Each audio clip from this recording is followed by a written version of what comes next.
You are tuned in to Daily Story, bringing you true accounts from everyday people navigating modern dating. Thank you for choosing to listen today. If today's experience resonates with you, feel free to subscribe, leave a comment, or share the episode. It helps others discover these real stories. Let us take a breath and begin the story. My perfectly normal life had become a waking nightmare, and I knew, with a terrifying certainty, that this was just the beginning. The sunflowers sat on my doorstep, bright yellow against the dull gray of my apartment building's concrete. They looked innocent, cheerful, but to me, they were a declaration of war. A chilling message from Alex. He knew where I lived. He knew my favorite flowers. He knew everything, and I knew absolutely nothing about him, except for the terrifying fact that he was now inside my life. Whether I wanted him or not, my hand trembled as I unlocked my door, the key scraping against the metal like nails on a chalkboard. Every shadow in the hallway seemed to stretch and twist, and the familiar scent of my apartment, a mix of old books and mittens, cat food, felt alien, tainted. I slammed the door shut behind me, twisting the deadbolt, then the chain lock, then pushing the small, flimsy security bar into place. It felt utterly useless, like putting a Band-Aid on a gaping wound. Mittens, my finicky calico, usually greeted me with an enthusiastic rub against my legs. Today, she was nowhere to be seen. My heart hammered against my ribs. Mittens? I called out, my voice a shaky whisper. No response. I walked through the living room, my eyes darting to every corner, every piece of furniture. Was he here? Had he been here? My gaze fell on the small, framed photo of my grandmother on the mantelpiece. It was slightly askew. I always straightened it. Always. A cold wave washed over me, stealing my breath. I felt like a ghost in my own home, an intruder. I checked the bathroom, the bedroom, the small kitchen. Nothing. Mittens was curled up under my bed, a place she only went when she was truly scared. Her eyes, usually bright and curious, were wide and dark. She pressed herself against the wall, trembling. Oh. Mittens? I whispered, kneeling down. What is wrong? Girl, I reached out to stroke her, but she flinched, then let out a low, guttural growl, not at me, but at something unseen behind me. I spun around, my heart leaping into my throat. Nothing was there. Just a closed bedroom door and the ordinary wall. I spent the rest of the evening in a state of hypervigilance. I called my best friend, Sarah, trying to explain the escalating horror. He knew about mittens, salmon pate. Sarah. He knew my bakery. He knew the hiking trail I loved. And now, sunflowers on my doorstep, my address, and a photo on the mantelpiece that was moved. Sarah, bless her heart, tried to be practical. Okay, deep breaths. The bakery and hiking trail, maybe you mentioned them in passing, or on social media. And the flowers, maybe he just got lucky with the address, or you dropped a package label or something. No, I snapped, then immediately regretted it. Sarah, I am telling you, this is not normal. It is like he is inside my head. He knew what I was going to say before I said it. He refilled my water glass before I even reached for it. There was a pause on the other end. Look, Sarah said, her voice softer but still tinged with a hint of skepticism. I get it, it is creepy. But unless he has actually threatened you or done something illegal, the police won't do anything. Block him everywhere. Do not open your door to anyone you do not know. Maybe stay at my place for a few days.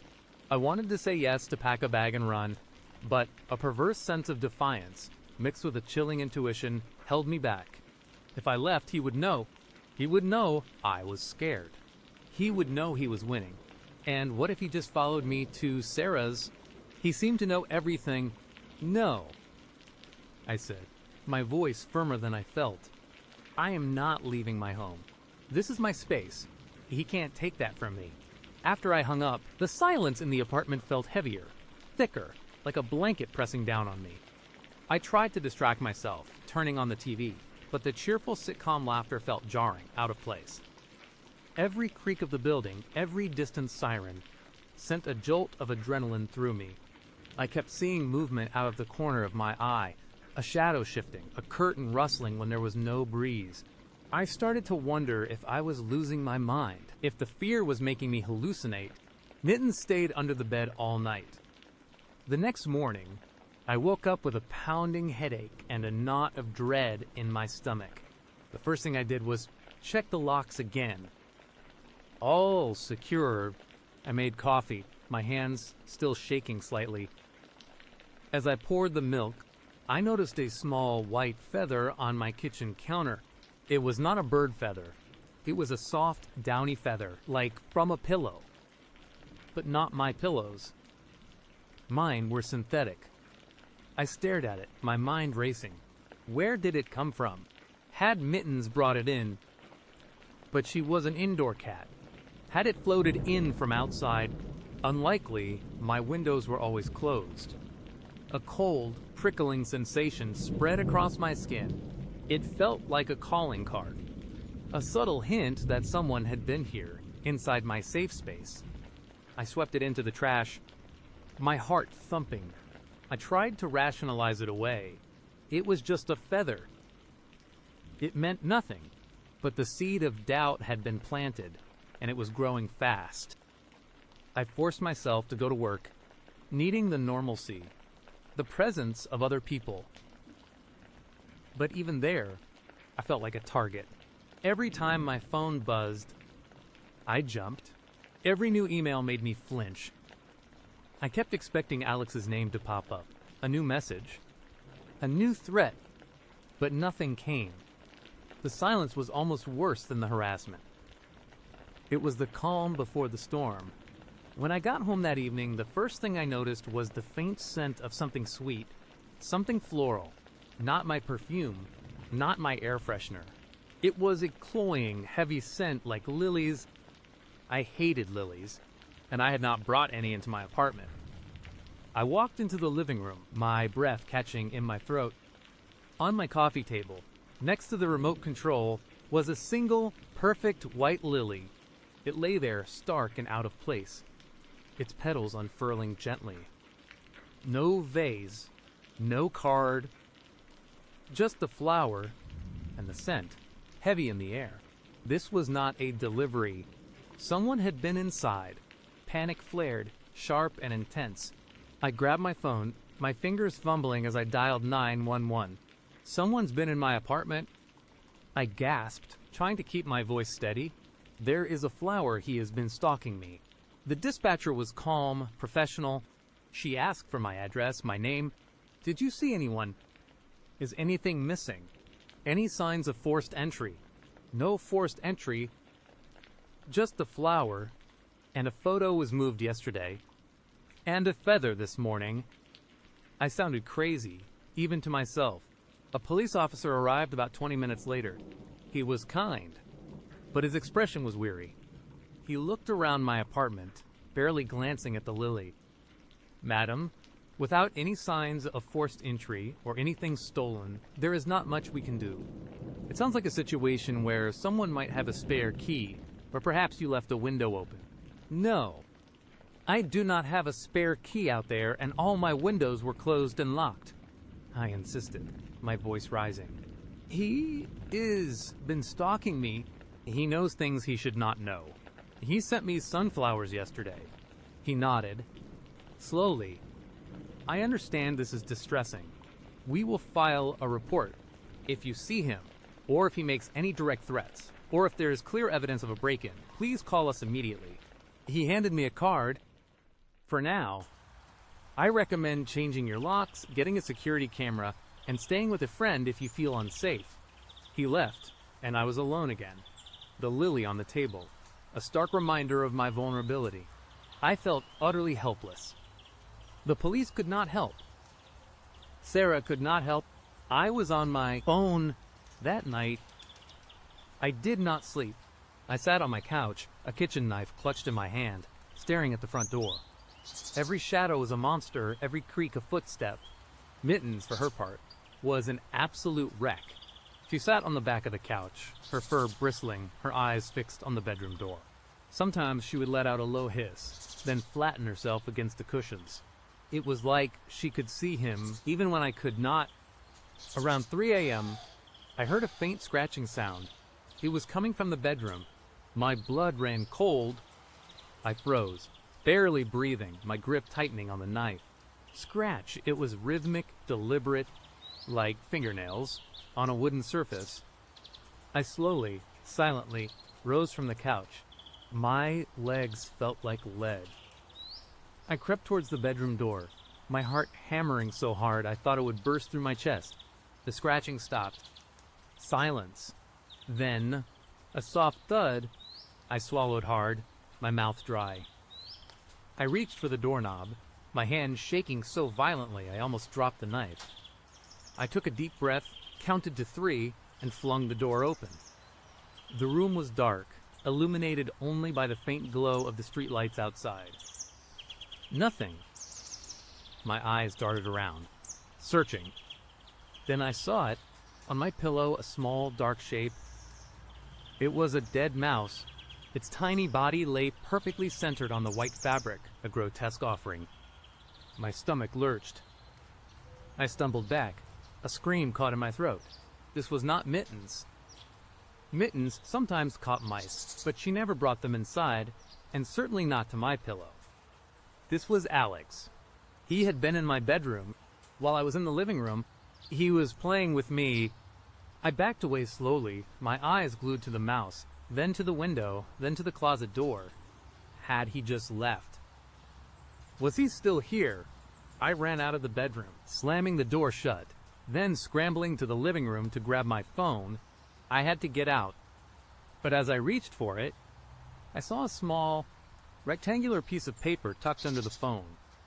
It was a photograph of me, sleeping.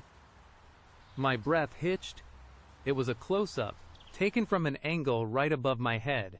My hair was fanned out on the pillow, my mouth slightly open. I was completely vulnerable. And he had been there, in my bed, watching me, taking pictures. My blood ran cold, turning to ice in my veins. This was not just a stalker. This was a predator. I threw the phone down, the photo fluttering to the floor. I ran to the front door, fumbling with the locks, my fingers numb. I had to get out. Now, I did not care where I went. As I yanked the chain lock, a voice, calm and deep, spoke from behind me. Leaving so soon, love. I froze, my entire body locked up. I knew that voice. It was Alex. Slowly, agonizingly, I turned around. He was standing in the archway between the living room and the kitchen, leaning casually against the frame. He wore a dark blue sweater, the same one from our date. His eyes, which had seemed so kind that first night, were now flat, devoid of warmth, yet still with that analytical intensity. He was smiling, a soft, gentle smile that did not reach his eyes. "I was just making us some tea," he said, gesturing vaguely towards the kitchen. "You always have chamomile before bed, do not you? Helps you relax." My mind raced, trying to process what I was seeing, what I was hearing. He had been here the whole time. He had watched me. He had listened to me call the police, listened to me talk to Sarah, listened to me panic, and he had just let me stew in my own fear, enjoying every second of it. "How did you get in?" I whispered, my voice barely audible. He chuckled, a low, pleasant sound that made my skin crawl. "Oh, darling, that is not important. What is important is that we are together now, just like I knew we would be." He took a step towards me. I instinctively recoiled, taking a step back, my hand still clutching the kitchen knife. It felt pathetic, useless against him. His smile widened slightly. "That is not very welcoming, is it? After all the trouble I went to, the bakery, the flowers, the little gifts for Mittens." He glanced over at the couch where Mittens was now a tiny, trembling ball of fur, staring wide-eyed at him. She likes the salmon pate, by the way. Very discerning cat. He took another step, then another. I was trapped between him and the locked front door. "You are sick," I choked out, tears stinging my eyes. "You need help?" His expression hardened for a split second, then softened again. "I am not sick. I just know what I want. And I want you." I knew it the moment I saw you, walking out of that bakery holding that little bag of pastries. You looked so perfect, so innocent. I knew we were meant to be. You saw me at the bakery before our date. The realization hit me like a physical blow. He was not just good at finding information. He had been watching me for much longer. He nodded, a proud glint in his eyes. "Of course. I did my research. You are a creature of habit. Easy to predict, easy to understand. I know your schedule, your favorite coffee, the way you hum when you are doing dishes, the slight frown you get when you are concentrating on a book." He gestured around the apartment. "I know this place better than you do. Probably. I have spent a lot of time here, making sure everything was just right for our future." My blood ran cold. He had been living in my apartment, coming and going as he pleased. My home, my sanctuary, had been his playground. "I am not going anywhere with you," I said, trying to inject some defiance into my voice, but it came out as a desperate plea. He sighed, a theatrical, disappointed sound. "You are making this difficult, but that is okay. I like a challenge. You will come around. You will see that I am the only one who truly understands you, the only one who truly cares." He took another step, closing the distance. I could smell his cologne now, the same scent from our date, the same scent I would detected when I first found the lily. It was sickening. "Do not come any closer," I screamed, thrusting the knife out in front of me, a pathetic shield.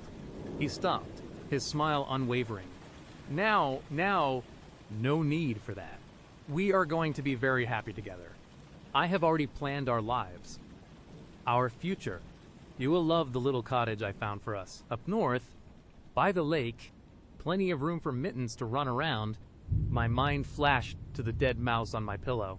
He was talking about a future, about a cottage, but he had just left a dead animal in my bed. He was utterly, terrifyingly deluded. I knew then that there was no reasoning with him, no escape through words.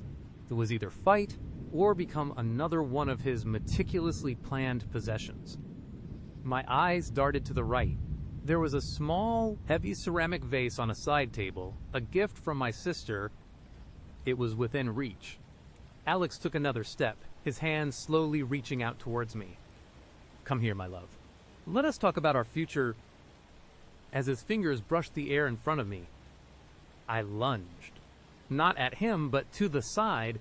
My hand closed around the vase, its weight surprisingly comforting, with all the strength I could muster, fueled by pure, unadulterated terror.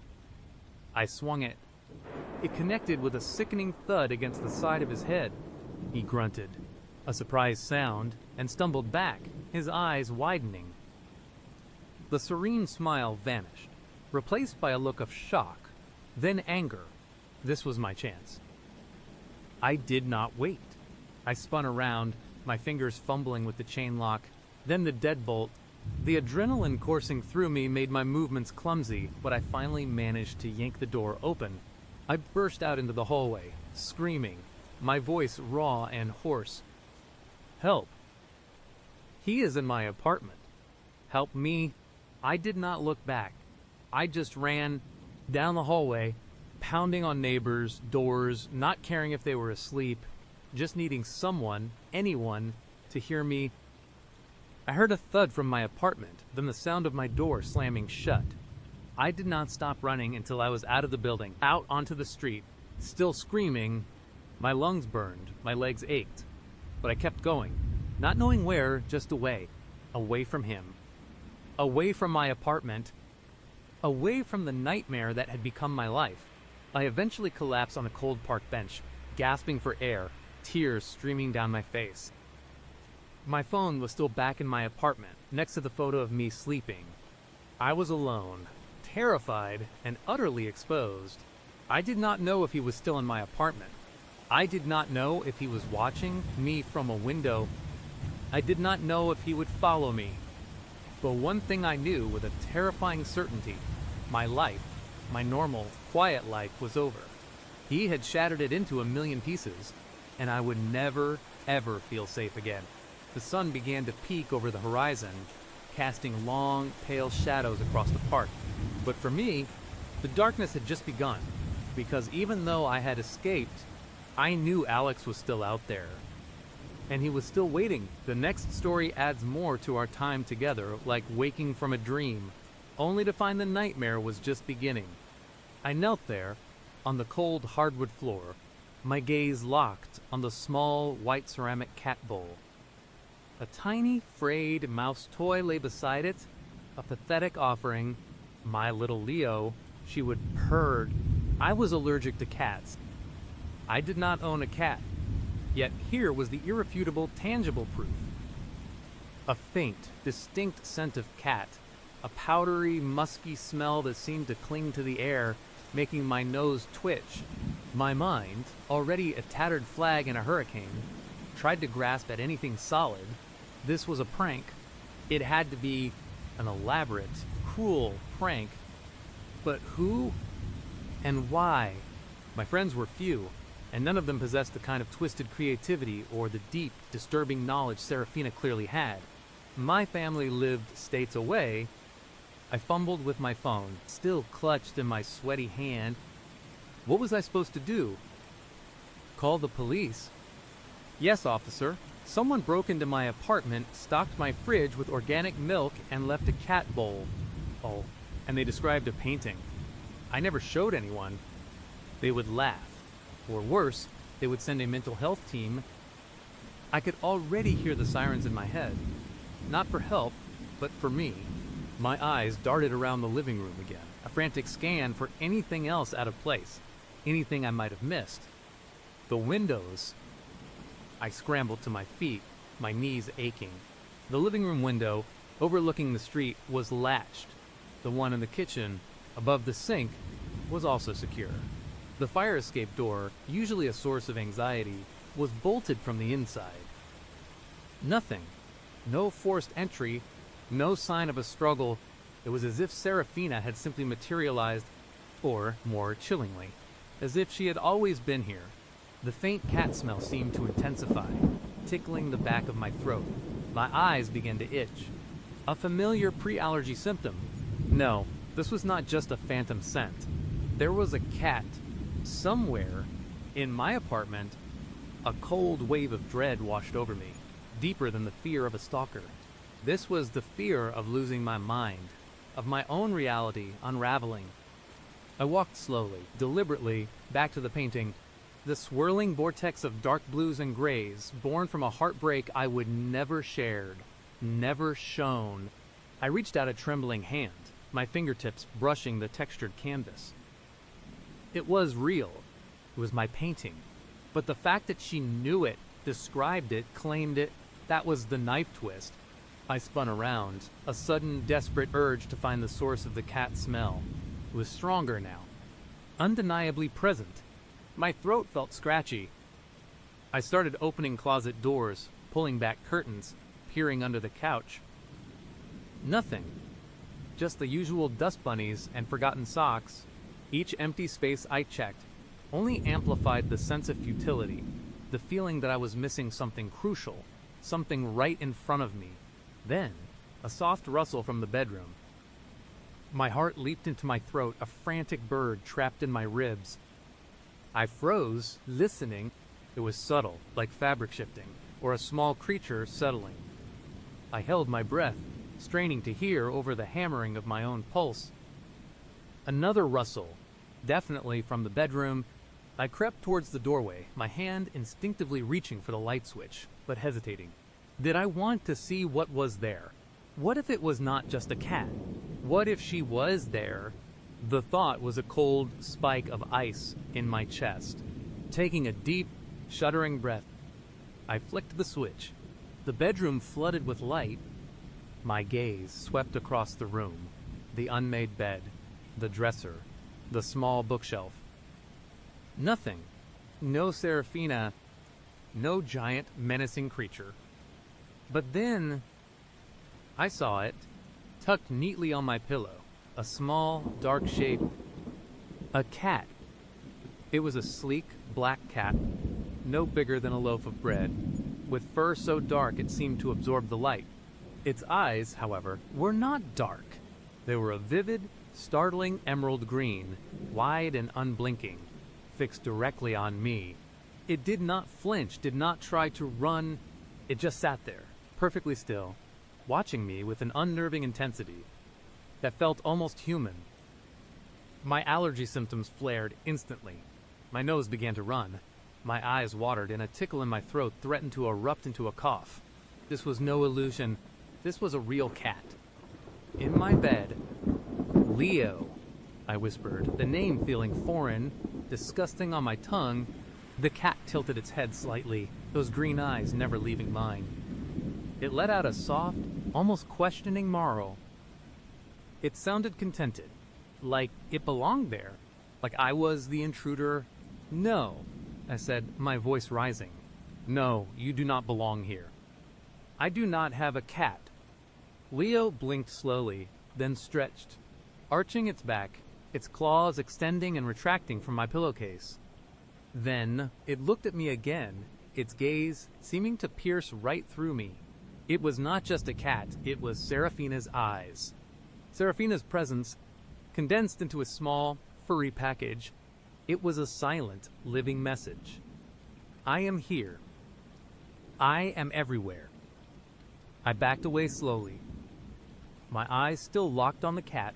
It was not menacing in the way a wild animal might be. It was unnervingly calm, almost smug. It felt like a trap, like if I made the wrong move, something terrible would happen. My phone vibrated in my hand, making me jump. I nearly dropped it. A notification, not from Tinder, not a text. It was from an app I rarely used, an old photo sharing app that I would forgotten was even on my phone, an app I had not opened in years. A new memory notification. Seraphina shared a memory with you. My blood ran cold. How did she have my old account? How was she connected to me there? I tapped it, my finger trembling. The image loaded. It was a picture of my apartment. From the outside, taken from across the street, it was a clear, crisp photo of my living room window. And in the window, blurred but unmistakable, was me. I was standing right there, staring at the painting just moments ago. And then, the caption, "Hope you like the groceries, darling. Leo was so excited to meet you. Do not worry. I will be home soon. Can't wait for our movie night tonight. Zoxo." The air left my lungs in a ragged gasp. My knees buckled, and I sank to the floor again, my back against the wall. Phone clutched tight. She was not just watching. She was here. She was outside. She had been there when I was staring at the painting, when I was checking the locks, when I was pacing my apartment in a desperate search for answers. No, I whimpered, tears stinging my eyes. No, this is not real. But it was real. The cat, the groceries, the painting, the photo, the chilling casual familiarity of her message. I will be home soon. Home. My home. I scrambled to my feet, a desperate primal urge to escape, seizing me. I had to get out. Now, I could not stay here. My sanctuary had become a cage, a stage for Seraphina's terrifying play. I rushed to the front door, fumbling with the deadbolt, my fingers clumsy with panic. Unlock. Twist. Pull. It was stuck. No, it was not stuck, it was just stiff. My mind raced, imagining her hand on the other side, holding it shut. I yanked harder, forcing it open with a groan of wood. I burst out into the hallway, not even bothering to lock it behind me. The fluorescent lights of the apartment building seemed too bright, too sterile, too normal. I needed fresh air. I needed to run down the stairs, 2 at a time, my heart thumping against my ribs. I could hear it in my ears, a frantic drumbeat, I pushed open the heavy glass door to the street, gasping for breath. The cool night air hit my face, sharp and invigorating, but it did nothing to calm the storm raging inside me. I looked up and down the street. Empty, a few parked cars, a distant street lamp casting long shadows. No one, no Serafina, but the photo she had been there. She could be anywhere. She could be watching me from a window or from a parked car, from the shadows. My phone vibrated again. Another notification from the photo app. My stomach lurched. I did not want to look, but I could not stop myself. It was another picture. This one was of me. Right now, standing on the sidewalk, looking up and down the street, my face a mask of terror. The angle was slightly different, from further down the block, almost as if she had anticipated my escape. The caption running, "Oh, darling, you are exactly where you are meant to be. I just popped out to grab us some wine for movie night. See you in a few..." A choked sob escaped my lips. She knew my every move. She was not just watching, she was anticipating. She was playing with me, a cat toying with a mouse. I took off running, blindly, not caring where I went. Away. Just away. My lungs burned, my legs ached, but I pushed myself harder. I ran until my vision blurred, until the streetlights became streaks of light, until the only sound was the pounding of my feet on the pavement and the ragged gasps of my own breath. I did not know how long I ran, or how far. Eventually, exhaustion forced me to stop, leaning against a cold brick wall in an unfamiliar part of town. I slid down to the ground, my body shaking uncontrollably. My phone. I had to call someone, anyone. But who would believe me? And what if Serafina had somehow infiltrated my contacts, my entire digital life? The thought was paralyzing. I opened my phone, my thumb hovering over the contacts list. Then I saw it. A new app icon. It was not one I recognized. A simple dark icon with a single stylized green eye. Fear, cold and sharp, pierced through the exhaustion. I had not downloaded this. It was not there before. Hesitantly, I tapped it. The app opened to a single screen. No menu, no options, just a video feed. It was a live feed of my apartment, my living room. The painting was in the background, and in the foreground, curled up on the couch, was Leo, the black cat, purring contentedly. Then, a hand entered the frame, a slender, pale hand stroking Leo's fur. The hand moved, and a woman's face came into view. Serafina. She was beautiful, in a chilling, ethereal way. Dark hair, pulled back from a delicate, heart-shaped face, and those eyes, those deep, dark eyes that held a hint of amusement, a spark of something possessive and utterly insane. She smiled, a slow, predatory smile that sent shivers down my spine. She was not looking at the camera. She was looking at something off-screen. And then she spoke, her voice a low, melodic purr that I recognized from the Tinder messages, the ones I now doubted I had ever truly received. "Leo, darling," she cooed. "I think our guest is getting a little restless." "She is. Been out for quite a while.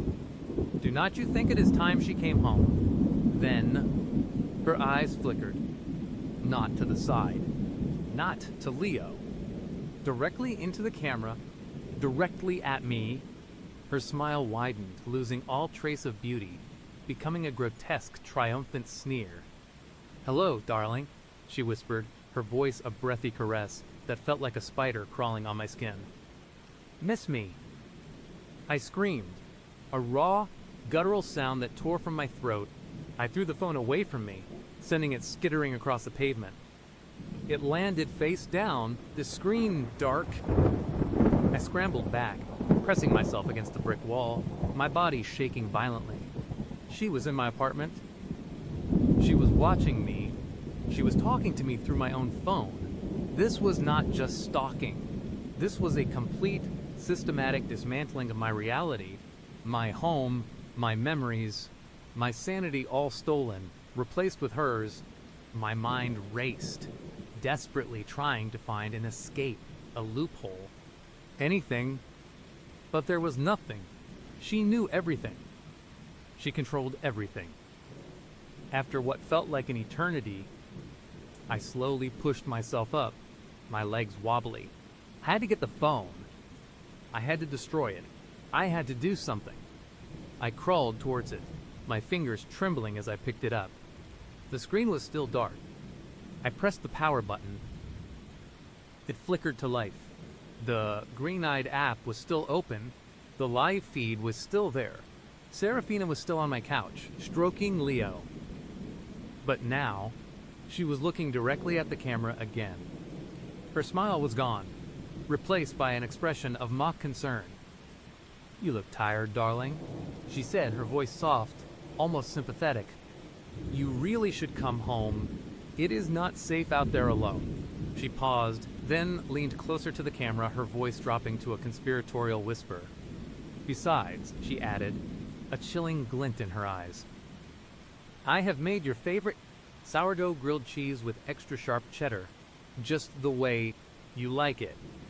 My stomach churned, a mix of revulsion and a perverse, unwanted flicker of hunger.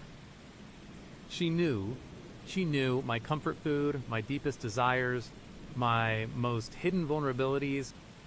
"You do not have to be afraid," she continued, her voice soothing, like a lullaby sung by a predator. "We are meant to be together. You just forgot." Forgot. The word echoed in my mind, an insidious poison. Forgot what? Forgot her. Forgot us. Was I truly losing my mind? Was she right? Had I somehow erased her from my memory? The idea was terrifying, more so than any physical threat. If my own memories could not be trusted, what did I have left? I stared at the screen, at her face, at the comfortable domestic scene of my own living room. The cat, the couch, the painting in the background. It was all so normal, so inviting, yet utterly twisted. My phone vibrated again, not with a notification, but with an incoming call. My own number. I stared at the screen, my breath catching in my throat. It was my number. How was that possible? Then, the video feed on the app changed. Serafina was now holding her phone, looking at the screen. She was calling me from my own apartment. She smiled again, a soft, knowing smile. "Answer it, darling," she whispered through the video feed. "Let us talk." My hand, numb and unresponsive, slowly lifted the phone to my ear. The ringing stopped.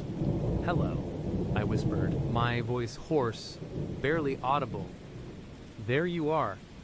Serafina's voice purred directly into my ear, clear and close, as if she was standing right beside me. I was starting to worry.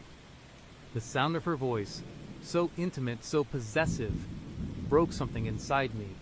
It was not just the invasion of my space, my privacy, my mind.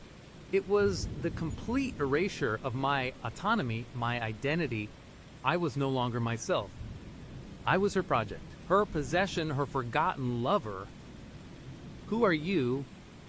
I choked out, the question desperate, futile. She chuckled, a low, throaty sound that sent a fresh wave of terror through me. "Darling, you wound me. We have been together for ages. Since college, remember, we moved into this apartment last year. Your painting hangs proudly in our living room. Leo is our cat, and I am your Serafina." Each word was a hammer blow, shattering the last fragments of my sanity. College. Last year. For Serafina, my mind screamed no, rejected it violently. But a tiny, insidious seed of doubt had been planted. Was it possible? Had I truly forgotten? Had some trauma, some accident, wiped her from my memory? The sheer audacity of the lie was suffocating. "You are lying," I whispered, but even to my own ears, it sounded weak, unconvincing. "Am I?" she asked, her voice laced with mock sadness. "Look around, darling. Look at all the things we have built together. The life we share, you just need a little reminder, that is all. I looked around the unfamiliar street, the cold brick wall, the discarded phone. My world was chaos. Her world, inside my apartment, was perfectly ordered, perfectly domestic, perfectly terrifying. "Come home," she said, her voice dropping to a seductive whisper. "I miss you. Leo misses you. We can watch that movie you have been wanting to see, and then we can talk about getting your memory back." The last words hung in the air, a promise and a threat. Getting my memory back, or, more accurately, getting her memory back, the one she had crafted for me. I stood there, shivering, the phone still pressed to my ear, listening to the soft, rhythmic purring of a cat on the other end of the line, and the even softer, more insidious purr of Serafina waiting for me to come home, my home, or what was left of it.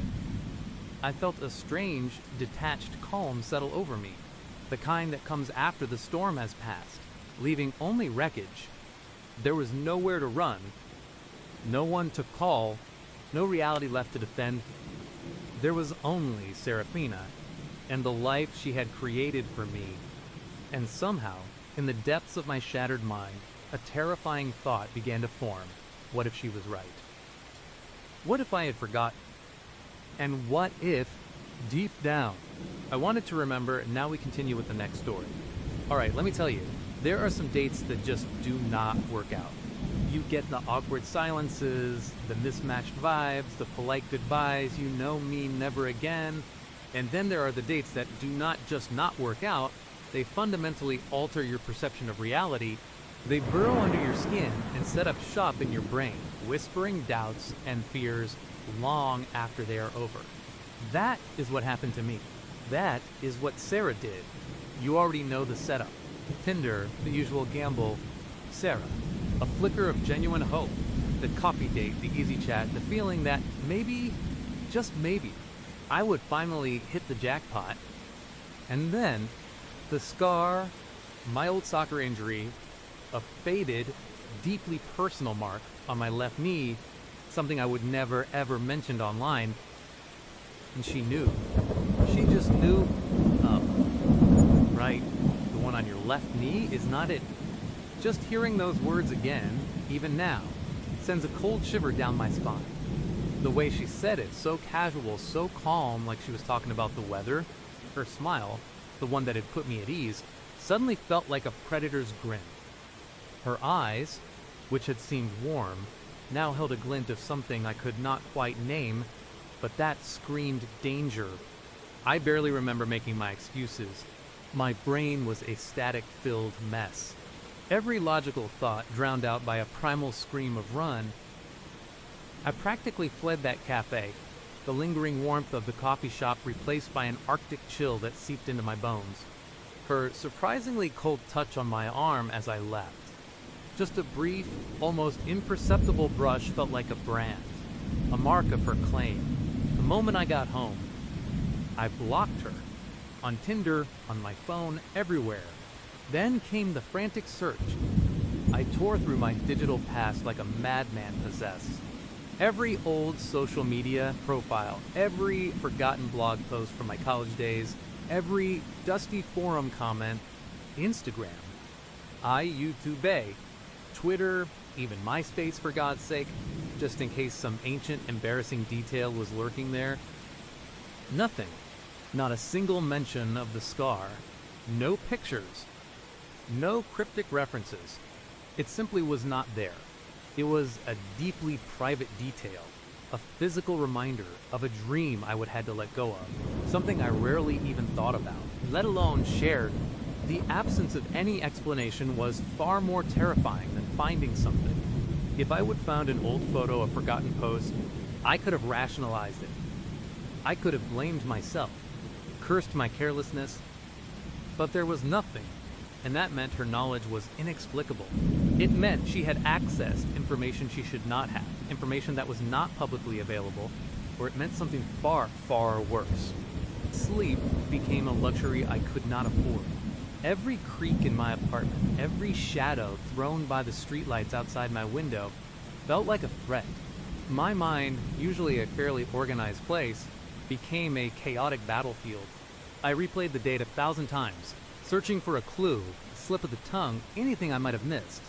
Had I subconsciously gestured the phrase, interpreted? No. It was a direct, specific statement. Your left knee. I started double-checking everything. The lock on my front door, then the deadbolt, then the chain, the windows. Making sure they were latched tight. I even started pulling the blinds down completely, something I never used to do. I felt exposed, vulnerable, like a giant target painted on my back.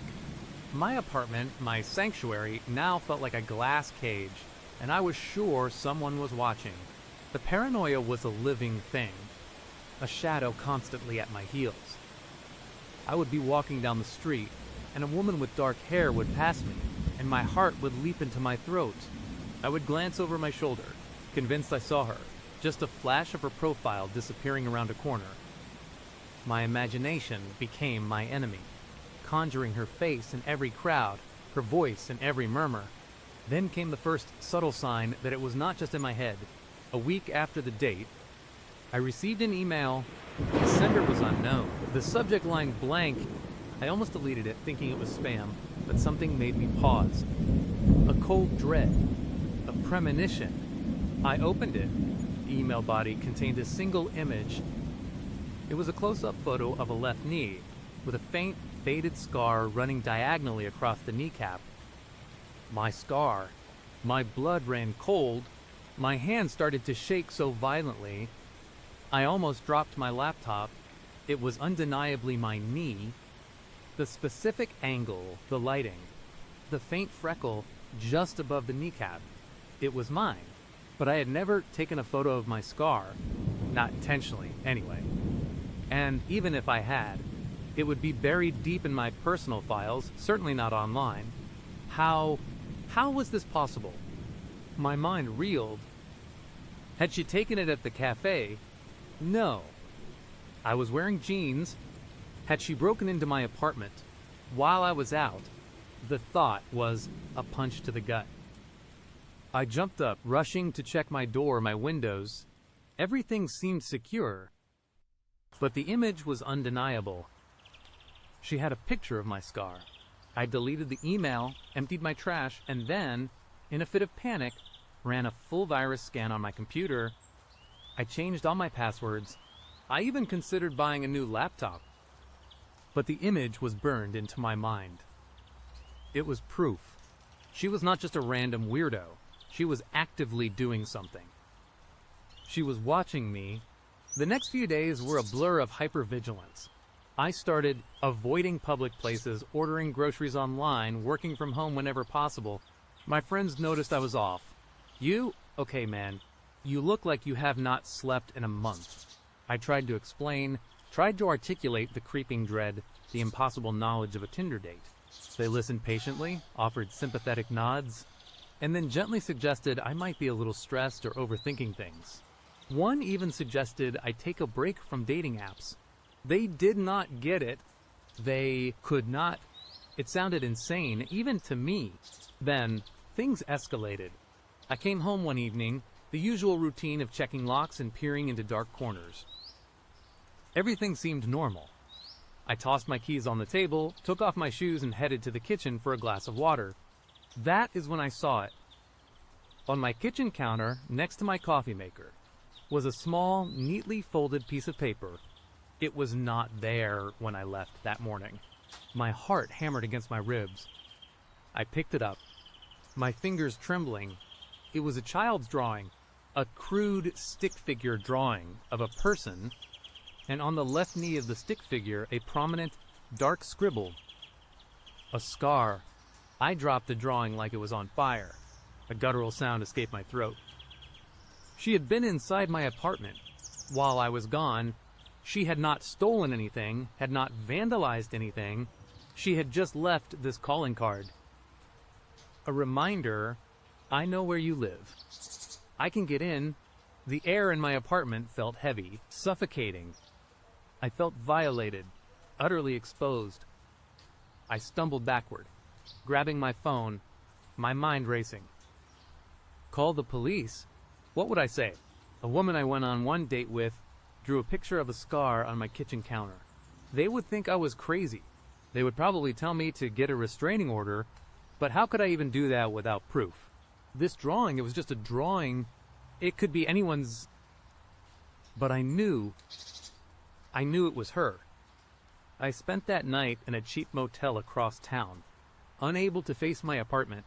The thought of her being in my space, breathing my air, touching my things, made my skin crawl. I tried to sleep, but every rustle of the sheets, every distant siren made me jump. I was a wreck. The next morning, I returned to my apartment, armed with a newfound resolve. I would find out how she knew. I would find out who she was. I was not just blocking her anymore, I was hunting. I started digging deeper, beyond my own digital footprint. I searched for Sarah in Tinder in my city, trying to find her profile again, even though I would blocked her. No luck. I tried reverse image searches of her profile picture, but it was a common enough photo, probably stock or heavily filtered. It yielded nothing. Then, I remembered something. The way she had smiled. It was not just a normal smile. It had been almost too perfect. Too wide. Like a mask. And her eyes.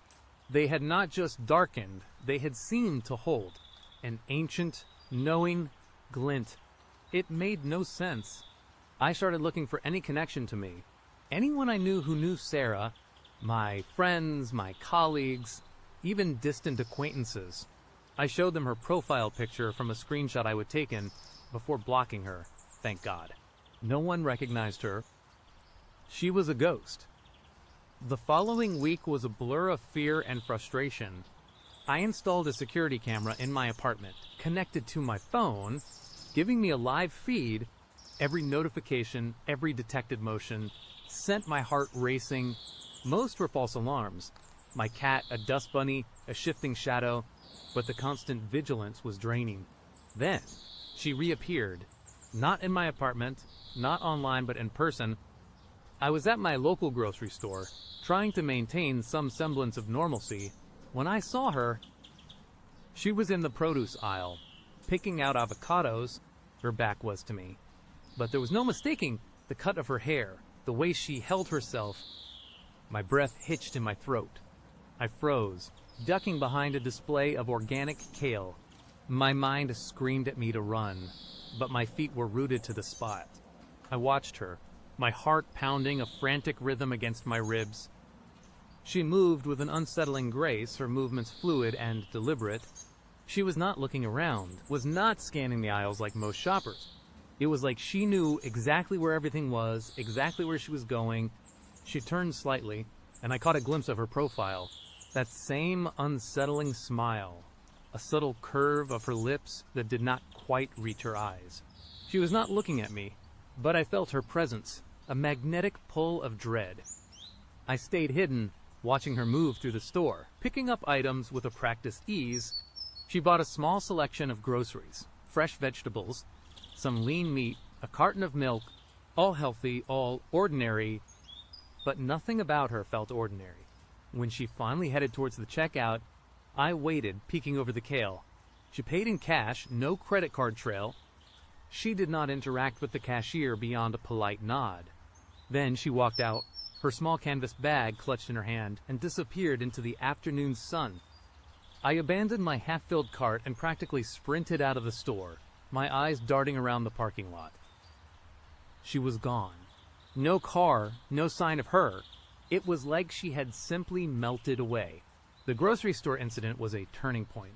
It proved she was not just some online phantom. She was real. She was here, and she was watching me, waiting for me to slip up, waiting for her next move. The chilling part was that she had not acknowledged me. She had not even looked my way. It was a silent assertion of control, a terrifying game of cat and mouse, where she was always the cat. I became a recluse. I stopped going out almost entirely. My apartment, while feeling like a prison, was also my only perceived safe space thanks to the security camera. I lived off delivery food and the few groceries I dared to have delivered. My phone became a lifeline and a source of constant anxiety.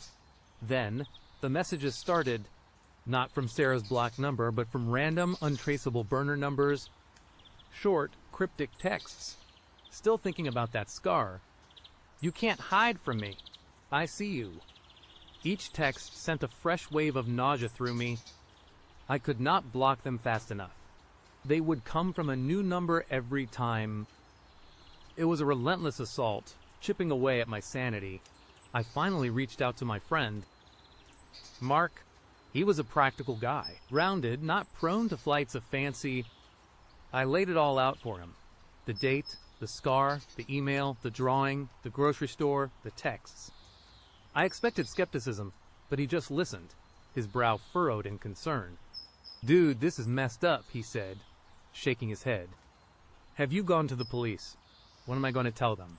A woman I went on one date with knows about my scar, left a drawing, and texts me from burner numbers.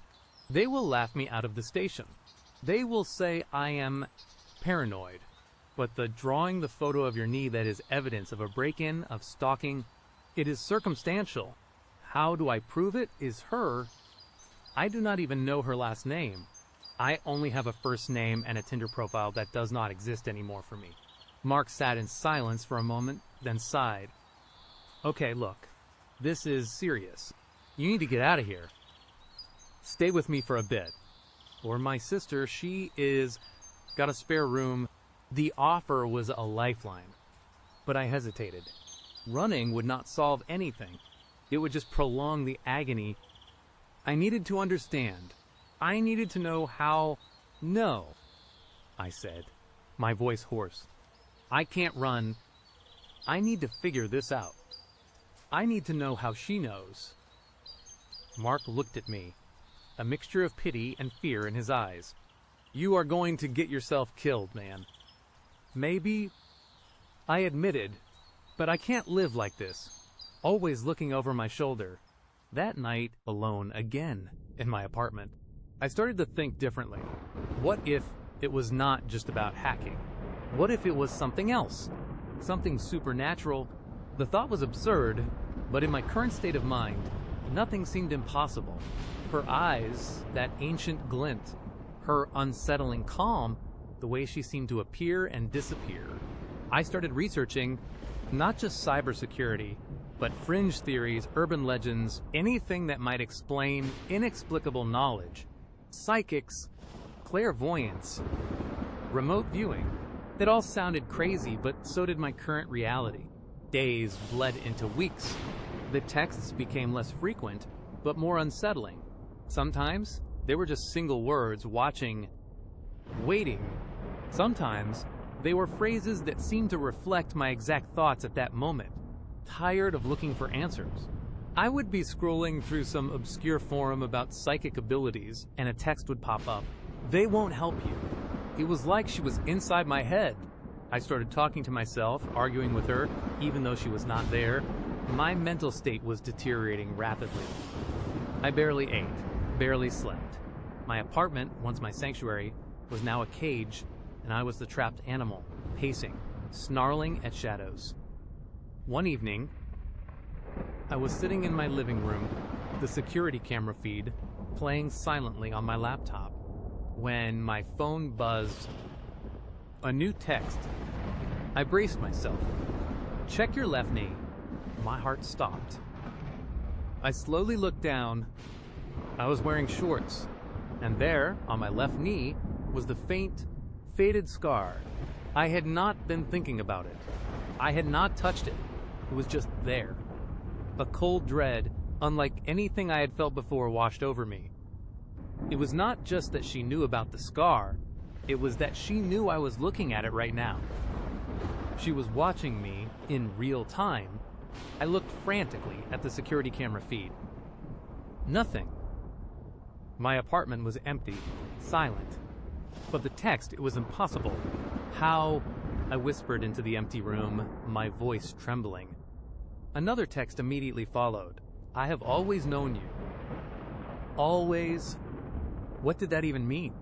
I had never seen her before that Tinder date. I grabbed my keys, my wallet, anything I could lay my hands on. I had to get out. This was not just stalking, this was something else entirely. Something beyond my comprehension.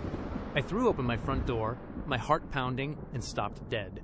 Standing on my doorstep, directly in front of me, was Sarah. She was wearing the same dark jacket she would worn on our date, a simple, unassuming outfit, but her presence was anything but unassuming. She looked exactly as I remembered, even prettier than her pictures, but with that unnerving stillness, that unsettling smile. "Leaving so soon?" she asked, her voice soft, almost melodic, but laced with an icy undertone that made my blood run cold. I could not speak.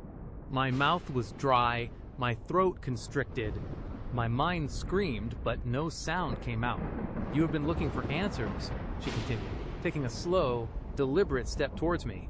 "You want to know how I knew about your scar?" I instinctively took a step back, bumping into the door frame. My escape route was blocked. "It is not complicated," she said, her smile widening just a fraction, revealing teeth that seemed a little too sharp, a little too white. "I just remember things. Things that have not happened yet. Things that have always been, and you have always been important." My mind reeled. "What are you talking about?" I finally managed to croak out, my voice a pathetic whisper. She took another step, closing the distance between us. Her eyes, those unsettling dark pools, seemed to bore into my very soul. "The scar," she said, her voice dropping to a near whisper, "is a mark of connection, a mark of what you gave up and what you will become." She reached out, her hand moving with a terrifying slowness. I tried to back away further, but I was trapped. Her fingers, surprisingly cold, touched my left knee, right over the scar. A jolt, not of pain, but of pure, unadulterated terror, shot through me. It was like a circuit completing a connection I never wanted. "You are special," she murmured, her face unnervingly close to mine. I could smell something faint on her. Not perfume, but something earthy, like damp soil and old leaves. "And I have been waiting for you to remember what?" I gasped, my voice barely audible. "Everything," she whispered, her eyes fixed on mine. "The other lives, the other times, the promises we made." My head swam. Other lives, other times. This was beyond insane. This was a nightmare. "You do not understand," she said, almost sadly. "But you will. Soon." She pressed her thumb firmly onto my scar. A sharp, searing pain, unlike anything I would ever felt, exploded in my knee. It was not just physical, it felt like something was being ripped from me, or something was being implanted. My vision blurred, the edges of my apartment hallway dissolving into a swirling vortex of colors and shapes.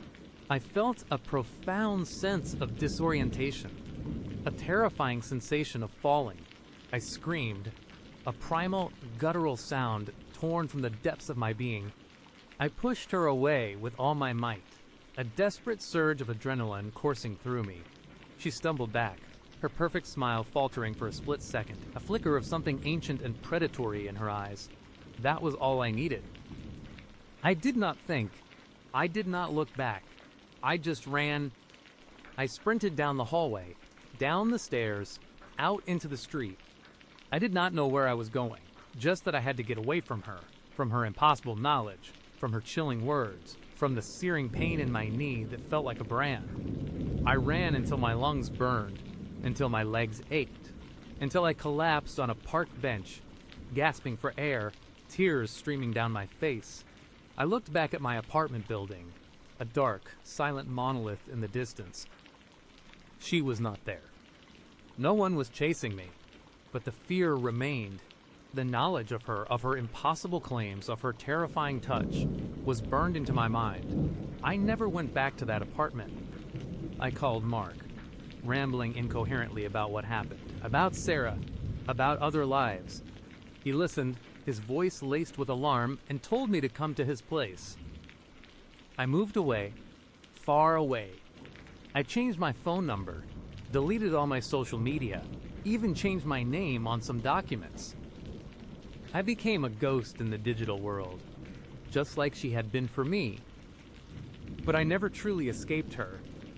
The pain in my left knee, though physical, was nothing compared to the phantom ache that settled deep in my bones. Every now and then, I catch myself looking at the scar and I feel a shiver. I wonder what she meant by other lives, by promises we made. I wonder if it was all a delusion, a psychotic break brought on by stress and paranoia. But then I remember her eyes, her cold touch, her impossible knowledge. I live my life now in a constant state of low-grade anxiety. Every new person I meet, every flicker of recognition in a stranger's eyes, sends a jolt of fear through me. I avoid dating apps like the plague. I never use my real name online, because even though I never saw Sarah again, I know she is out there. And sometimes, late at night, when the world is quiet and the shadows stretch long, I feel a familiar, unsettling chill. And I wonder if she is still waiting, still watching, still remembering. And I wonder, what exactly did I promise her in another life? And when will she come to collect?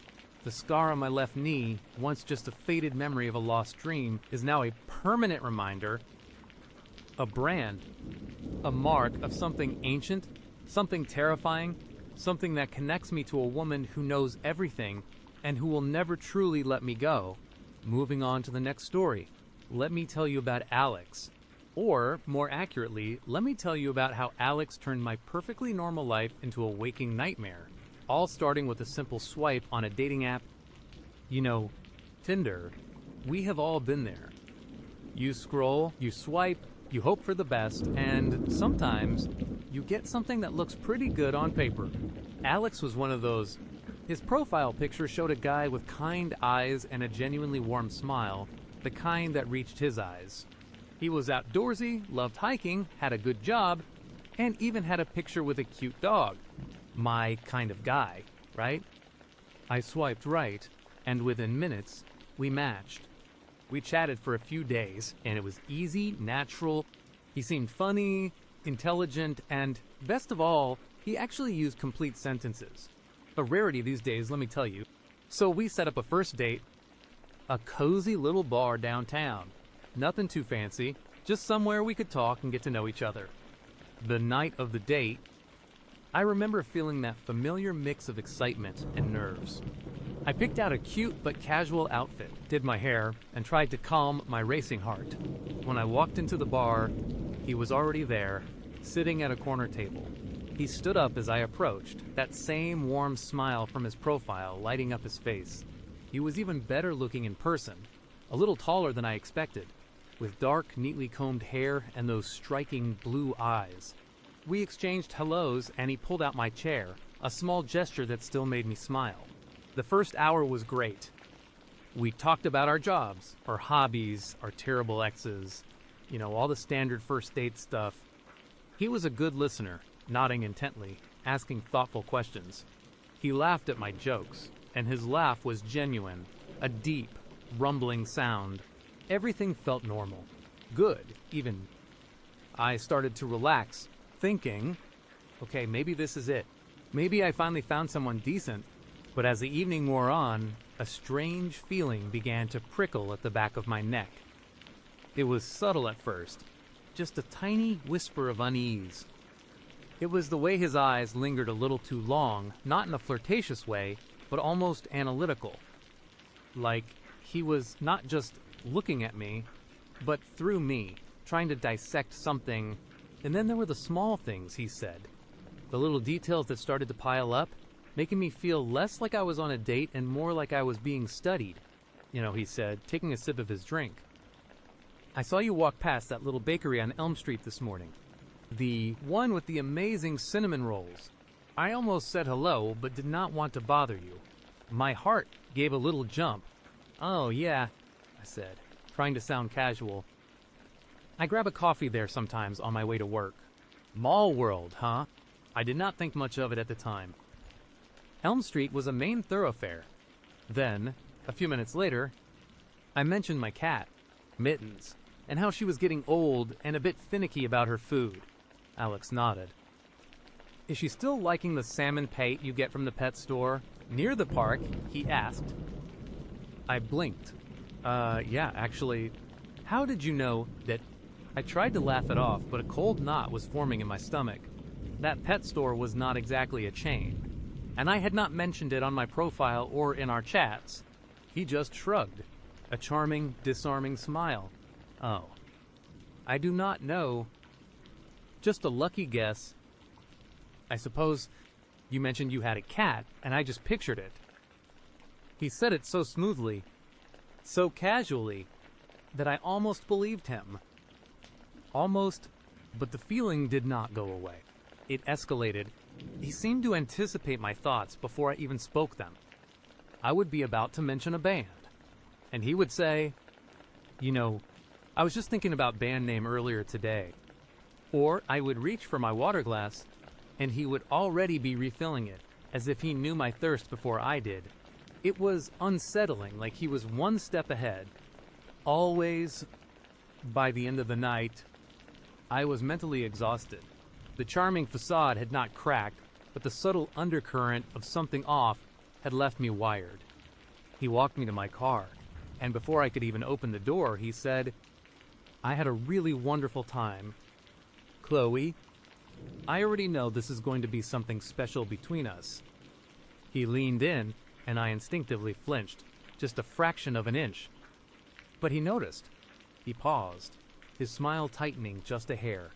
Then he simply said, "Good night, Chloe," and stepped back. I drove home in a daze, the earlier excitement replaced by a growing sense of dread. My phone buzzed almost immediately after I pulled into my driveway. It was Alex already missing you. Can't wait for our next date.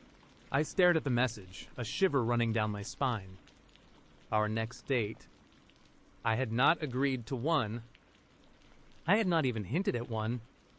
I told myself I was overreacting. He was just enthusiastic. Maybe a little intense, but harmless. Right. I decided to give it a day, to see if the feeling would pass. It did not. The next morning, I woke up with a vague sense of dread. Alex had sent 2 more texts overnight, both incredibly long, detailing how excited he was to see me again, suggesting specific activities we could do. One of them mentioned a hiking trail I loved, one I had not told him about. That was it. My gut screamed at me. I could not ignore it anymore. I typed out a polite but firm message.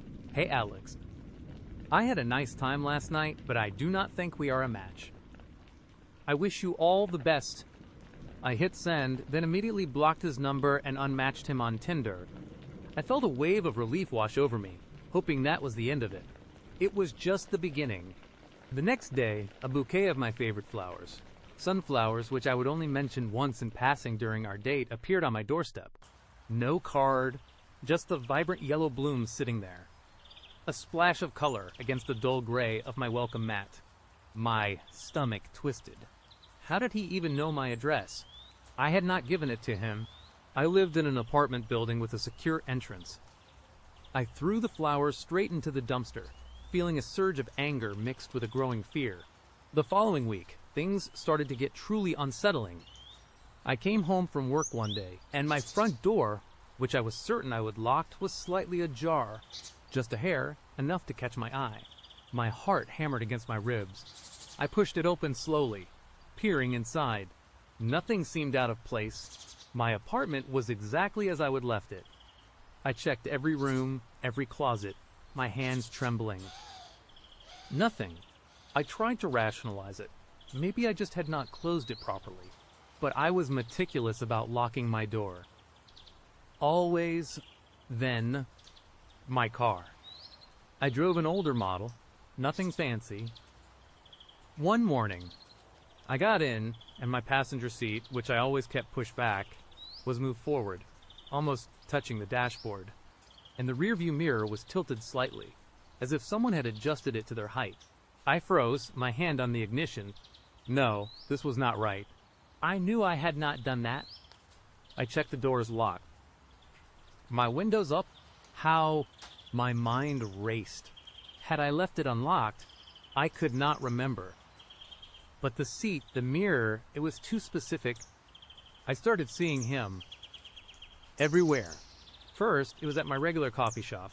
He was sitting at a table by the window, sipping a latte, looking up just as I walked in.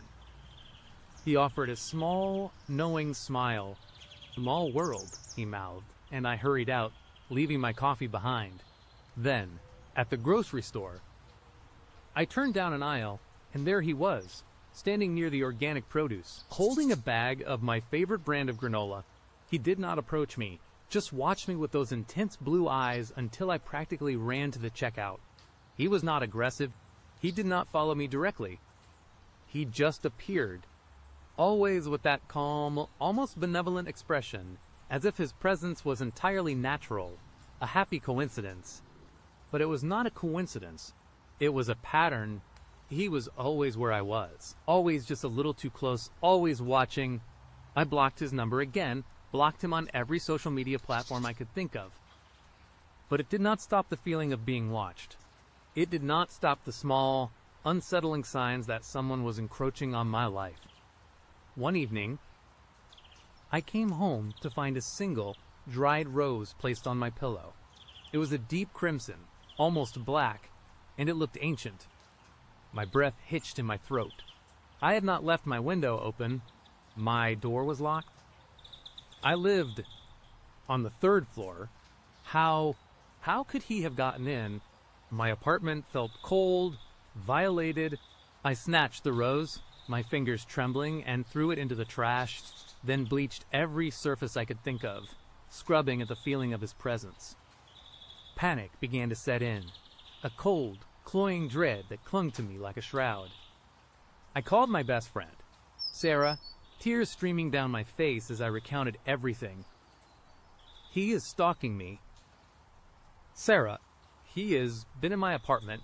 Sarah tried to be supportive, but I could hear the skepticism in her voice. "Are you sure?" "Chloe, maybe you just forgot to lock the door once. And the rose, maybe it was a friend playing a joke." "No." I sobbed. "It is him. He knows things. He is everywhere." She suggested I call the police. I did. They listened patiently, took notes, but their questions were laced with doubt. "Any forced entry, madam? Any direct threats? Any physical contact?" No. Just a feeling, just subtle violations, without concrete evidence. Their hands were tied. They advised me to get stronger locks, maybe a security system, and to keep a log of incidents. They could not do much more.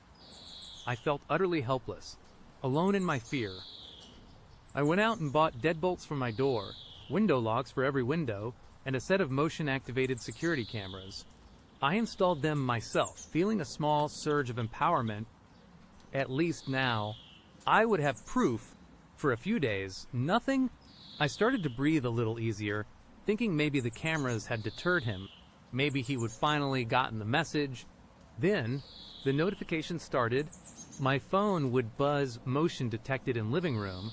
I would check the feed, my heart pounding, but it would just show an empty room, or a quick flash of static, or the footage would skip a whole minute just gone, leaving an impossible void in time.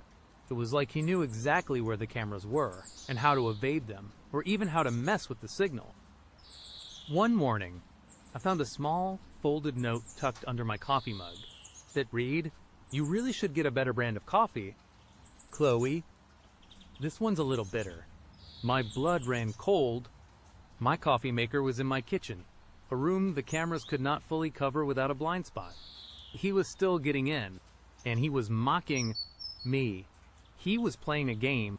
I started seeing him on my camera feeds. Not physically, but in the notes he would leave. He would place a note directly in front of a camera, waving at it, his face obscured, but his presence undeniable. Then, the footage would glitch, and he would be gone. He was sending me a message. "I see your cameras, and they do not stop me." The worst came a few weeks later. I was a wreck, sleep-deprived, jumpy, constantly looking over my shoulder. Every shadow was him. Every creak of the floorboards was his footstep. I could not eat, could not focus at work. My apartment, my sanctuary, had become a cage, and I was the trapped animal. I came home one evening, the sky a bruised purple, and the familiar dread hit me as I unlocked my deadbolts. I pushed open the door, my hand hovering over the light switch. The air was heavy, still, too still. I flipped the switch, and the living room was bathed in light. And that is when I saw it. On my coffee table, right in the center, was a small, ornate, wooden frame. Inside it was a photograph. It was a picture of me, but not a picture I would ever taken. Not one from my phone or a friend's.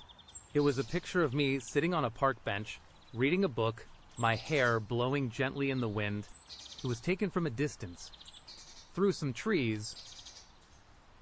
Almost hidden, it was me, completely unaware, completely vulnerable, completely observed, and it was not a recent photo. I recognized the sweater I was wearing, the specific book. It was from 2 years ago, long before Tinder, long before Alex. My hands flew to my mouth, stifling a scream. My legs felt like jelly. I stumbled backward, hitting the wall. He had not just matched with me on Tinder. He had not just found me through the app. He had been watching me. He had been stalking me for years. Tinder was just his way in. It was a trap, meticulously laid, designed just for me. My eyes dropped to the bottom of the frame. Etched into the wood, in elegant flowing script, was a single word. Not mine, like I would read in some horror stories. No, this was far more personal, far more terrifying. It said, remember? Remember what? Remember him watching me. Remember all the times I would felt a strange chill, a flicker in my peripheral vision, and dismissed it. Remember a life I thought was mine, but had apparently been shared with a silent, unseen observer for years. I scrambled for my phone, my fingers fumbling. I had to call someone, anyone, but as I brought the phone up, I saw a text message pop up on the screen. It was from an unknown number. I knew you would like it. Chloe, it is one of my favorites of you. I have got so many more. You really are so beautiful when you are lost in a book. Do not worry. I am just outside. I will be here all night. Waiting. I dropped the phone. The battery, of course, was almost dead. The screen went dark. My apartment, once my sanctuary, was now a tomb. Every shadow deepened. Every familiar object now alien, tainted by his unseen touch. He was out there, just outside, waiting. I did not call the police. I did not call Sarah. What would I even say?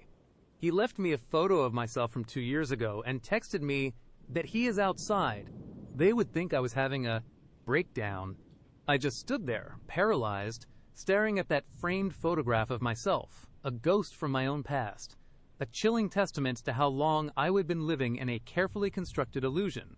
The truth was far more disturbing than I could have ever imagined. It was not a bad date.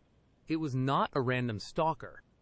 It was a carefully orchestrated invasion, years in the making, and I had walked right into it, swiping right on my own personal horror story.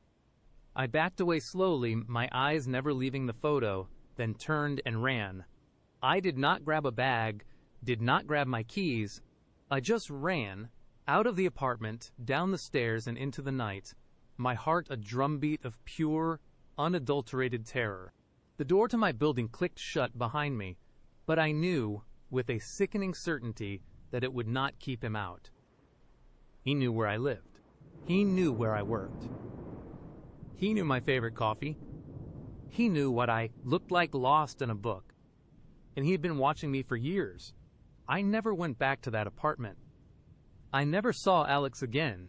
But every time I sit on a park bench, every time I open a book, every time I feel a strange chill or a flicker in my peripheral vision, I remember that photo. I remember the words, remember, etched into the frame. And I know, deep down, that he is still out there, still watching, still waiting, because for Alex, I was not just a date. I was a project, And projects, once started, are rarely ever truly finished. And that, my friends, is the real horror. Our time continues with another story. The cool air was a momentary shock, but the real jolt came from the steady, rhythmic cadence matching my panicked pace behind me. He was there, Mark, or Alex. The name did not matter as much as the terrifying certainty that he was a predator, and I was his prey. I did not dare look back. My sneakers slapped against the pavement, a desperate rhythm against the drum of my pounding heart. Every muscle in my legs screamed, but I pushed harder, gasping for breath. The cafe, a beacon of cozy normalcy just moments ago, was now a distant, sinister memory. I rounded the corner, not even knowing where I was going, just propelled by the primal need to escape. My mind raced, a jumbled mess of fear and adrenaline. This was not just a bad date. This was a nightmare unfolding in broad daylight. Alex, my stalker, the phantom menace who had haunted my periphery for months, was no longer a phantom. He had a face, a voice, a chillingly calm smile, and he was right behind me. I glanced over my shoulder, a quick, terrified peek. He was there, about 20 feet back, his stride long and unhurried, as if he were simply out for a leisurely stroll. But his eyes, even from that distance, felt like cold steel boring into my back. There was no panic in his movements, no rush, just a terrifying, unwavering certainty. He was not chasing me, he was hurting me. The street was busier than I expected for a Tuesday afternoon, a small mercy. People bustled past, their faces a blur, none of them noticing the terror etched on my own. I wanted to scream, to grab someone, anyone, and beg for help, but the words were stuck in my throat, choked by fear. Would they even believe me? Or would they just see a frantic woman and a calm man? Assuming a lover's quarrel, I cut across a small park, weaving between trees, hoping the uneven terrain would slow him down, or at least break his line of sight. My lungs burned, and a stitch formed in my side, but I could not stop. The thought of him catching me, of his hands on me, was a potent fuel. I imagined his unnerving smile up close, his calm voice whispering my full name. Sarah, again! The thought alone sent a fresh wave of nausea through me as I burst out the other side of the park. I spotted a bus stop. A small crowd was gathered, waiting. A flicker of hope ignited within me. Public transport, a chance to disappear into a crowd. To get away, I sprinted towards it, my eyes scanning for any bus number, any route that would take me far from here. Just as I reached the edge of the crowd, a hand clamped down on my arm. My blood ran cold, fear paralyzing me. I did not even need to turn around to know who it was. The grip was firm, not violent, but utterly possessive. Sarah, his voice was a soft murmur, right by my ear, sending shivers down my spine. We are not done yet. I yanked my arm, adrenaline giving me a burst of strength. He did not let go immediately, but his grip loosened just enough for me to twist free. I stumbled, almost falling, but managed to regain my balance. The bus was pulling up, its brakes hissing. This was my chance. I pushed through the small cluster of people, desperate. Excuse me. Please. I practically clawed my way onto the bus, fumbling for my wallet, my eyes darting back to the street. He was standing there, just outside the bus stop, a faint smile playing on his lips. He did not try to follow me onto the bus. He just watched, his gaze unwavering as the doors hissed shut. A momentary wave of relief washed over me, so potent it almost brought me to my knees. I paid the fare, my hands trembling so violently I almost dropped my card.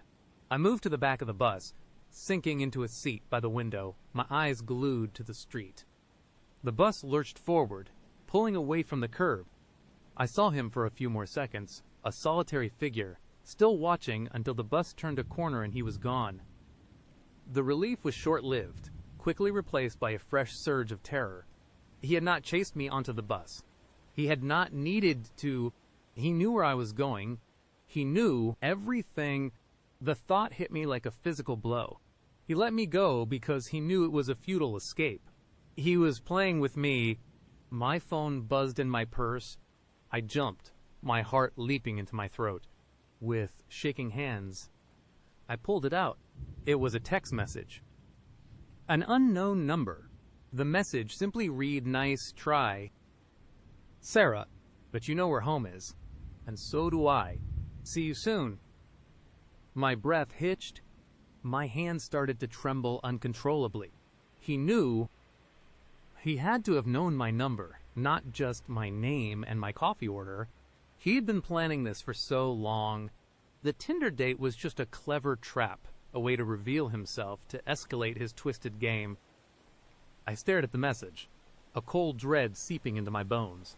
My apartment, my sanctuary, the one place I thought was truly mine. He had been there. He was probably there now, or he was waiting. Panic threatened to overwhelm me. I needed to call someone, anyone, my best friend, Chloe, my parents, the police. But my fingers hovered over the screen, paralyzed. What would I even say? A man I met on Tinder, who is also my stalker, just chased me from a cafe, and now he says he knows where I live. It sounded insane. And what if he was listening? What if he had tapped my phone? The paranoia was suffocating. I forced myself to breathe, to think rationally, or at least as rationally as I could under the circumstances. I needed to get off this bus. I could not go home. Not now. Not ever again. Perhaps. I pulled the stop cord, the bell ringing sharply, startling the few other passengers. As the bus slowed, I looked out the window. I did not recognize this neighborhood. It was mostly residential, quiet streets lined with older houses, mature trees, and neatly kept lawns. Perfect. Anonymous. I stepped off the bus, trying to appear nonchalant, as if this was my intended stop. The bus pulled away, leaving me standing alone on a quiet street corner. The silence was unnerving after the constant hum of the bus. The afternoon sun cast long shadows, making the familiar world feel alien and menacing. I pulled out my phone again, my fingers still shaking. I had to call Chloe. She was the only one who truly understood my fear of Alex, even if she did not know his face. She would listen to my paranoid ramblings, validated my unease. She would believe me. I scrolled to her contact, my thumb hovering over the call button. Then I hesitated. What if he was watching me right now? What if he saw me call her? Would that put her in danger? My heart ached with the thought. I could not risk it. Not yet. I needed a plan. I needed a place to go. Somewhere truly safe. A hotel. A friend's house. But I could not go to Chloe's. And I could not go to my parents. They lived too far away, and I did not want to worry them until I had a clearer head. As I stood there, lost in thought, a sudden movement caught my eye. Across the street, partially obscured by a large oak tree, was a dark sedan. It was parked, but its engine was running, a faint hum, barely audible. And then the driver's side window rolled down, just a crack. I could not make out the face, but a chill, colder than any I would felt before, went down my spine. Was it him, or was I just being paranoid? I told myself it was paranoia. It had to be. This was a residential street. People lived here. They had cars, but the way it was parked, perfectly angled to observe the bus stop, the subtle hum of the engine, it felt wrong. I started walking, trying to project an air of confidence I did not feel. I kept my gaze straight ahead, but my peripheral vision was hyper alert. I walked for what felt like miles, turning randomly, trying to lose myself in the maze of suburban streets. Every parked car seemed to watch me. Every rustle of leaves sounded like footsteps. The sun began to dip lower, casting longer, more ominous shadows. My phone buzzed again. I almost dropped it this time. Another text from the unknown number. You are a fast walker. Sarah. But not fast enough. I see you. My blood ran cold. He was watching me. That car. He had been in that car. He had anticipated my move. He knew I would not go home. So he had a backup plan. He had followed the bus, or had someone else follow it. The realization was sickening. He had eyes everywhere. I glanced around wildly. There was no one on the street. No children playing. No dog walkers. No elderly couples tending their gardens. Just me, and the growing sense of isolation. The trees seemed to close in, their branches, like skeletal fingers reaching for me. My legs ached, my throat was dry, and my fear was a living, breathing thing inside me. I had to find a public place, a store, a restaurant, somewhere with people, with light. Up ahead, I saw a small strip mall, a grocery store, a dry cleaner, and a brightly lit coffee shop. A coffee shop. The irony was not lost on me. I grimaced, but it was my only option. I practically ran into the coffee shop, the bell above the door jingling cheerfully, a stark contrast to my internal state. The aroma of roasted beans and sugar hit me, momentarily disorienting. There were a few customers, mostly people on laptops, nurses in scrubs, a couple chatting quietly. Normalcy. I clung to it like a drowning woman to a life raft. I walked straight to the counter, forcing myself to take a deep breath. "Can I help you?" the barista asked, a young man with kind eyes. "Yes," I stammered, my voice raspy. "The water, please. And do you have a restroom?" "Of course," he said, handing me a cup. "Code for the restroom is on your receipt." I took the water, my hands still shaking. I needed a moment, a place to collect myself, to try and think. The restroom, a small, private space, maybe there...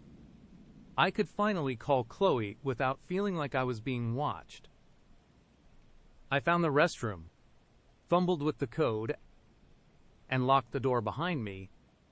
The small room, tiled in sterile white, felt like a sanctuary. I leaned against the door, closing my eyes, trying to calm my racing heart. I splashed cold water on my face, then stared at my reflection in the mirror. My face was pale, my eyes wide and bloodshot. I looked like a ghost. My phone... I had to call Chloe. Now, I pulled it out, my fingers flying to her contact. The phone rang once. Twice then, a click. "Sarah." "Oh my God. Are you okay?" "I have been so worried." "You sound what is wrong." Chloe's voice was a balm, but also a fresh wave of guilt. I had been so scared for myself. I had not even thought about how she might be feeling. "Chloe," I whispered, my voice breaking. "It is Alex. He showed up. He knows everything. My coffee order, my full name. He even knows about that bakery review." I choked back a sob. "He said he knows where I live. He has been following me." "What?" "Sarah, where are you?"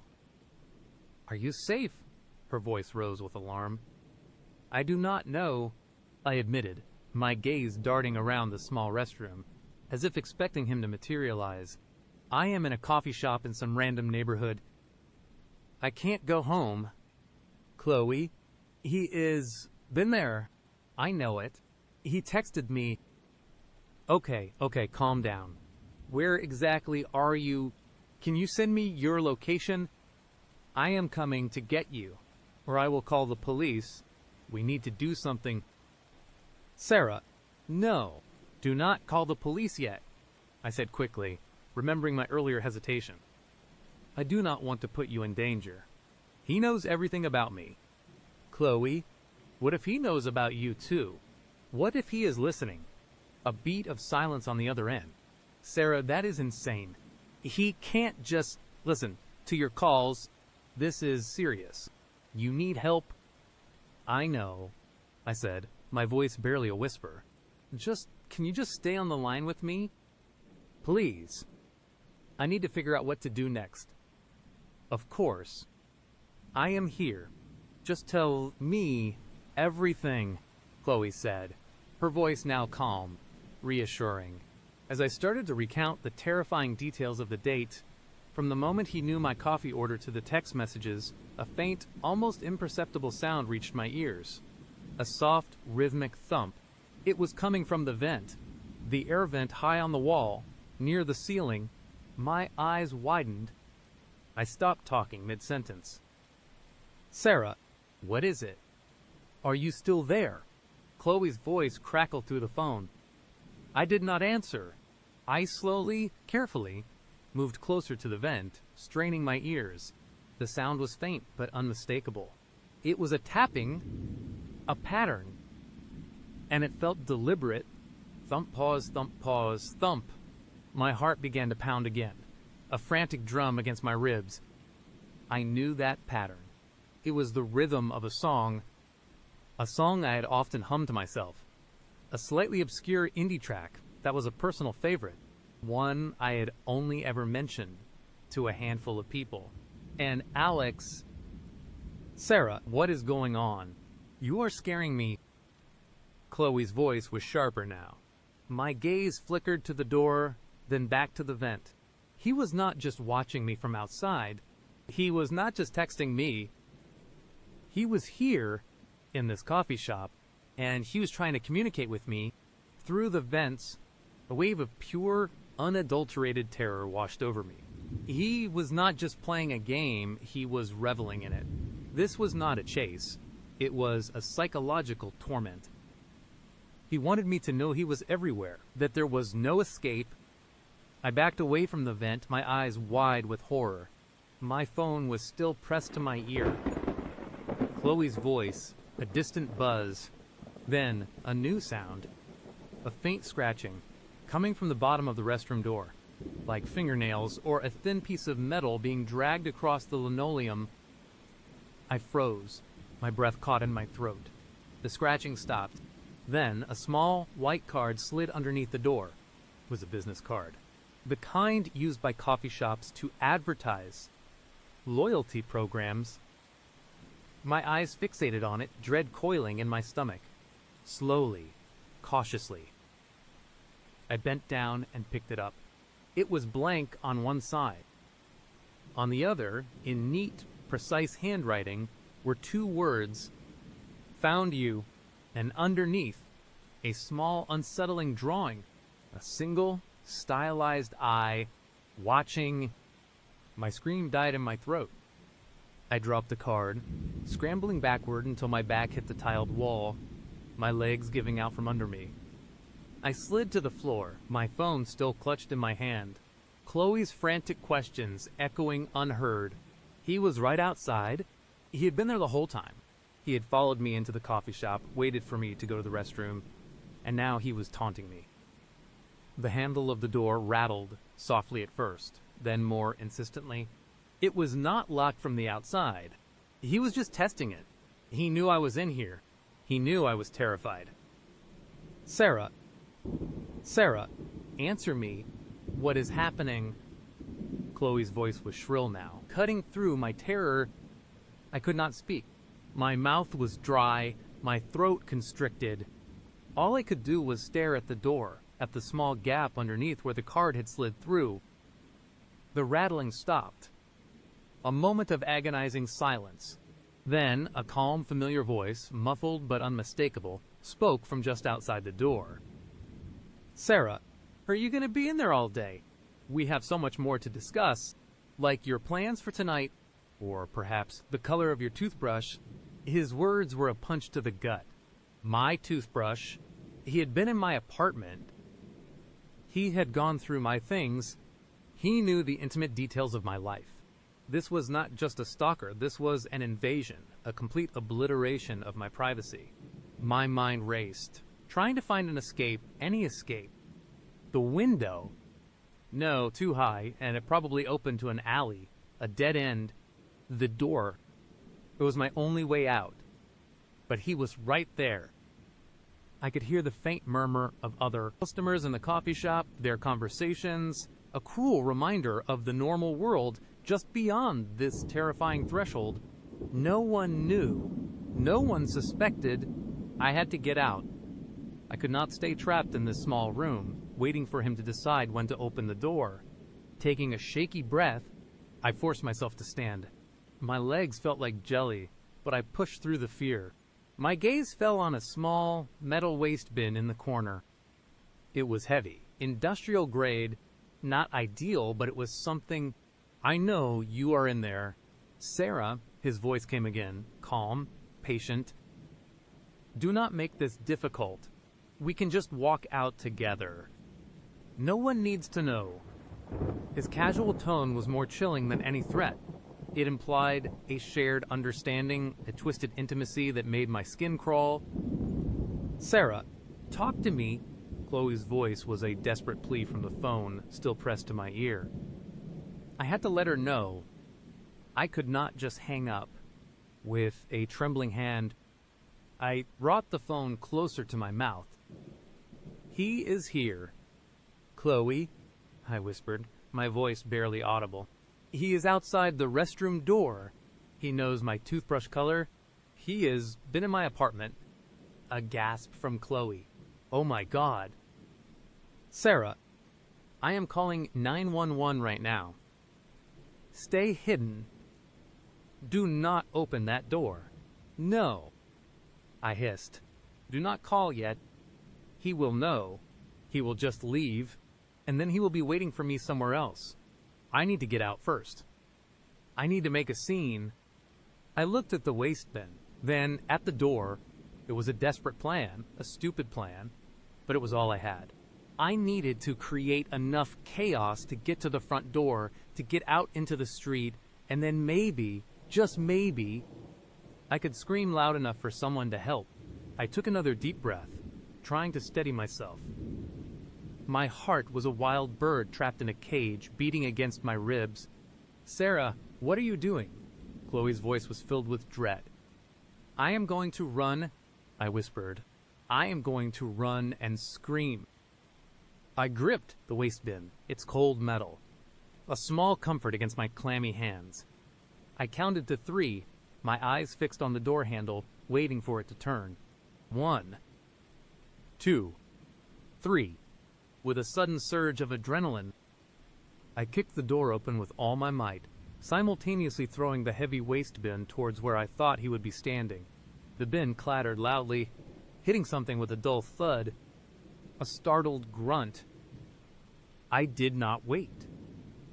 I burst out of the restroom, my eyes scanning the small coffee shop. Mark was there, just outside the restroom door, rubbing his arm where the bin had hit him. His calm demeanor was gone, replaced by a flicker of annoyance, quickly masked by that unsettling smile. Sarah, that was not very polite, he said, his voice still unnervingly soft, despite the sudden commotion. The few customers in the coffee shop looked up, startled by the noise, their conversations dying. Their eyes were on me, then on Mark, then back to me, confused. Help me. I shrieked, my voice raw with terror. This man is stalking me. He broke into my apartment. He is Alex. I pointed at him, my hand trembling. Mark just smiled, a practiced, innocent smile. Sarah, what are you talking about? He said, his voice laced with feigned concern. Are you feeling all right? You seem a little distressed. He even took a step towards me, his hand outstretched, as if to calm me down. The customer stared, unsure of what to make of the scene. A distressed woman, a calm, handsome man. It looked like a domestic dispute, not a stalking horror story. Do not touch me. I screamed, backing away, my eyes darting towards the exit. It was only a few feet away. The barista, the kind young man, was now looking at us, his brow furrowed. Is everything okay here? He asked, his voice hesitant. No, it is not okay, I cried, my voice cracking. He is a stalker. He has been following me for months. He knows everything about me. Mark sighed, a theatrical, put upon sound. I am so sorry, everyone, he said, addressing the room, his voice smooth and apologetic. My girlfriend, Sarah, she has been under a lot of stress lately. She is not herself. I am just trying to help her, girlfriend. The word was a venomous lie, an attempt to normalize his twisted control, to make me look like the problem, The customers exchanged glances, some nodding sympathetically at Mark. My heart sank. They believed him. I am not his girlfriend, I yelled, tears streaming down my face now. He is Alex. He is my stalker. I did not wait for anyone to react. I turned and bolted for the door, pushing past a startled customer. The bell jingled again, a mockery of a cheerful sound. I burst out into the late afternoon light, gasping for air. The street was still quiet, the shadows long. I did not care where I was going. I just ran. I could hear Mark's voice behind me, calling my name, but it was softer now, less urgent. He did not need to chase me. He knew I had nowhere to go. My phone was still in my hand. Chloe? I had forgotten about her. Sarah, what happened? Are you okay? The police are on their way. I gave them your last known location. He is coming. Chloe? I screamed into the phone, my voice hoarse. He is still coming. He made them think I was crazy. They believed him. I ran blindly, my legs burning, my lungs screaming for air. I did not know these streets. I was lost, and he was always there. Always watching, always waiting. I rounded a corner, my eyes scanning frantically for any sign of escape. A small, dark alleyway, not ideal, but perhaps a place to hide, to disappear for a moment. I plunged into it, the air instantly colder, smelling of damp concrete and refuse. The alley was narrow, claustrophobic, lined with overflowing dumpsters and graffiti-scarred walls.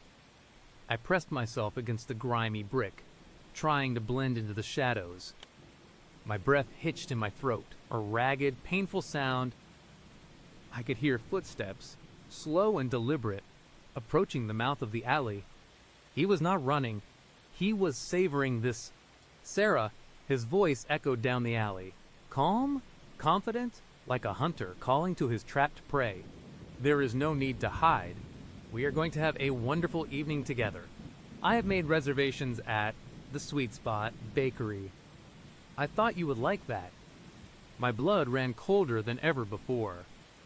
The Sweet Spot Bakery, my obscure review, he was not just playing a game, he was reenacting my life, twisting every detail into something terrifying. The footsteps grew closer. I could hear the faint rustle of his clothes, the soft scuff of his shoes on the pavement. He was right there, at the entrance to the alley. I was trapped. I closed my eyes, tears silently streaming down my face. My phone was still clutched in my hand. Chloe's voice a faint, desperate plea. The police were on their way. But would they be fast enough? Would they even find me in this labyrinth of fear? The shadows deepened around me. The silence stretched, broken only by my ragged breathing and the slow, steady approach of his footsteps. I opened my eyes, staring into the darkness, knowing that any second his face would emerge from the gloom. And then, the game would truly be over, for good. Let us move forward into the next story. My blood ran cold. She was not just observing, she was possessing. The violation of her standing over me while I slept, camera in hand, was a sickening, gut-wrenching realization that ripped through what little sanity I had left. Mine, that single word, elegant and terrifying, pulsed in my mind like a fresh bruise. I stared at the locket, my fingers trembling so violently I almost dropped it. The tiny, blurry photographs inside my knee scar, taken recently in my bedroom, and then me, asleep in my own bed, utterly vulnerable. It was not just a violation, it was an act of pure, unadulterated possession. Sarah had not just been in my house, she had been in my space, breathing my air, watching me at my most defenseless. She would claim me. A wave of nausea hit me so hard, I stumbled back, clutching the locket to my chest as if it were a burning coal. My stomach churned, bile rising in my throat. I ran to the bathroom, collapsing over the toilet, dry heaving until my muscles ached. There was nothing to throw up, just a bitter taste of fear and disgust. My mind raced, but it was a frantic, broken sprint. How How had she gotten in? And more importantly, how many times the askew book, the doormat, they were not just signs of her presence, they were taunts. She was telling me openly that she could come and go as she pleased. My home, my sanctuary, was a revolving door for her, and I was the clueless fool sleeping inside. I stumbled back into the living room, the package still open on the coffee table. The dried crimson rose lay there, a stark, morbid beauty, a macabre gift from my tormentor. I stared at it, then at the locket, then around my living room. Every shadow seemed to deepen, every familiar object suddenly alien, imbued with her unseen touch. Had she sat on my couch, drank from my glass, touched my things, the thought made my skin crawl, pain, cold and sharp, clawed its way up my throat. I had to call the police. Again, but what would I say? A woman I went on one bad date with sent me a locket with pictures of me sleeping. They would think I was crazy. They would already dismiss my claims as stress, as a jilted lover scenario. They would tell me to get a restraining order, which I knew, with chilling certainty, would be as useful as a screen door on a submarine against Sarah. She was already beyond the law's reach, operating in a realm of psychological warfare where rules did not apply. I felt utterly, terrifyingly alone. My friends, bless their naive hearts, saw only my unraveling. They saw the dark circles under my eyes, the way I jumped at every sound, the frantic energy that pulsed through me like a live wire. They thought I was breaking down, but I knew the truth. I was being hunted, and their skepticism only deepened my terrifying isolation. How could I explain that the very air in my home felt poisoned by her presence? How could I articulate the horror of knowing someone had watched me at my most vulnerable, capturing that moment, claiming it? I spent the rest of that night in a daze, clutching the baseball bat, moving from window to window, peering into the oppressive darkness outside. Every rustle of leaves, every distant car engine, sent my heart hammering against my ribs. Sleep was a long, forgotten luxury. I tried to convince myself that if I stayed awake, if I just kept watch, she could not get in again. But the locket was a stark reminder that she did not need to get in again. She had, and she would again. The next few days blurred into a terrifying montage of paranoia and exhaustion. The mine. Message was not just a threat, it was a new phase. Sarah became bolder, more invasive, more personal. It started subtly, insidiously. I would wake up, or rather snap awake, after a few hours of fitful, nightmare-ridden sleep, and something would be off. My toothbrush, which I always kept in the holder on the right side of the sink, would be on the left. A favorite coffee mug, one I would left clean in the drying rack, would be back in the cupboard, slightly damp. My laptop, which I always closed and left on my desk, would be open to a random web page, a news article about local crime, or sometimes, chillingly, my own social media profile. At first, I blamed myself. You are tired? I would tell myself, running a hand over my unshaven face, you are stressed. You are just forgetting where you put things. But the instances piled up, each one a tiny, precise pinprick of dread. It was not forgetfulness. It was deliberate. It was Sarah. One evening, I came home to find my front door unlocked. I distinctly remembered locking it, checking it twice, as I always did now. My heart leaped into my throat. I froze on the porch, my hand hovering over the doorknob, every fiber of my being screaming at me not to go in. But where else could I go? I pushed the door open slowly, my baseball bat held high, sweeping the house with my eyes. Nothing. No forced entry, no signs of struggle. Just an unlocked door. She was not breaking in, she was just walking in like she owned the place. I reinforced everything. I bought industrial, strength deadbolts, window locks, even a door bar for the main entrance. I installed more cameras, tiny motion-activated ones, hidden in plants, on bookshelves, even one inside a hollowed-out book. I downloaded an app that would send me alerts for any movement. I was turning my home into a fortress, a high-tech prison of my own making. But Sarah was always one step ahead. The cameras would glitch. Not all of them, just one or two at a time. The footage would skip, or show static, or sometimes just a blank screen for a crucial few minutes. When I reviewed the recordings, there would be gaps, impossible voids in time where nothing was recorded. It was like she knew exactly where they were, or how to disable them temporarily. Or maybe, I thought, my mind playing tricks on me, she was just too fast. A fleeting shadow, a whisper of movement, gone before the camera could register it. The psychological torment was reaching a breaking point. I could not sleep. I could not eat. My friends tried to stage an intervention. "You need help," they said, their faces etched with concern. "You are not yourself. We are worried about you." I tried to explain, tried to articulate the insidious horror of Sarah's game, but my words came out jumbled, frantic, probably sounding like the ravings of a madman. They suggested therapy, anti-anxiety medication, moving to a new city. Moving, as if a new house, a new city would make Sarah disappear. She was not a geographical problem. She was a personal one. She was fixed on me. Their well-meaning advice only deepened my isolation. They did not understand. They could not. How could they comprehend the terror of living in a house that felt like a stage for someone else's sick play, where you were the unwilling star? I started seeing her everywhere. A quick flash of red hair in my peripheral vision on the street. A woman in a passing car, her face obscured but her profile eerily familiar.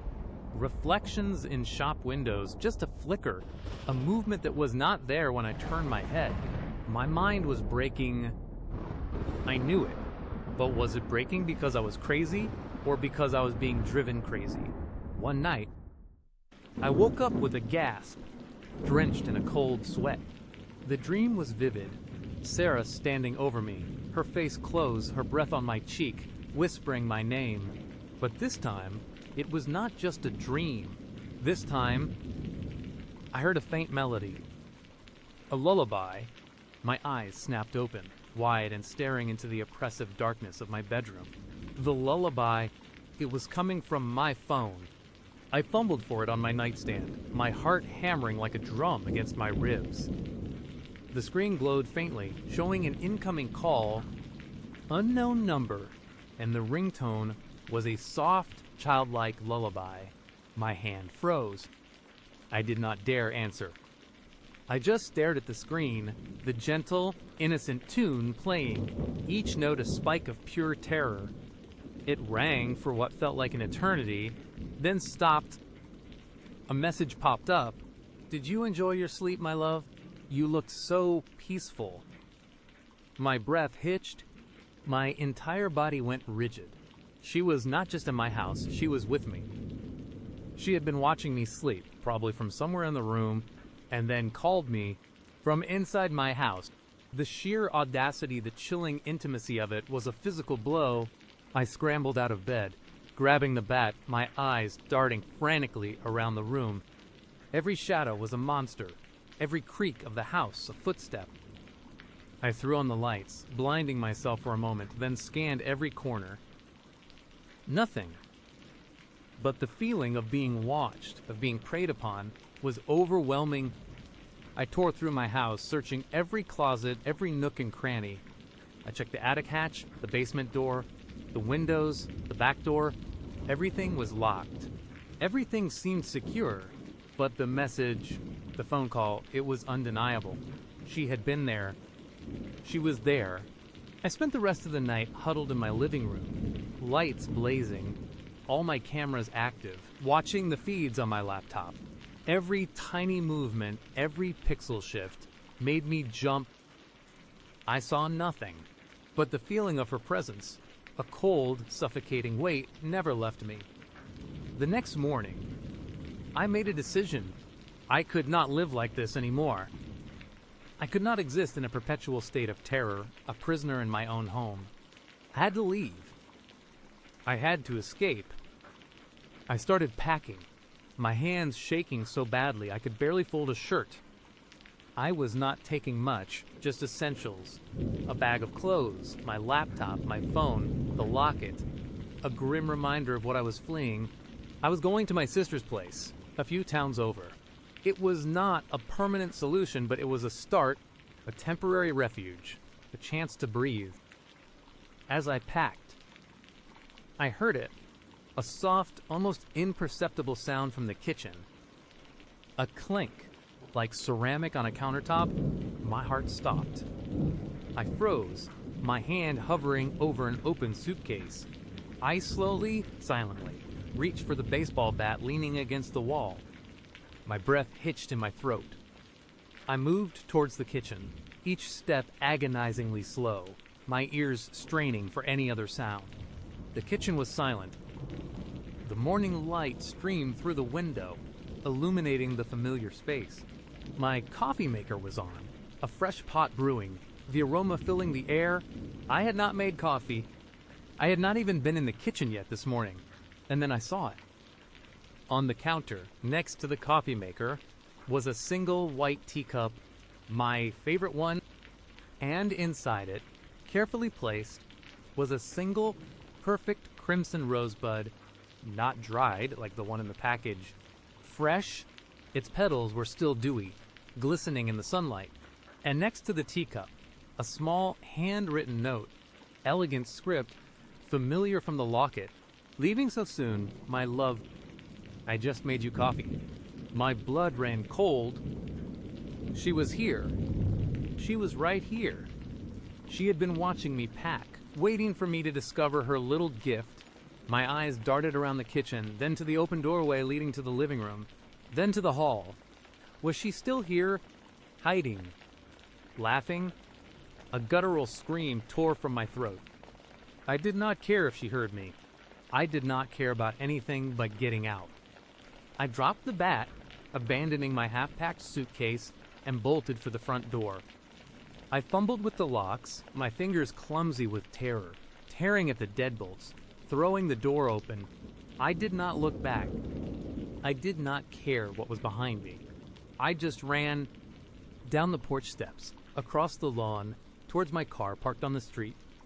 I ripped open the car door, jumped in, slammed it shut, and locked all the doors with a frantic jab of my finger. My hands were shaking so violently I could barely get the key into the ignition. The engine roared to life. I jammed the car into reverse, tires squealing as I backed out of the driveway, then sped down the street, not caring about speed limits, just needing to put as much distance as possible between me and that house. Between me and Sarah, I drove for what felt like hours, not knowing where I was going, just driving. My phone started buzzing. Unknown number. The lullaby. I silenced it, threw it onto the passenger seat. It buzzed again. And again. And again. I finally pulled over at a gas station, my body trembling uncontrollably. I filled up my tank, my eyes darting around, scanning every car, every face. I bought a cheap burner phone, discarding my old one in a public trash can, a futile gesture. I knew, but I needed to feel like I was taking some control. I ended up at a cheap motel miles away, checking in under a fake name. The room was sterile, impersonal, but it felt safer than my own home. I collapsed onto the bed, exhaustion finally claiming me, but sleep would not come.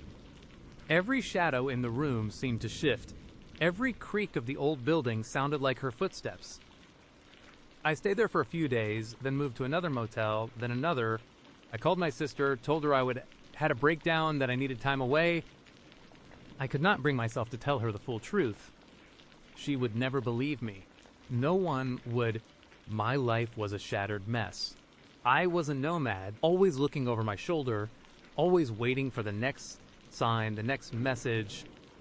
The fear was a constant companion, a heavy cloak I could not shed. I knew Sarah was still out there. I knew she was still watching. Sometimes, late at night, in the sterile silence of a motel room, I would hear it. A faint, distant melody, carried on the wind, or perhaps just in my mind, the lullaby, and I knew with chilling certainty that she had not given up. She never would. Because I was hers, mine, and that, my friends, is where my nightmare truly began. It is where it still continues. After a brief pause, the next story takes over, especially when you spend so much time observing.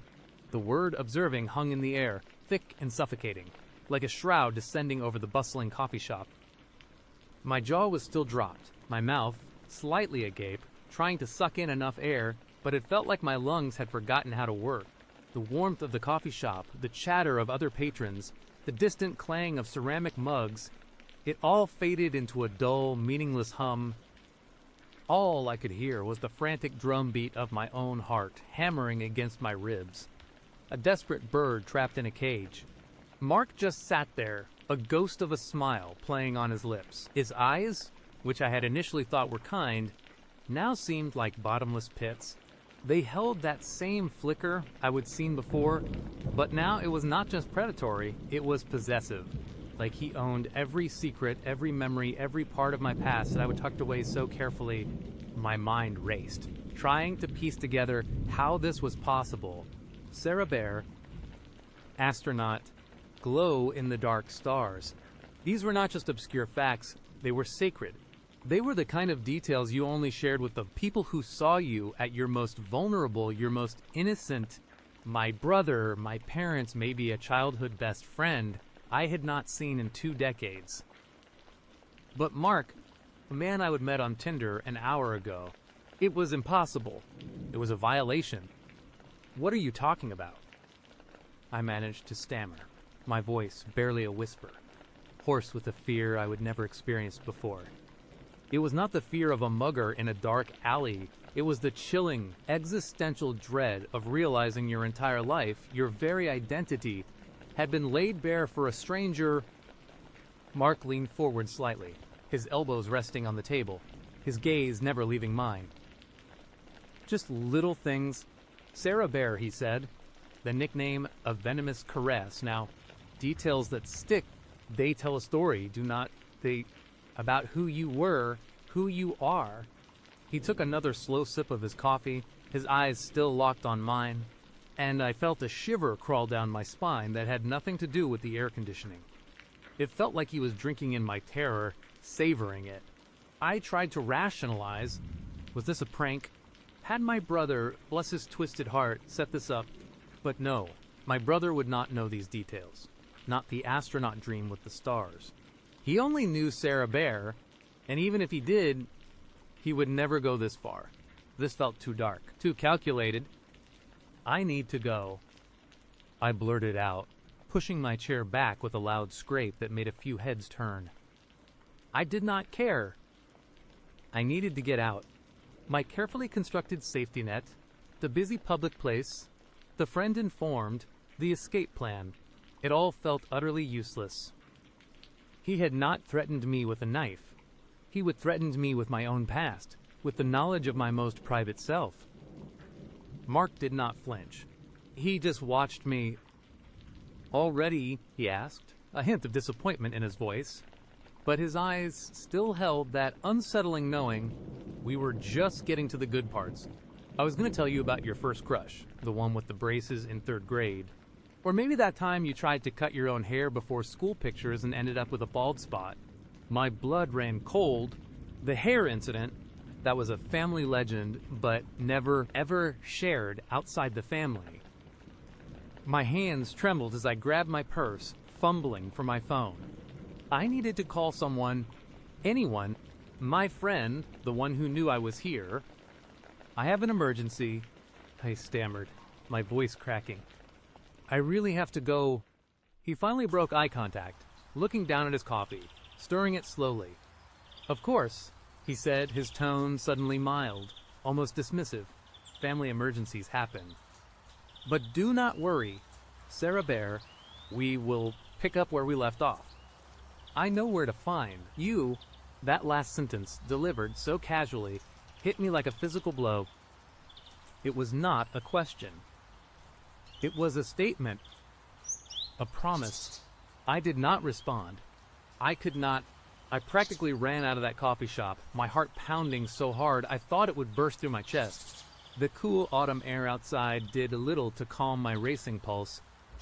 I did not dare look back, but I could feel his eyes on me, burning into my back, following my every step until I rounded the corner, disappearing into the downtown crowd. The moment I was out of sight, I pulled out my phone, my fingers fumbling. I opened Tinder, found his profile, and blocked him. Then I deleted the app entirely. It felt like a pathetic, futile gesture, like closing a barn door after the horses had already bolted. What good was blocking him when he already knew everything? I texted my friend, Jessica. A frantic, jumbled message date went wrong. Really wrong. I am leaving. Call you in 5. My apartment was a 20-minute walk, but I hailed the first taxi I saw. I did not care about the cost. I just needed to be somewhere safe, somewhere I could lock myself in. The entire ride home, I kept checking the rearview mirror, convinced I would see that unsettling gaze following me. Every dark sedan, every figure in my peripheral vision made my heart leap into my throat. When I finally got to my apartment building, I practically sprinted up the 3 flights of stairs, fumbling with my keys, my hands shaking so badly I almost dropped them. The moment I was inside, I slammed the door shut, locked the deadbolt, and then engaged the chain lock. I checked every window, making sure they were latched. It was a ritual I would perform countless times, but tonight it felt like a desperate plea for protection. Jessica called almost immediately. What happened? Okay. Your message freaked me out. No, Jess, I am not okay, I whispered, my voice still shaky. He knew things he could not possibly know. Childhood stuff, private stuff, my nickname, the astronaut dream, the glow-in-the-dark stars. Even that time I cut my own hair. There was a stunned silence on the other end. Wait, what? How? Did you post that stuff online? On the old Facebooks or something? No, that is the thing. It is not anywhere. Not on social media, not in any story I have ever told anyone but my family. These are deep, buried memories. And he just rattled them off, like he was reading from a script. And then he said, I know where to find you, Jessica gasped. Oh my God. Sarah, that is terrifying. Are you sure you are safe? Should I come over? I think so, I said, looking around my small living room, the familiar objects offering little comfort. I am locked in. I do not understand how could he know all that? We talked for another hour, trying to brainstorm possibilities, a mutual friend playing a cruel joke, an elaborate setup. But nothing fit. The details were too personal, too obscure. We scoured my old social media profiles, my brothers, my parents. Nothing. No mention of Sarah Bear, no astronaut dreams, no haircutting mishaps. It was like those memories existed only in my mind and in the minds of my closest family. And now, in March, that night, I did not sleep. Every creak of the building, every distant siren, sent a jolt of adrenaline through me. I kept seeing his face, that unsettling smile, those knowing eyes. I kept hearing his voice, calling me Sarah Bear. It felt like my entire sense of security, my privacy, had been ripped away, leaving me exposed and vulnerable. The next few days were a blur of paranoia. I called in sick to work, unable to face the outside world. Home. I kept the blinds drawn, jumped at every sound, and found myself constantly checking my phone, dreading a call or a message, even though I would block them. Jessica came over, bringing food and trying to distract me, but her presence only offered a temporary reprieve. The fear was a cold, constant knot in my stomach. After a week, nothing happened. No calls, no messages, no strange encounters. I cautiously ventured out for groceries, my head on a swivel, my heart pounding with every shadow. I did not see him. I did not see any dark sedans. Slowly, painstakingly, a tiny seed of doubt began to sprout. maybe I had overreacted. Maybe he was just a very talented, very creepy internet stalker who had somehow dug up some obscure information, and now that I would blocked him, he would moved on. Maybe he just wanted to freak me out, and he would succeeded. The logical part of my brain, desperate for a return to normalcy, tried to convince me. I went back to work, trying to resume my routine. It was difficult. I felt like a different person, constantly on edge, scrutinizing everyone I passed. But as the days turned into 2 weeks, then 3, the acute panic began to recede. Replaced by a dull, lingering anxiety, I started to believe that maybe, just maybe, I was safe. Then, the package arrived. It was a Tuesday afternoon. I came home from work to find a small, brown cardboard box sitting on my doorstep. No return address, just my name and apartment number, handwritten in neat, block letters. My heart immediately lurched. This was not a delivery I was expecting. My hands trembled as I picked it up. It was light. I took it inside, my mind screaming, it could not be, not after all this time. I placed it on my kitchen counter, staring at it for a long moment. My breath hitched in my throat. Every fiber of my being screamed at me not to open it, to throw it away, to pretend it did not exist. But a morbid curiosity, a desperate need to know, compelled me. I grabbed a knife from the block, my hand shaking, and carefully slit open the tape. Inside, nestled in a bed of crinkled tissue paper, was a small plastic toy astronaut. It was cheap, the kind you would get from a gumball machine, but it was unmistakably an astronaut. And beside it, a small, clear plastic bag. Inside the bag were glow-in-the-dark stars. Not a lot, maybe 10 or 12. No note, nothing else. Just the astronaut and the stars. My knees buckled. I sank to the floor, the open box still on the counter, the contents mocking me. He had not forgotten. He had not moved on. He knew my address. He knew where I lived.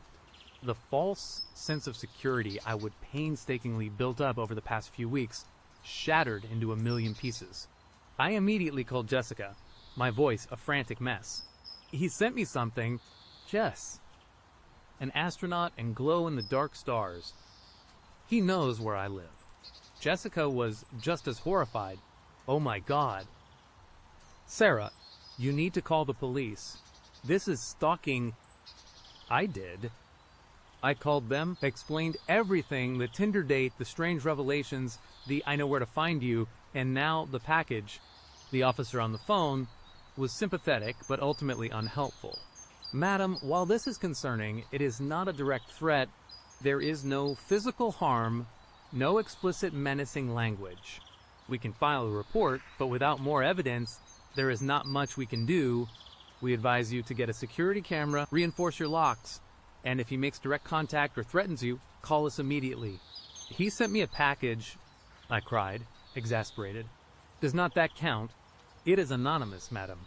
No return address. We can't link it directly to him without a confession or fingerprints, which are unlikely. We understand your fear, but we need something more concrete. I hung up, feeling utterly defeated. The police could not help. I was on my own. That night, I ordered a security camera for my front door and a window alarm system. I bought a second deadbolt for my door. I started changing my routine, taking different routes to work, leaving at different times. I stopped going to my usual coffee shop, my usual grocery store. I became a ghost in my own life, constantly trying to evade a shadow I could not see. The subtle invasions began to escalate. A week after the package, I started getting missed calls from an unknown number. Always just one ring, then it would hang up before I could answer. No voicemail, just a silent, chilling notification that someone was reaching out, testing the waters. Then came the emails. They would appear in my spam folder, sometimes with a cryptic subject line like, "Remember this?" or "Still dreaming." The sender was always a random string of letters and numbers. The body of the email was always empty, but the implication was clear. He was still out there. He was still watching. The feeling of being watched intensified. I would be walking down the street, and a sudden prickle on the back of my neck would make me spin around, convinced I would catch a glimpse of him. Sometimes I thought I did. A fleeting image of a tall man, a certain posture, a brief flash of dark hair, but he was always too far away, too indistinct, always disappearing into the crowd before I could confirm, was it him, or was my paranoia simply manifesting him everywhere? I could not tell the difference anymore. Then the gifts continued. Another package. This one contained a small, faded photograph. It was a picture of me, maybe 7 or 8 years old, with a gap-toothed smile, holding a specific, worn-out teddy bear. Barnaby. I had not thought about Barnaby in decades. It was tucked away in a box in my parents' attic, long forgotten. How could Mark possibly have this? It was not on any social media, not in any family album I would ever shared. This was a physical object from my childhood home. The implications were terrifying. I called my parents, trying to subtly ask if they would noticed anything missing. Any strange visitors. They had not. My mother, noticing my strained voice, asked if everything was all right. I lied, telling her I was just stressed with work. I did not want to alarm them or put them in any danger. The fear was no longer just a knot. It was a tight, constricting band around my chest. I could not sleep, could not eat. Every shadow in my apartment seemed to lengthen, twist into malevolent shapes. I installed more cameras, one inside pointing at my door, another at my living room window. I bought motion sensor lights for my tiny balcony. My apartment was becoming a fortress, but I felt less safe than ever. One evening, I received a notification on my phone, a new comment on an old blog post. I had not updated that blog in over 10 years. It was a personal blog I would kept in college, mostly ramblings about my dreams and fears. I rarely shared the link. I opened it, my heart pounding. The post was about my childhood dream of being an astronaut, how I used to spend hours staring at my glow-in-the-dark stars, imagining myself floating among them. The comment was from an anonymous user. It simply read, "Still reaching for the stars. Sarah Bear, do not stop dreaming." My blood ran cold. He was not just observing me in the present. He was actively digging through my forgotten digital past, finding pieces of me I did not even remember existed, and using them to torment me. He was everywhere. He was inescapable. The sightings became more concrete. I saw him, not a fleeting shadow, but him. I was at my new grocery store, one I would chosen specifically because it was out of my usual neighborhood. I was reaching for a carton of milk when I caught his reflection in the glass of the dairy case. He was standing a few aisles away, looking directly at me, that same unsettling, predatory flicker in his eyes. He did not move, just watched. I froze, my hand still outstretched. When I finally gathered the courage to turn, he was gone. A few days later, I was leaving my apartment building, cautiously checking my surroundings. As I walked down the street, I noticed a dark sedan parked across the street. It was nothing remarkable, just a standard model. But as I passed, I caught a glimpse of the driver. It was Mark. He was not looking at me, but staring straight ahead, his hands on the wheel. It was like he was just waiting. My stomach dropped. He was not just sending packages or making calls. He was physically present, watching my movements, a silent, ever-present threat. The police were still useless. I explained the packages, the calls, the blog comment, the sightings. They filed another report. "We understand your distress, madam, but without direct physical threat or proof of harassment, it is difficult to proceed. We can't just arrest someone for looking at you in a grocery store." I felt like I was screaming into a void. Then came the night I knew he would been inside. I would had a particularly stressful day at work, and all I wanted was to crawl into bed. I got home, unlocked my door, and pushed it open. But it opened too easily. Too far. I always left my door slightly ajar after unlocking it, just enough to show it was unlocked, but not wide open. Tonight, it was wide open. The chain lock was undone. I always put the chain lock on. Every hair on my body stood on end. I backed away slowly, my hand instinctively reaching for my phone. I stood in the hallway, staring into my apartment, a silent scream trapped in my throat.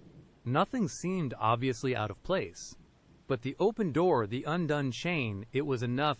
He would been here. I called the police again, my voice shaking so violently I could barely speak. They sent an officer this time, a young woman who seemed genuinely concerned.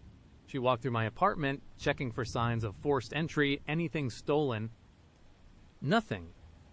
Madam, it is possible you just forgot to put the chain on, or that you did not close the door properly, she said gently, trying to reassure me, but her eyes held a hint of doubt. No, I insisted, my voice firm, despite my terror. I am meticulous about it. I always lock everything. Always, she nodded.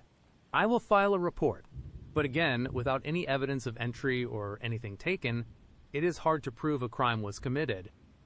I felt a profound sense of helplessness.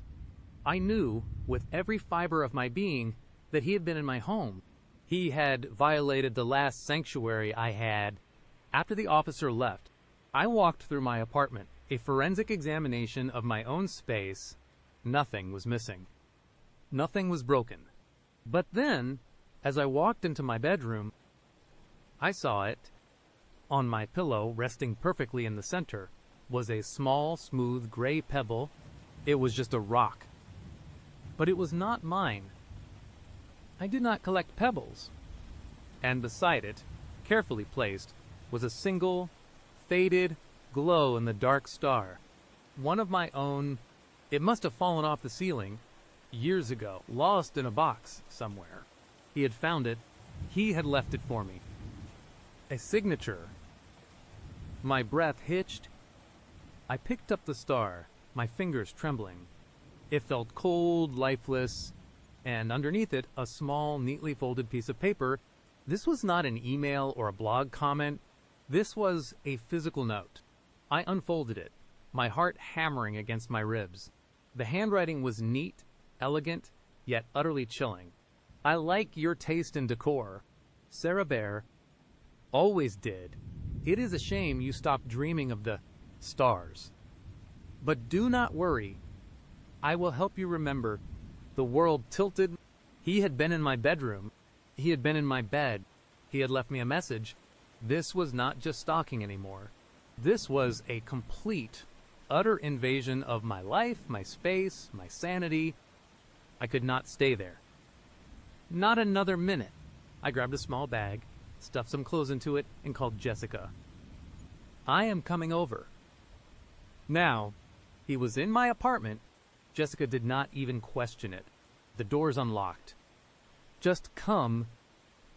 I fled, leaving the note, the pebble, the star, everything behind.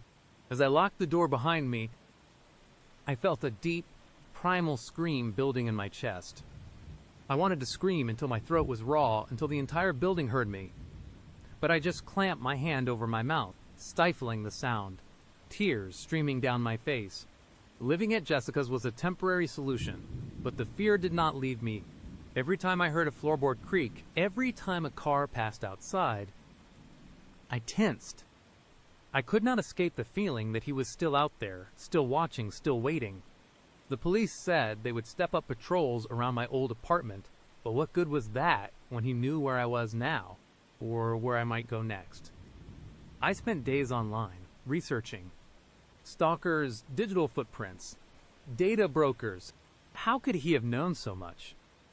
I found articles about data exhaust, the tiny bits of information we leave online, even in forgotten corners of the internet.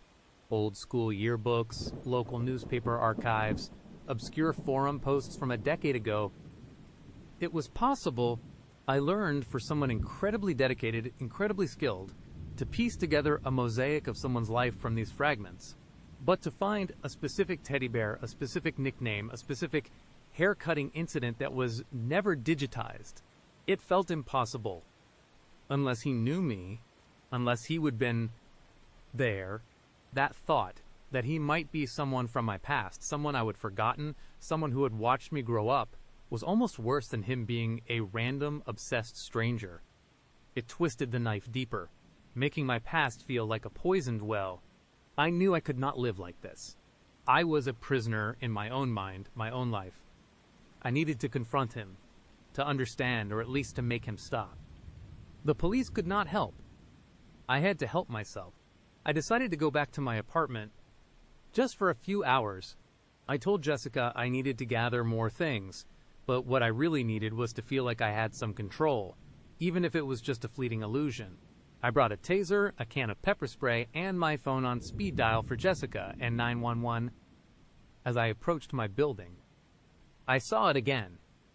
The dark sedan, parked in the same spot, across the street and in the driver's seat.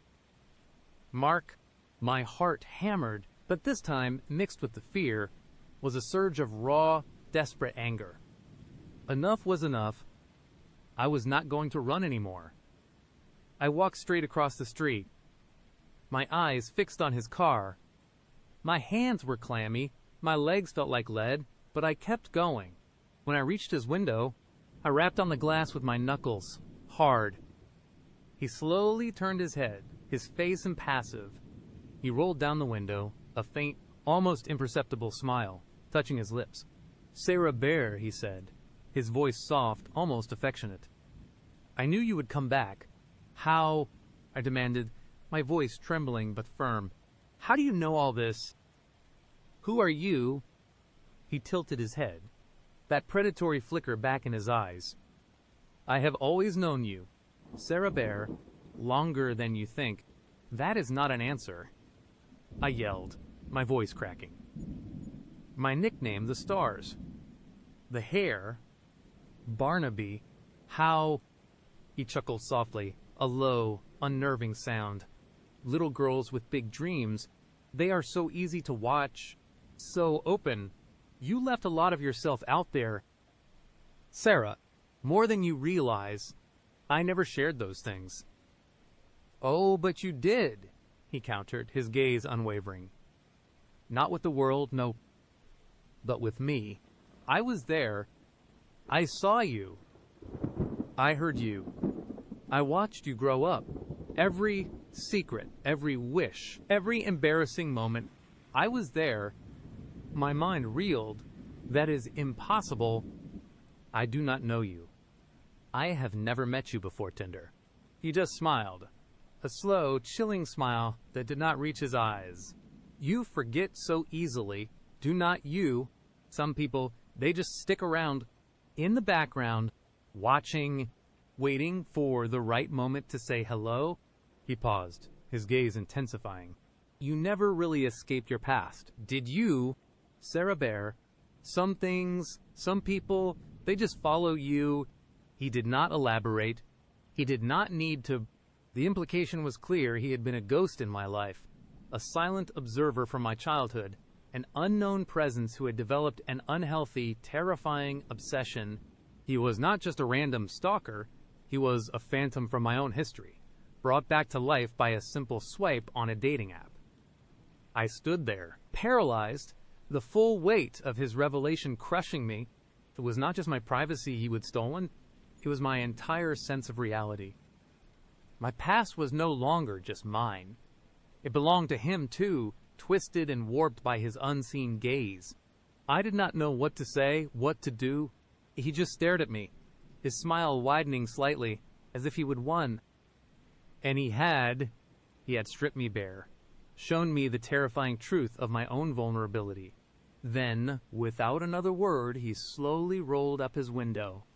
The dark sedan idled for a moment, and then, with a quiet hum, it pulled away from the curb.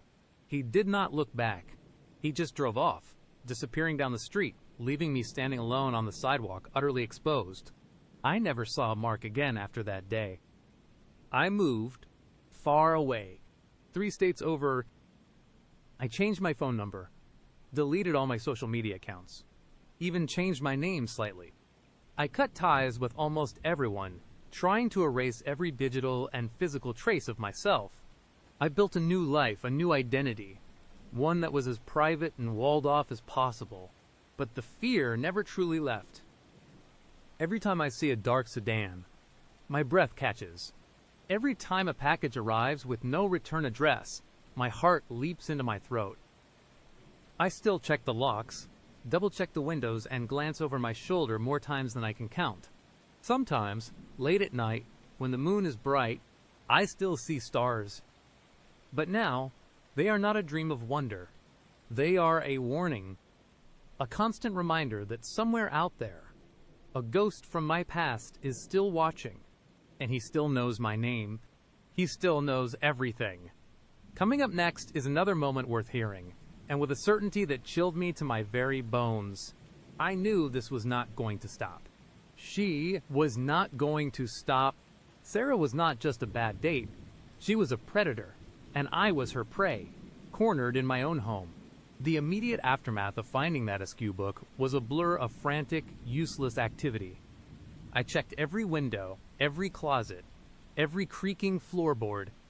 My hands trembled as I ran them over the walls, searching for hidden cameras, listening devices, anything.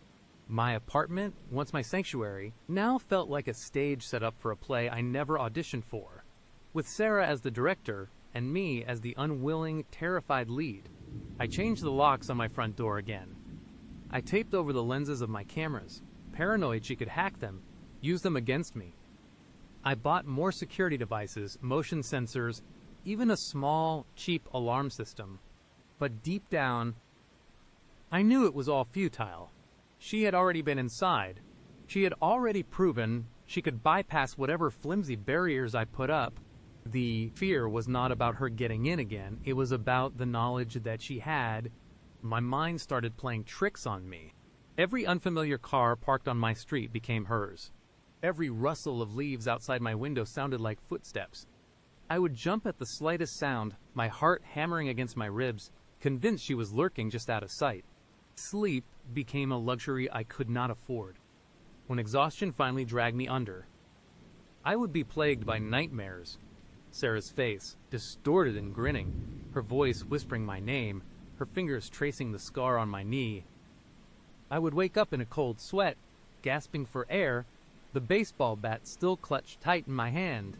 I tried to tell my friends, really tried, but how do you explain something so utterly bizarre and terrifying? This woman I went on one Tinder date with, she knows about a scar I have never told anyone about. And then she emailed me a picture of it, and I think she broke into my apartment to move a book on my nightstand. They would nod, their eyes full of concern, but I could see the underlying skepticism. You are just stressed, man, they would say. Maybe you should see someone. They thought I was having a breakdown. And maybe, just maybe, I was. But I knew the truth. I was not crazy, I was being hunted, and the isolation, the inability to make anyone truly understand the horror only intensified my paranoia. A few days later, the first tangible sign appeared outside my apartment. I was too scared to go out, but I had to check my mail. As I crept down the hallway, peering through the peephole every few seconds, I noticed it. My doormat, usually perfectly aligned with the doorframe, was slightly askew, just like my copy of The Hitchhiker's Guide. My blood ran cold. It was such a small, insignificant detail, but it screamed Sarah to me. It was a signature, a calling card. She was letting me know she was still there, still watching, still capable of getting close. The next day, I found a small, carefully wrapped package on my doorstep. No return address, just my name printed neatly on the label.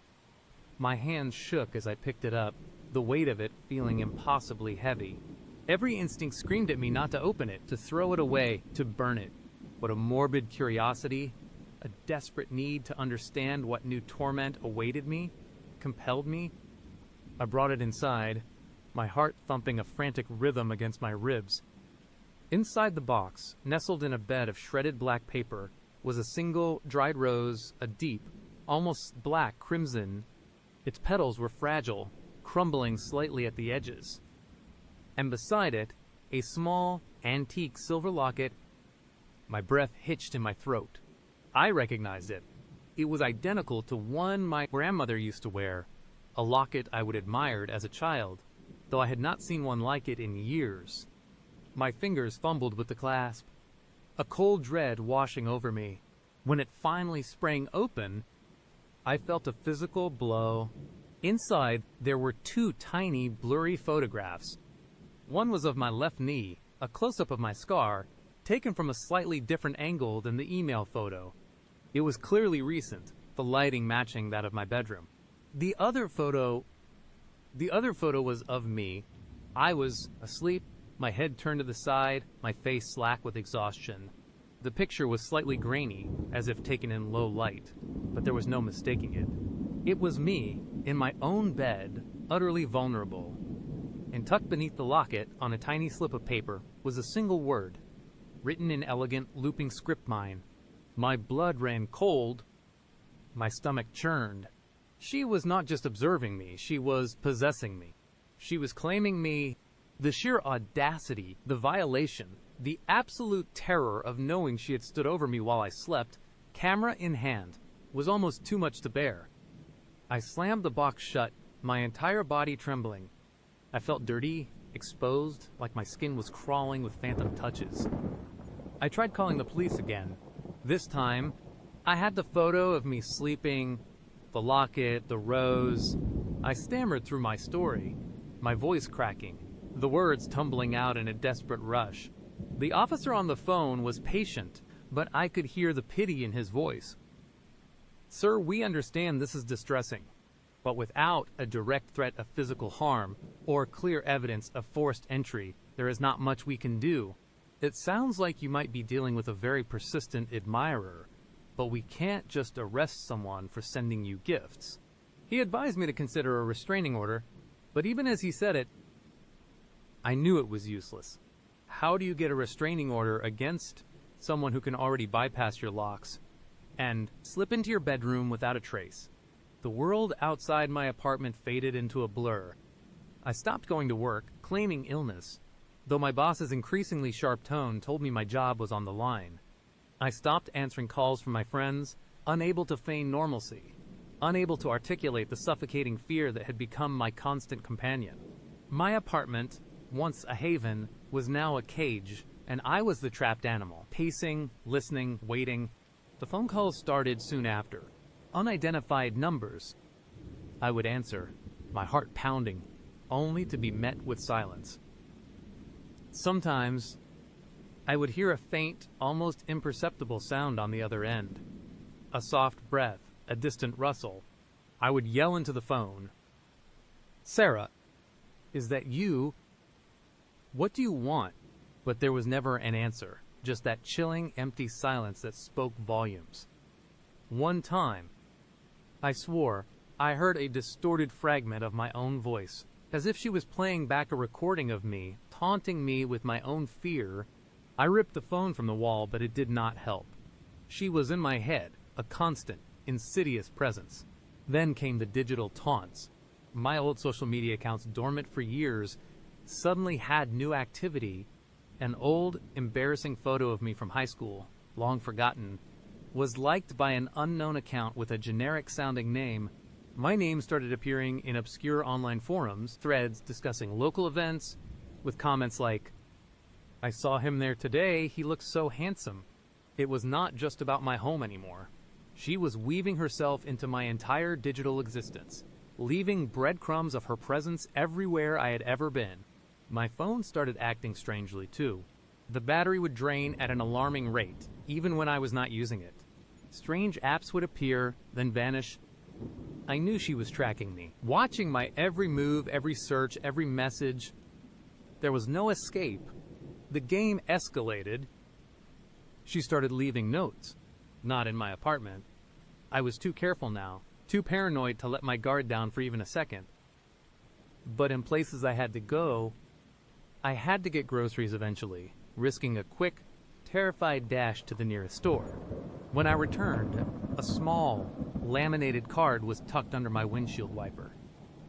It read, Did you enjoy your coffee this morning? You looked so tired. My hands shook so violently I almost dropped my groceries. I had not had coffee that morning. I had been too afraid to even brew it, thinking the smell might somehow lead her to me. She was lying, or she was testing me, or she was just messing with my head. Another time, after a desperate trip to pick up my mail, I had to pay bills, after all. I found a note tucked into my mailbox despite having changed the lock on it myself. This one was shorter, simpler: do not forget to lock your window. It gets cold at night. I had not opened my windows in weeks, but the implication, the casual, intimate knowledge, made my blood run cold. She was telling me she knew my habits, my vulnerabilities. She was telling me she was always there. The gifts continued, becoming more frequent, more unsettling. I found a small, dead bird, its tiny body perfectly preserved, left on my doorstep. Its eyes were open, staring blankly. A few days later, a bag of my favorite brand of specialty coffee, the exact roast I always bought, a relatively obscure one, was left on my porch. I had not bought coffee in days, too scared to even leave my apartment. How did she know? Was she watching me buy it? Or had she somehow obtained my shopping list? The most chilling gift was a keychain. It was identical to my own, the same worn leather, the same scuff marks. But attached to it was one of my old, lost keys, a key to my childhood home that I had lost years ago and thought gone forever. She was not just watching me. She was delving into my past, collecting pieces of my life, returning them to me as trophies of her obsession. It was clear then, she was not just watching me, she was playing with me. It was a cat and mouse game, and I was the mouse, trapped in a maze of her own design. Every move I made, every breath I took was part of her twisted game. The taunting became more direct, more personal. An old photo of me and Sarah from our single Tinder date, a blurry selfie we had taken at the cafe, suddenly appeared online. It was doctored, her arm wrapped possessively around my waist, a caption beneath it that read, "My love. Forever and always." My stomach lurched. She was trying to publicly claim me, to erase my identity and replace it with hers. I tried to fight back, to regain some semblance of control. I set up tripwires in my apartment, thin fishing lines strung across doorways, attached to cans that would clatter if disturbed. I installed more motion sensors, pointed them at every possible entry point. I even tried a booby trap, a stack of books precariously balanced on my bedroom door, hoping to startle her if she ever dared to enter again. But they never triggered. Not once. She was too good, too silent, too much a ghost. It only confirmed what I already suspected.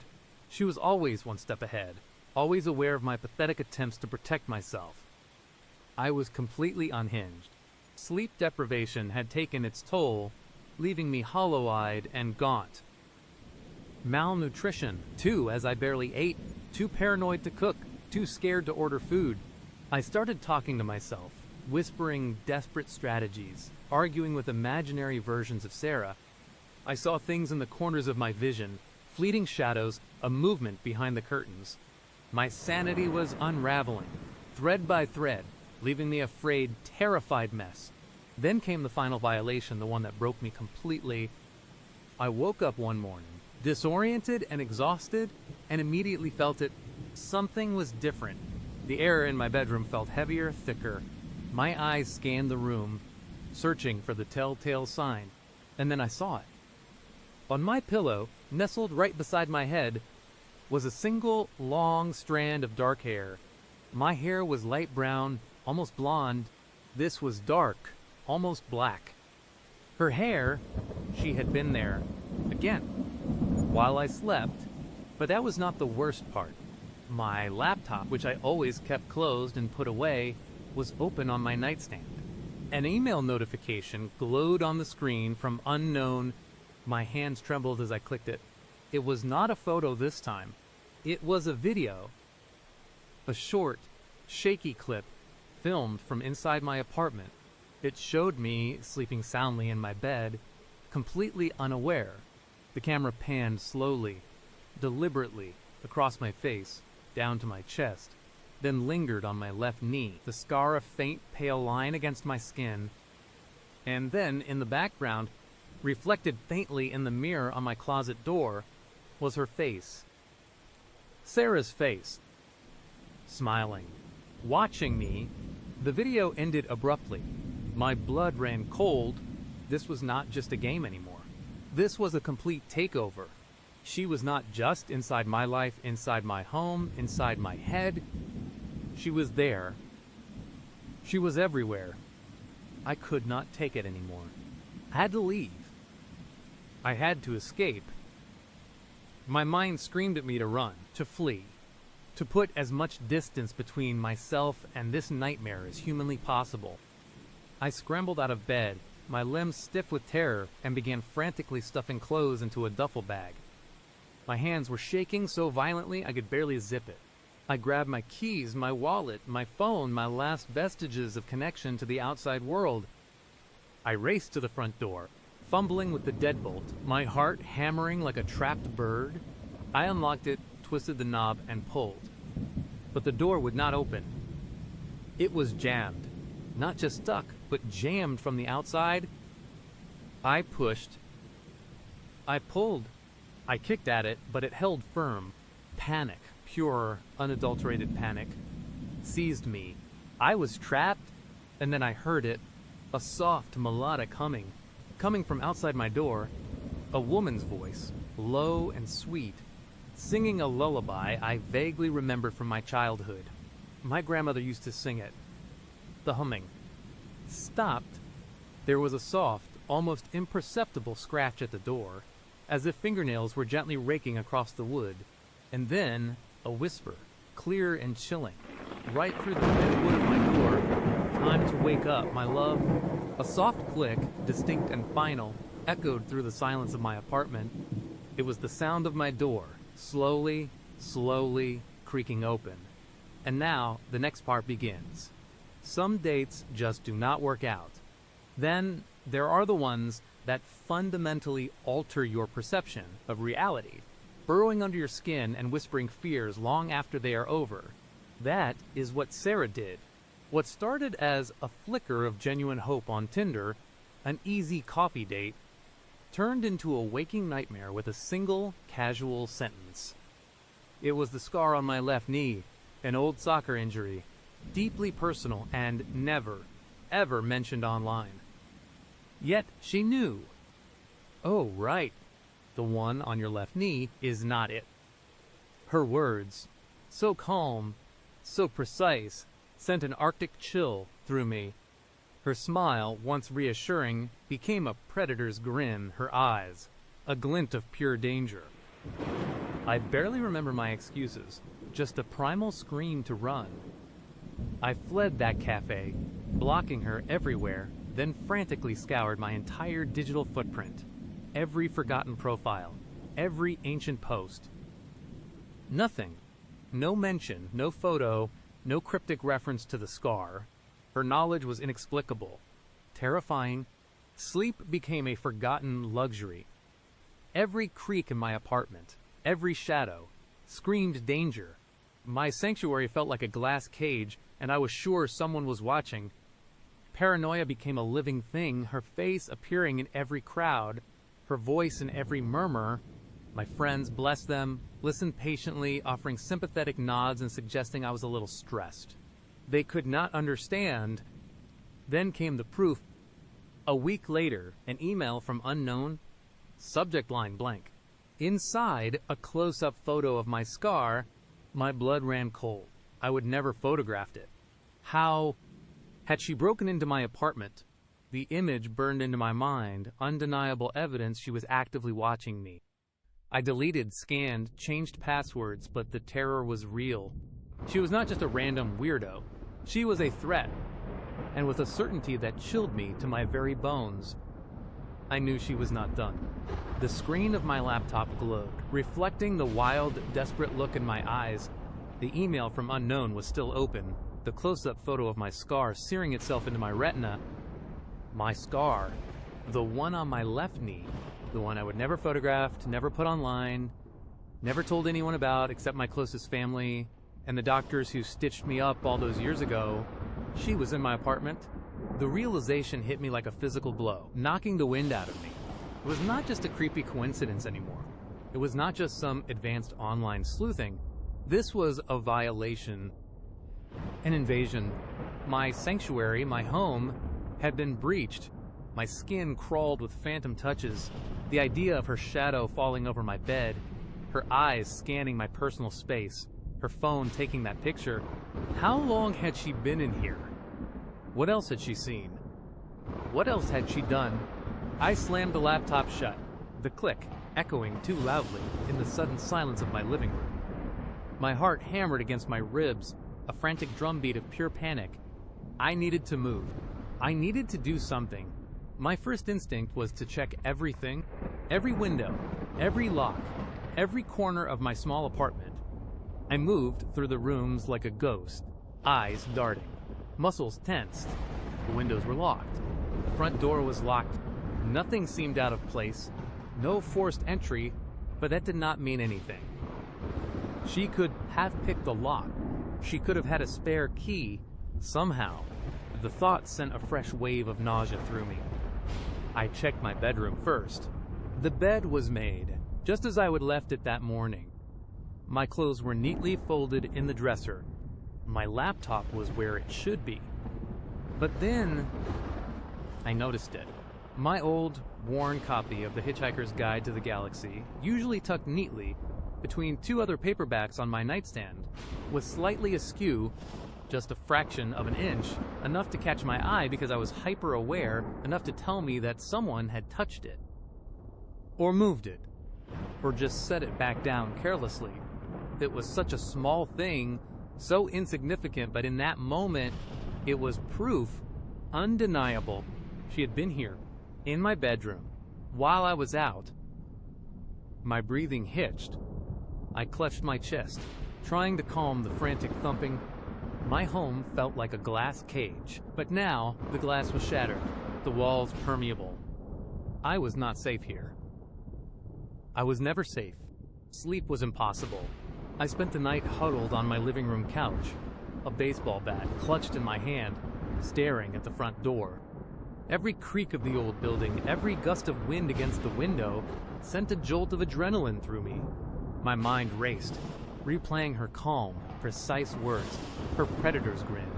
She was not just watching me, she was inside my life, inside my home, inside my head. The next few days were a blur of paranoia and exhaustion. I changed all my locks, even though I knew it was probably futile. If she could get in once, she could get in again. I bought motion sensor lights for outside my door and a cheap security camera that pointed at the entrance. I told myself it would make me feel safer, but it did not. It just made me feel like I was actively waiting for her to make her next move. I stopped going out unless absolutely necessary. Groceries were a quick, terrified dash to the nearest store, my head on a swivel, my eyes scanning every face in the crowd. Every woman with dark hair and a certain smile sent a jolt of ice through my veins. I saw her everywhere, in the reflection of shop windows, in the corner of my eye, a fleeting shadow that vanished when I turned. My friends, bless their hearts, tried to help. They suggested I see a therapist, that I was suffering from extreme anxiety. They still did not grasp the true horror of it. They could not. How do you explain to someone that a woman you met on Tinder knew a secret about your body, then broke into your home to photograph it? It sounded insane. Even to me. One evening, about a week after the email, I was trying to cook dinner, a futile attempt at normalcy. The smell of garlic and tomatoes usually comforted me, but now it just felt like a distraction, a flimsy veil over the constant hum of fear. My phone buzzed on the counter. Unknown number. My breath caught. I stared at it, my hands shaking. It buzzed again. And again. 3 calls in quick succession. I did not answer. I could not. What would I say? What would she say? Would it be her voice, calm and precise, echoing in my ear? The thought made my stomach churn. Then, a text message came through from the same number. My thumb hovered over the screen, dreading what I would see. I opened it with a single word. Hungry. My blood ran cold. The smell of the dinner I was cooking suddenly became overpowering, sickening. She knew I was cooking. She knew I was home. She was outside, or worse, she was watching me right now. Through my window, through a hidden camera, my eyes darted to the window, then to the corners of the ceiling, searching for anything, any sign. I dropped my phone. It clattered against the tile floor. I stumbled back, knocking over a pot, the clatter echoing like a gunshot.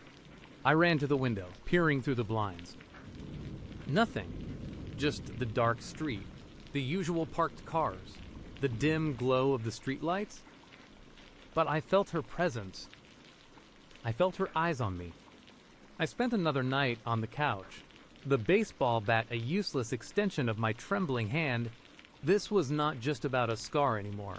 This was about control, about terror. She wanted me to know. She could get to me, anywhere, anytime. The next morning, I decided I could not stay. Not another minute.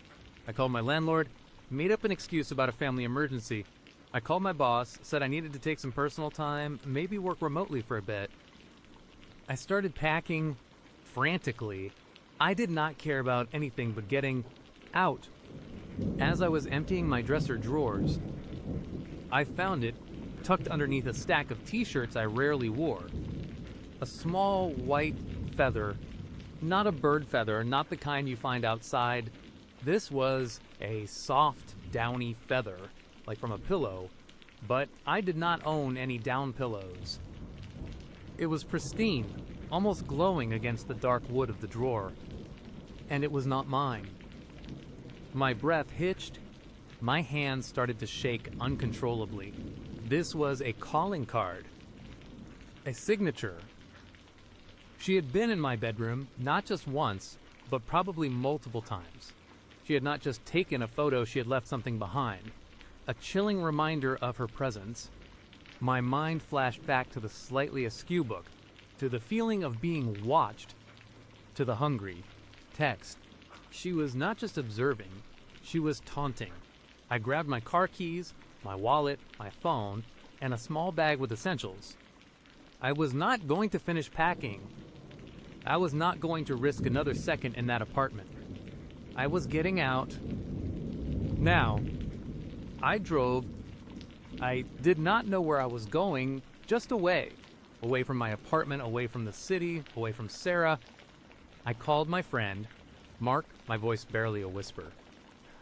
I need to crash at your place, man. Just for a few days. I can't be at my apartment anymore.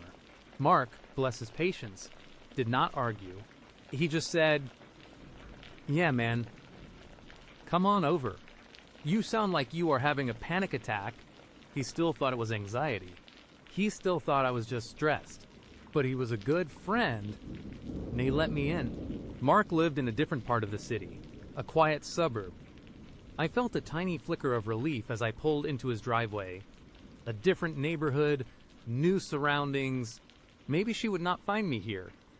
Maybe, that night, I actually slept a little, exhausted by the sheer terror of the past weeks. But the dreams were vivid, disturbing. Sarah's face, her predatory smile, her eyes glinting in the dark. I woke up in a cold sweat, the feather from my drawer burning in my mind. The next few days at Mark's were tense. I tried to act normal, but I was constantly on edge. I kept my phone on silent, checking it obsessively for unknown numbers or texts. I jumped at every sudden sound. Mark noticed, of course. He tried to talk to me, gently suggesting therapy again. I just nodded, knowing it was useless. How do you explain this to a therapist without sounding completely unhinged? Then, the first incident at Mark's place happened. I was in the kitchen, making coffee, when I noticed Mark's cat, Mittens, a fluffy ginger tabby, staring intently at the window. Her tail was twitching, and her ears were perked, not in curiosity, but in a way that screamed alert. She was usually a lazy, indifferent cat. This was unusual. I looked out the window. Nothing. Just the quiet street, a few kids riding bikes in the distance. I shrugged it off. Maybe she saw a bird. A few hours later, I was sitting in the living room, trying to read. Mittens was curled up on the armchair opposite me, seemingly asleep. Suddenly, she let out a low, guttural growl. It was a sound I would never heard from her before. Her fur bristled, and her eyes were fixed on the front door. My heart leaped into my throat. I froze, holding my breath. I strained my ears, listening for anything. A knock, a rustle. Nothing, just the deafening silence. "Mittens?" I whispered. The cat ignored me, still staring at the door, a low, continuous growl rumbling in her chest. Then I heard it, a faint, almost imperceptible scratching sound, like fingernails dragging lightly across wood. It came from the front door. I nearly screamed. I scrambled off the couch, my mind racing. Mark was at work. I was alone. I grabbed the nearest heavy object, a decorative ceramic vase, and slowly, cautiously, crept towards the door. My hand was shaking so badly I almost dropped the vase. The scratching stopped. I pressed my ear against the door, holding my breath. Silence. Absolute, terrifying silence. Had I imagined it? Was it just Mittens reacting to a normal sound? Then, a soft, almost inaudible whisper drifted through the door. It was a woman's voice, and I knew, with a certainty that chilled me to my very core, that it was Sarah. I could not make out the words. It was too faint, too muffled by the thick wood, but the sound of her voice, just outside, on the other side of that door, was enough to send a wave of pure, unadulterated terror through me. My blood ran cold, my hands went numb. She had found me. She had found me at Mark's. I backed away from the door, my eyes wide with panic. Mittens was still staring, still growling, a silent witness to my nightmare. I fumbled for my phone, my fingers clumsy with fear. I called Mark, but he did not answer.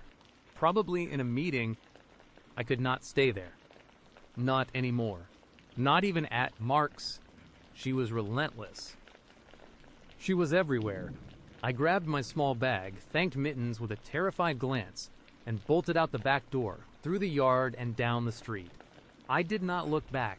I just ran. I ended up at a cheap motel on the outskirts of town, miles from anything familiar. It was a dingy, anonymous place, the kind where no one asks questions. I paid cash, using a different name. I felt like a criminal, a fugitive, but I was just a man trying to escape a ghost. For the next few weeks, I lived like that, drifting from motel to motel, always paying cash, always using a fake name. I bought a burner phone, only contacting Mark and my family once every few days, just enough to let them know I was alive. I told them I was traveling for work, that I needed to clear my head. They were worried, but they did not push. I stopped showering as often, letting my hair grow out, trying to look different, less recognizable. I wore a baseball cap constantly, pulled low over my eyes. Every shadow, every car that slowed down, every person who looked at me for too long sent my heart racing. My life was a constant state of hypervigilance, a never-ending panic attack. The email from Sarah never came again. No more texts. No more whispers at doors. But that did not mean anything. It just meant she was playing a different game now. A colder, more patient game. I knew she was out there. I felt her presence. A constant pressure on my mind. One night, as I lay awake in another anonymous motel room, staring at the peeling wallpaper, I realized something truly terrifying. It was not just about the scar anymore. It was not just about her knowing things. It was about what she had taken from me. She had taken my home, my peace of mind, my sense of security, my ability to trust. She had taken my old life and replaced it with this hollow, paranoid existence. I was a shell of the man I used to be, constantly looking over my shoulder, constantly expecting her to appear. The scar on my left knee, once just a minor imperfection, a memory of a childhood injury, had become a symbol of my complete vulnerability, a permanent reminder of the day my world fractured. And Sarah, that casual Tinder date, had become the architect of my waking nightmare. I knew I could not keep running forever, but I also knew I could never go back. My apartment was tainted. My city was tainted. My life was tainted. Sarah had burrowed under my skin, and she was still there, whispering fears, even in the silence. Sometimes, late at night, when the fear became too overwhelming, I would pull up a mirror. I would lift my pant leg and look at the scar on my left knee. It was still there, a pale, jagged line against my skin. And sometimes, just sometimes, I would swear I could see a faint, shimmering outline of a small white feather resting just beside it. A chilling reminder that she was still out there, and she would always be watching. My nightmare had not ended. It had just begun its new, terrifying chapter, and I was living it every single day. And with that, we move into the next one. My blood ran cold, the familiar warmth of my latte unable to thaw the ice in my veins. A hazelnut latte, with oat milk. Right, Mark repeated, a casual chuckle escaping his lips, but it sounded hollow, almost rehearsed. My heart slammed against my ribs, a frantic drum solo that threatened to burst through my chest. My breath hitched, a tiny, strangled sound that I hoped he did not hear. How did you know that? I managed to choke out my voice a thin, reedy whisper I barely recognized as my own. Every nerve ending in my body screamed, a primal alarm blaring through my mind. This was not a guess. This was not some lucky coincidence. This was Alex. It had to be. Mark's smile, which moments before had seemed so kind, now twisted into something unsettling, a subtle shift in his eyes that made my stomach clench. He leaned forward, his elbows resting on the small table between us, his gaze unwavering. Oh, that? Just a lucky guess. I suppose I heard you mention it in passing during our chats. Maybe, or perhaps I picked up on it from your profile, a little bit of detective work.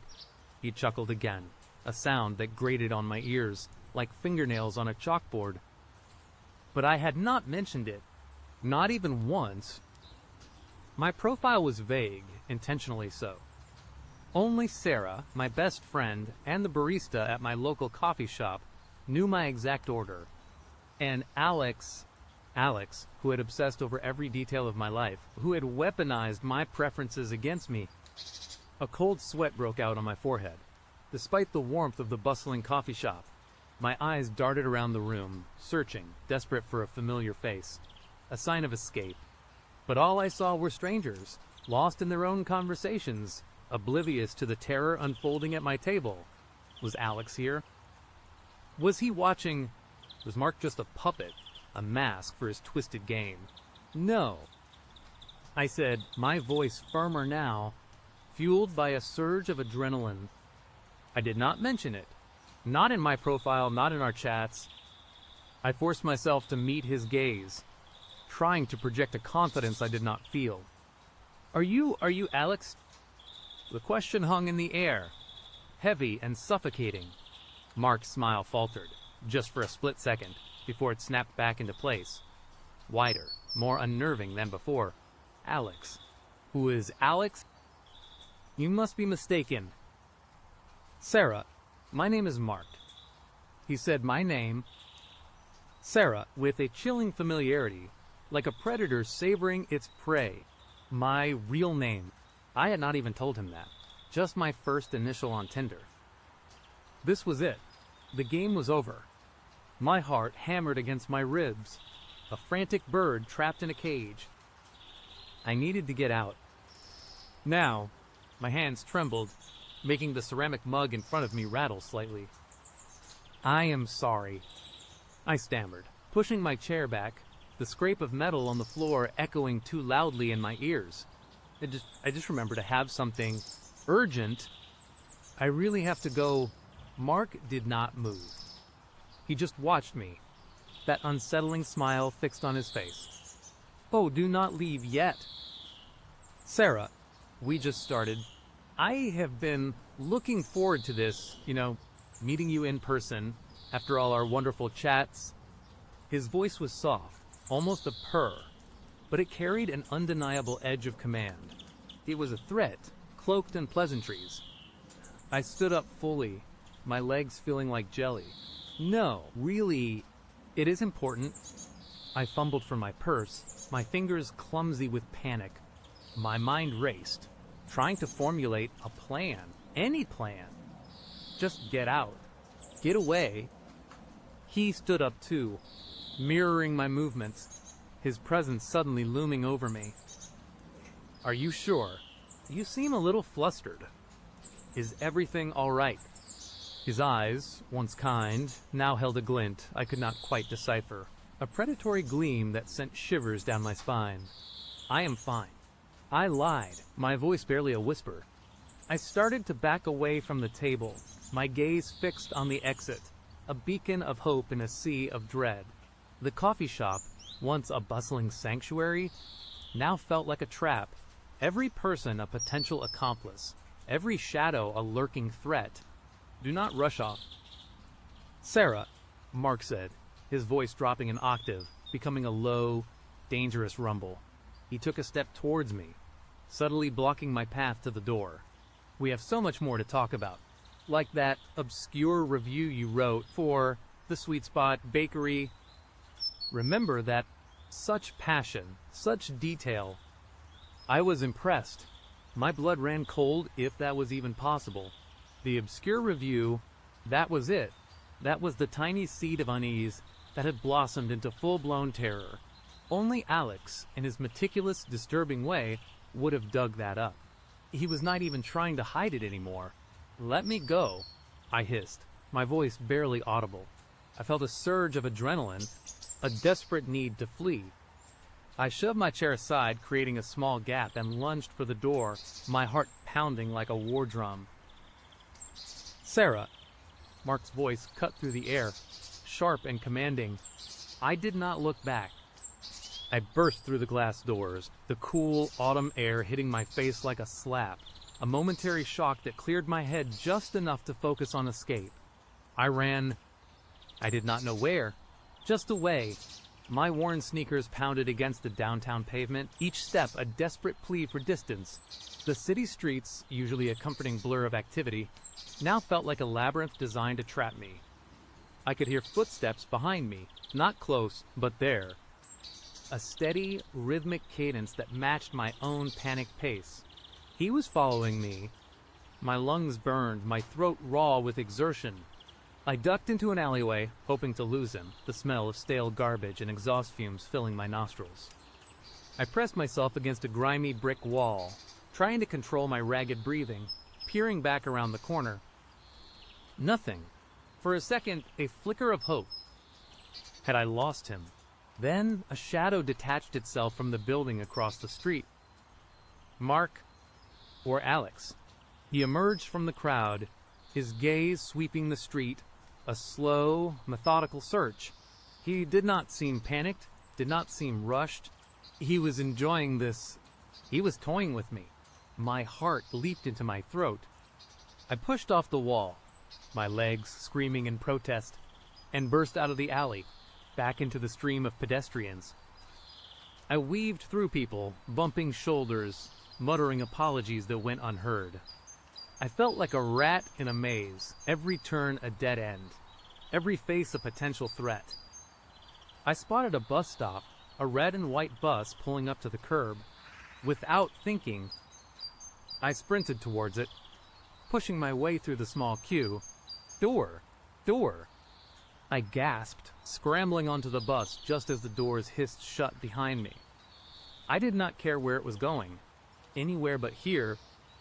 I stumbled to the back, collapsing into a seat by the window, my chest heaving. I risked a glance out the window. Mark was standing on the sidewalk, just outside the bus, his hands in his pockets, that unsettling smile still plastered on his face. He lifted a hand, a slow, deliberate wave. A wave of triumph. My blood ran colder than ever before. He was not even trying to hide. He wanted me to know. He wanted me to feel this terror. The bus pulled away, leaving him behind, a small, dark figure in the distance. I watched him shrink, a knot of dread tightening in my stomach. I was safe, for now. But the image of his smiling face, his casual wave, was seared into my mind. The bus ride was a blur. I did not know where I was going, did not care. I just needed to put distance between myself and that street, that coffee shop, him. After what felt like an eternity, I got off at a random stop in a residential area I did not recognize. The sun was beginning to set, casting long, eerie shadows. I pulled out my phone, my fingers shaking as I scrolled through my contacts. Sarah. I needed Sarah. I pressed her number, holding the phone to my ear, listening to the agonizingly slow rings. Hello. Sarah's voice, a lifeline in the storm. Sarah, it is me. He found me. He knows. He was the Tinder guy. Mark. It was Alex. Sarah.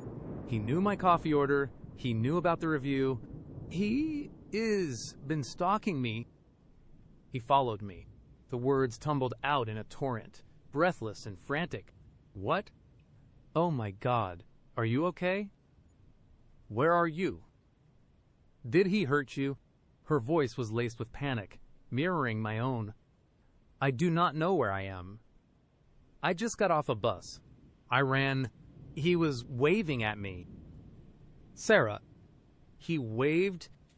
I choked back a sob. The reality of it all crashing down on me. Okay, deep breaths. Text me your location. I am coming to get you. Do not go home.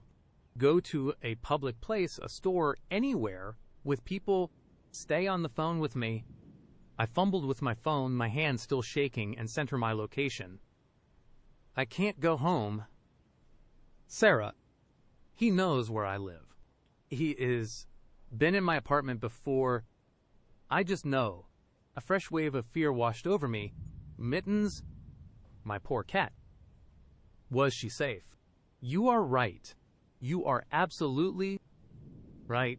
Meet me at the Starbucks on Elm Street. You know, the one. It is about a 15-minute walk from where you are, according to the map. Stay visible. Do not talk to anyone. I will be there as fast as I can. I started walking, my eyes darting around, every shadow a potential threat. The familiar paranoia that had become my constant companion was now magnified tenfold.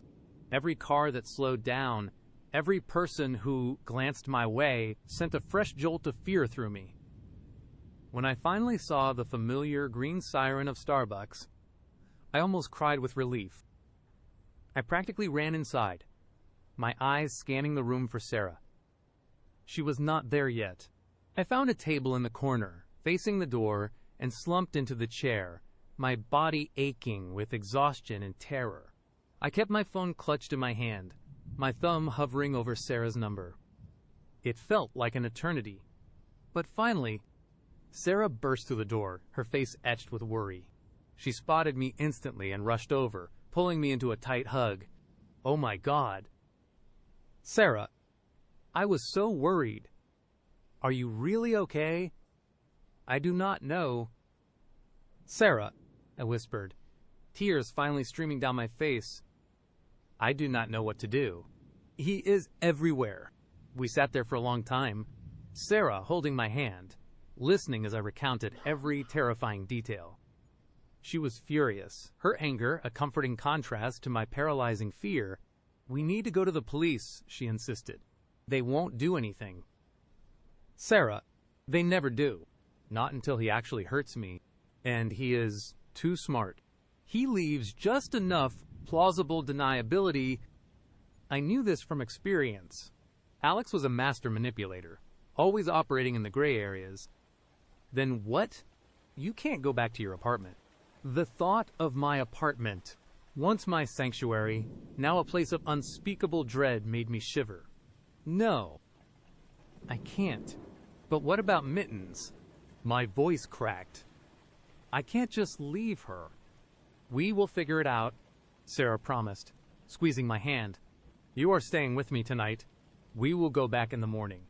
With a plan. Maybe we can get a friend to come with us, someone big and intimidating. The next morning, armed with a baseball bat, Sarah's idea, and a friend named Mike, a burly rugby player, we drove back to my apartment. Every street, every building felt tainted by Alex's presence. My hands were clammy, my stomach churning. As we approached my building, a sickening dread washed over me. The front door was slightly ajar. Just a crack, barely noticeable, but enough. My breath hitched. Oh my God, Sarah whispered, her face paling. Stay here, Mike said, his voice grim. He pushed the door open slowly, the hinges groaning, a sound that echoed the terror in my chest. He went in first, the baseball bat held high. I followed, my heart pounding so hard I thought it would explode. The cloying scent of lilies hit me the moment I stepped inside. Fresh lilies, the same lilies he would scent after our breakup, a cruel reminder of his twisted affection. My apartment, usually neat and tidy, was different. Nothing was overtly broken or stolen, but things were subtly out of place. A cushion on the sofa was askew. A book on my coffee table had been moved, facing the wrong way. Little details, insignificant to anyone else, but screaming volumes to me. Then I saw Mittens. She was cowering under the dining table, her fur bristling, her amber eyes wide with a primal fear I would never seen in her before. She let out a low, guttural growl when she saw me, a sound of pure terror, not recognition. He had been here. He had tormented her too. Mittens, baby, I whispered, crouching down, trying to coax her out. She only hissed, retreating further into the shadows. Mike walked through the apartment, checking every room. No sign of forced entry. Sarah, just this... He pointed to the small table by my front door. My blood ran cold. On the table, neatly placed, was a single, perfect lily, and next to it a small white card. My hands trembled as I picked it up. It was a blank note card, but written in Alex's familiar, elegant script were 3 words: hazelnut latte, oat milk. A choked gasp escaped my lips. He had been here. He had been in my apartment. He was not just following me, he was entering my home, leaving these chilling breadcrumbs. He wanted me to know he could get to me anytime, anywhere. He wanted me to live in constant fear. My phone vibrated in my pocket, a harsh, jarring sound in the silent apartment. I pulled it out, my fingers stiff. It was an unknown number. I knew it was him. Sarah and Mike were looking at me, their faces a mixture of fear and grim determination. Do not answer it, Sarah urged. But I had to. I needed to know. I needed to hear his voice, to understand the depth of his sickness. I pressed answer, my heart hammering against my ribs. Hello.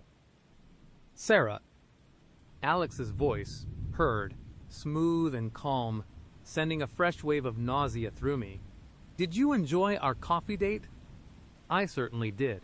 You looked absolutely beautiful, by the way. That dress suits you. My breath hitched. He had been watching me, even when I thought I had escaped. Do not you ever come near me again. I screamed into the phone, my voice cracking. Stay away from my apartment. Stay away from my cat. He chuckled, a low, guttural sound that made my skin crawl. Oh, Sarah, my dear, I can't do that. We belong together. And I just wanted to remind you, I know everything, every little thing, your preferences, your routines, your little secrets, and yes, even that obscure review of The Sweet Spot. You have such a way with words, darling. So passionate. You are sick, I yelled. tears streaming down my face. "Perhaps," he conceded, his voice still unnervingly calm, "but I am your sick, and you can't escape me. Sarah, not ever. I will always find you. You will always be looking over your shoulder. You will always be wondering, and that, my love, is exactly how I want it." The line went dead. I stared at the phone, the silence ringing in my ears. He was right. He had won. He had turned my life into a living nightmare, a constant state of hypervigilance. My apartment was no longer safe. My city was no longer safe. My life was no longer my own. That day, I packed a small bag. Sarah helped me coax Mittens out from under the table, holding the terrified cat gently as I scooped up a few essentials. We left the lilies on the table, a chilling monument to Alex's twisted obsession. I did not even bother to lock the door. What was the point? He already had the key. I left my apartment, my city, my old life behind. I moved to a different state, changed my number, deleted all my social media. I tried to disappear, but every now and then, I still smell lilies where there are none. Every time I order a coffee, I instinctively choose something different, anything but a hazelnut latte with oat milk. And every time my phone rings from an unknown number, my heart leaps into my throat, and I remember Alex's chilling words. "You will always be looking over your shoulder. You will always be wondering, because I am..." And I know deep down that he is still out there, watching, waiting, and I will never truly be safe. Not from Alex, not from the man who turned a simple Tinder date into a waking nightmare. The next chapter unfolds right now. All right? So, you know how it is. You are single, you are busy, and sometimes swiping on Tinder just feels like the easiest way to meet new people. Most of the time, it is a bust. Awkward conversations, mismatched expectations, or just plain boring. But every now and then, you match with someone who seems interesting, someone who actually sparks a little hope. That is how it was with Sarah. Her profile was great. Pretty, smart-looking, a good sense of humor in her bio. We messaged back and forth for a few days, and the conversation flowed easily. She seemed genuinely curious about my life, and I found myself looking forward to her replies. Eventually, we decided to meet up for coffee. A safe, low-key first date. You know, just to see if the chemistry was there in person, we picked a place downtown, one of those cozy, independent coffee shops with exposed brick and a faint smell of roasted beans and old books. I got there a few minutes early, grabbed the table by the window, and ordered an Americano. I was a little nervous, which was normal. But then she walked in, and honestly, she was even prettier than her pictures. Long, dark hair, bright, intelligent eyes, and a smile that instantly put me at ease. "Alex?" she asked, her voice soft but confident. "Sarah." "Yeah, that is me." "Hey, have a seat." We spent the first 20 minutes just chatting, getting to know each other. She was a graphic designer, loved hiking, had a dry wit that made me laugh a few times. I told her about my job in marketing, my love for old movies, my terrible cooking skills. It was all very normal, very pleasant. I was actually starting to think, hey, maybe this could actually go somewhere. The coffee was good, the atmosphere was relaxed, and Sarah was genuinely engaging. Then, the conversation took a slight detour. We were talking about hobbies, and I mentioned I used to play a lot of soccer when I was younger, but I had a bad injury that put an end to my competitive days. Sarah nodded, taking a sip of her latte. "Oh, right. The one on your left knee, is not it?" My heart did this weird, cold flip in my chest. I paused, the coffee cup halfway to my lips. Yeah. How did you know that?" She just smiled, a small, almost secretive smile. "I do not know. Just a guess. I suppose I am pretty good at picking up on details." I stared at her, trying to process it. A guess. A guess about which knee, specifically. That was a pretty specific guess. I had not mentioned it in my profile. I had not posted any photos of my knee, for obvious reasons. It was not a visible scar unless I was wearing shorts, and even then, it was pretty faded. I never talked about it online. No, seriously. I pressed, trying to keep my voice light, but I could feel a knot forming in my stomach. How could you possibly know that? I have never told anyone on Tinder about it. Her smile did not falter, but her eyes seemed to darken just a fraction. Maybe I just have a really good memory? Alex.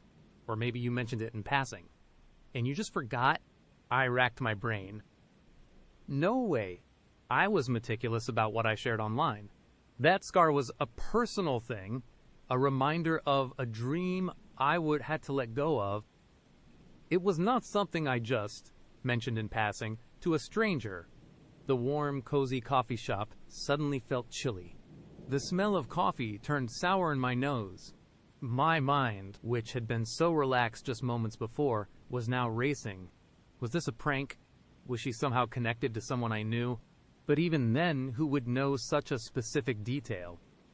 I tried to brush it off, to steer the conversation back to something innocuous, but the unease had already settled in.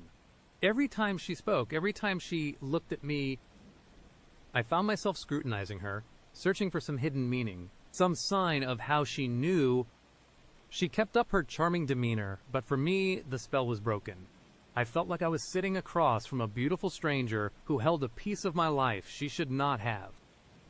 After what felt like an eternity, I made my excuses.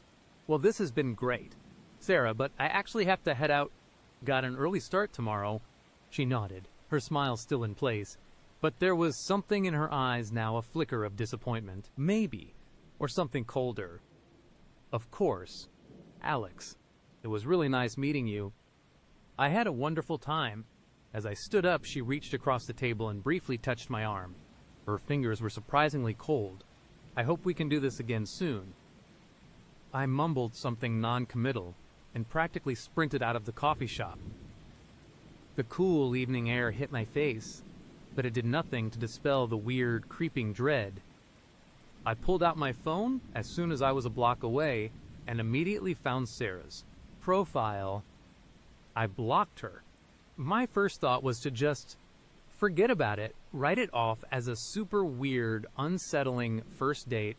Maybe she was just a good guesser. Maybe I had mentioned it somehow, buried deep in some old social media post from years ago. But a nagging voice in the back of my head would not let it go. As soon as I got home, I went through my old YouTube, Instagram, even my dusty MySpace profile from high school. Nothing. Not a single mention, not a single photo where the scar was visible. It was impossible. She should not have known.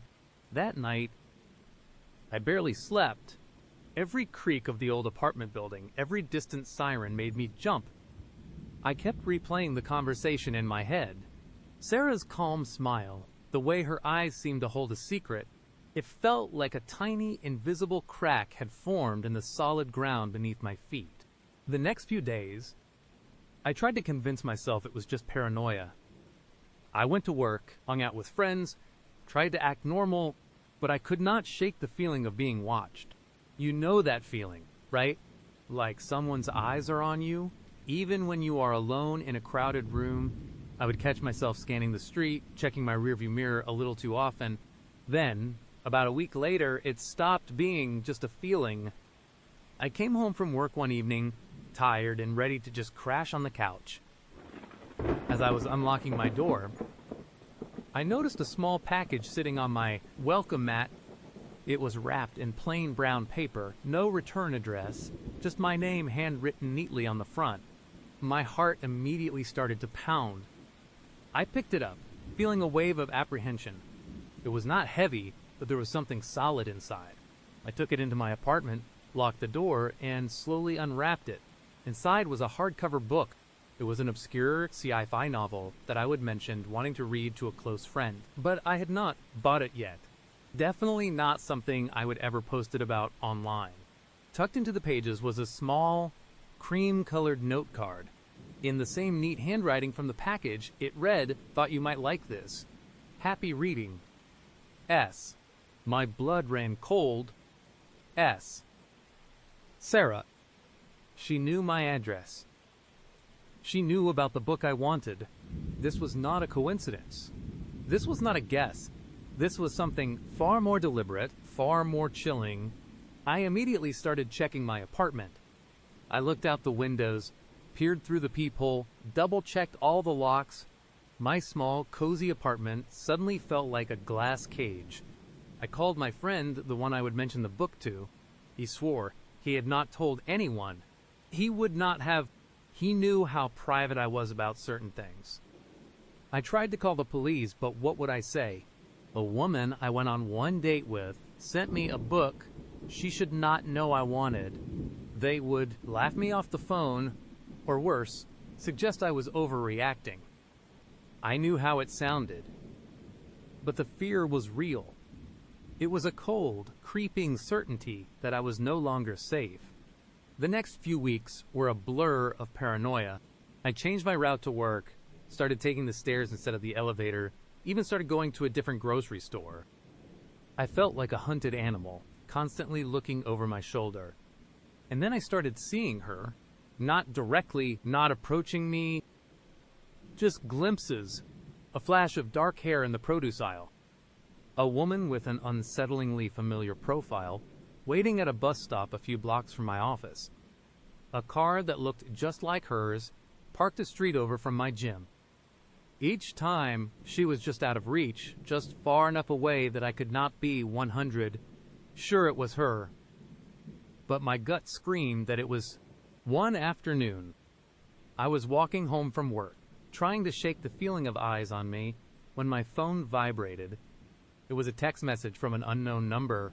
My heart leaped into my throat. I hesitated, then opened it. That blue shirt really brings out your eyes. You looked good today. Alex. My hand started to shake. I was wearing a blue shirt. A specific blue shirt. The one I would put on that morning. Thinking nothing of it. This was not a guess. This was not a coincidence. She was watching me, actively watching me, right now? I spun around, scanning the street. People walked by, absorbed in their own worlds. A couple holding hands, a delivery driver on his phone, an old woman walking a tiny dog. No one seemed out of place. No one looked like Sarah. But I knew she was there. Somewhere. Watching. I ran the rest of the way home. My breath ragged. My mind screaming. I slammed the door shut. Locked it. Then added the deadbolt and the chain. I pulled the blinds down, making my apartment feel like a tomb. I felt trapped. Hunted. My home, my sanctuary, was no longer safe.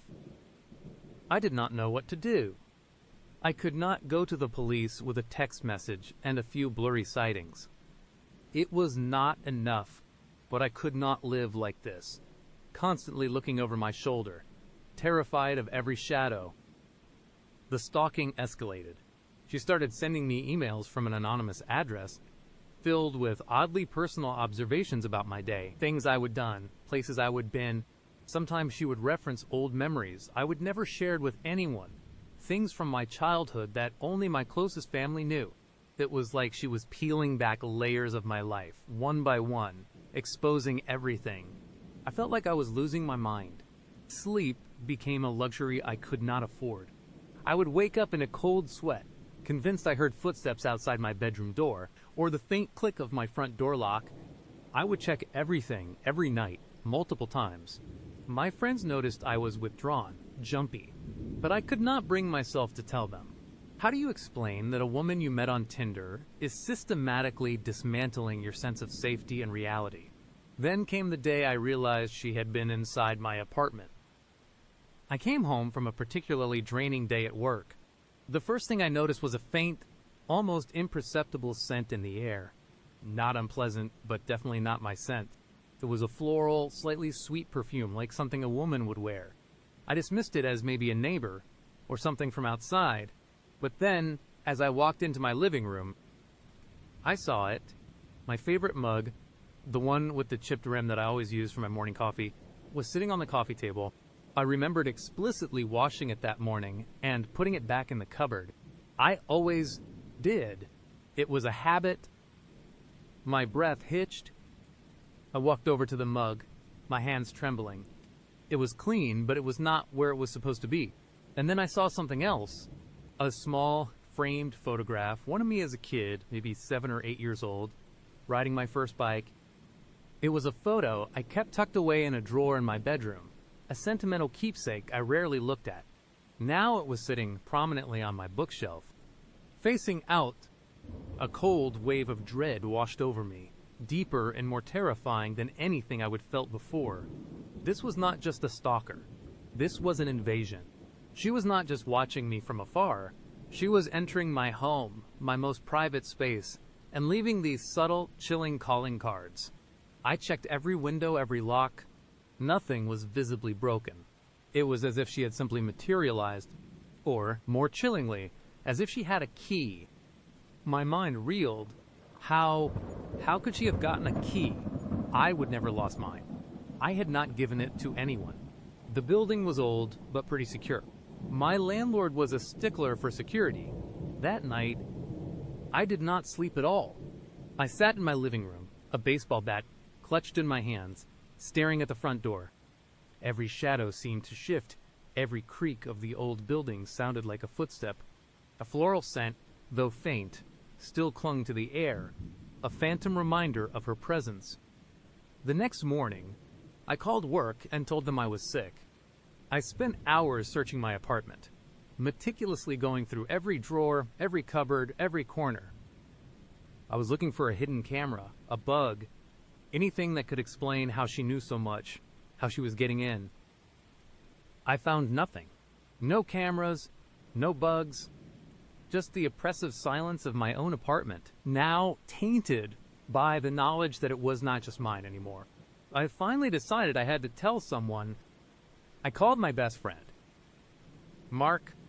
He listened patiently as I stumbled through the story, my voice shaking. When I finished, there was a long silence on the other end.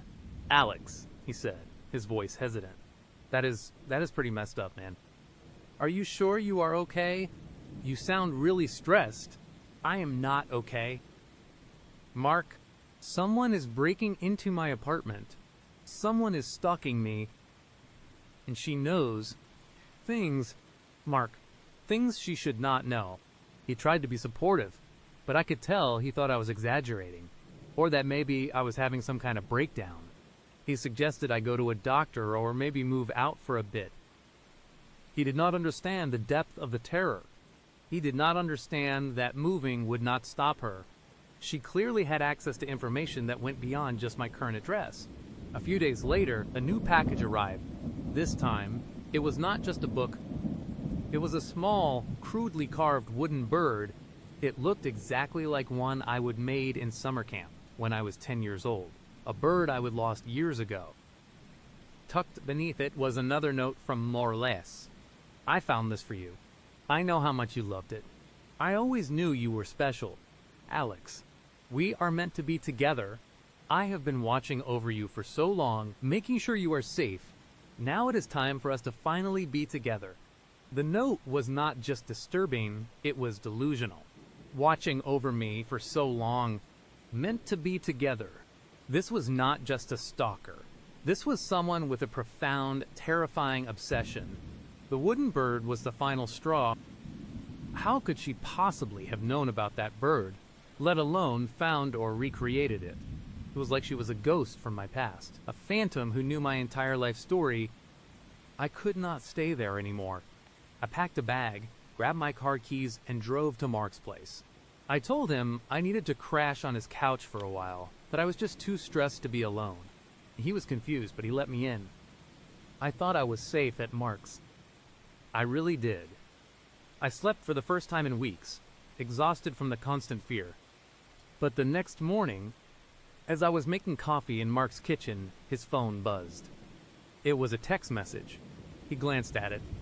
Then his eyes widened, and he looked at me, a horrified expression on his face. "Alex," he said, his voice barely a whisper. This is from an unknown number." He showed me the screen. The message read, "Tell Alex I miss him already, and tell him I know he loves his coffee black, just like mine." Do not worry. I will find him. He belongs with me. S. My blood ran cold. She knew I was at Mark's. She knew how I took my coffee. She was still out there. She was still watching. I grabbed Mark's phone, my mind a blur of panic and rage. I typed out a reply. Leave me alone. Sarah, get out of my life. I am calling the police. Almost immediately, a reply came back. Do not be silly, Alex. You can't escape me. We are connected, always have been, always will be. You just need to accept it, and the police won't help you. They never do.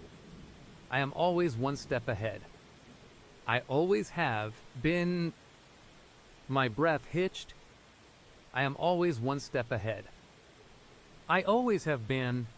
The words echoed in my head, chilling me to the bone. It was not just a threat, it was a statement of fact, delivered with an unsettling confidence that implied a deeper, more sinister history than I could ever comprehend. I dropped Mark's phone. The world spun around me. This was not just a random Tinder date gone wrong. This was something far more deeply rooted, far more terrifying. She was not just stalking me, she was claiming me, and she seemed to have been doing it for a very, very long time. I am still at Mark's place now. I have not gone back to my apartment. I have changed my phone number, deleted all my social media. I am trying to disappear. But I know it is futile. Every shadow, every unfamiliar face, every unknown number that pops up on my phone makes my heart race. I still see her sometimes, in the corner of my eye, a fleeting glimpse that vanishes before I can confirm it. I do not know who Sarah is, or how she knows so much about me. I do not know how long she has been watching me, or what she plans to do next. All I know is that the nightmare did not end when I blocked her. It only just began, and I have a terrifying feeling that, no matter what I do, she is right. I can't escape her. She is always one step ahead. And she always will be. Next up, a news story worth sharing the moment my apartment door slammed shut, the click of the deadbolt echoing like a gunshot in the sudden silence.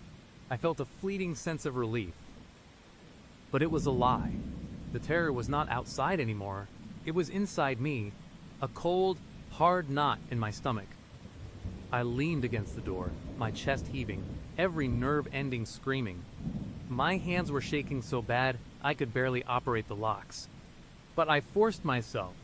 Every single one, the deadbolt, the chain, the little flip lock on the knob, all of them clicked into place with a desperate finality. I stumbled back, my eyes darting around my living room. The familiar space, usually a cozy haven, now felt like a glass cage. Every shadow seemed to deepen, every mundane object taking on a sinister edge. The coat rack in the corner looked like a looming figure.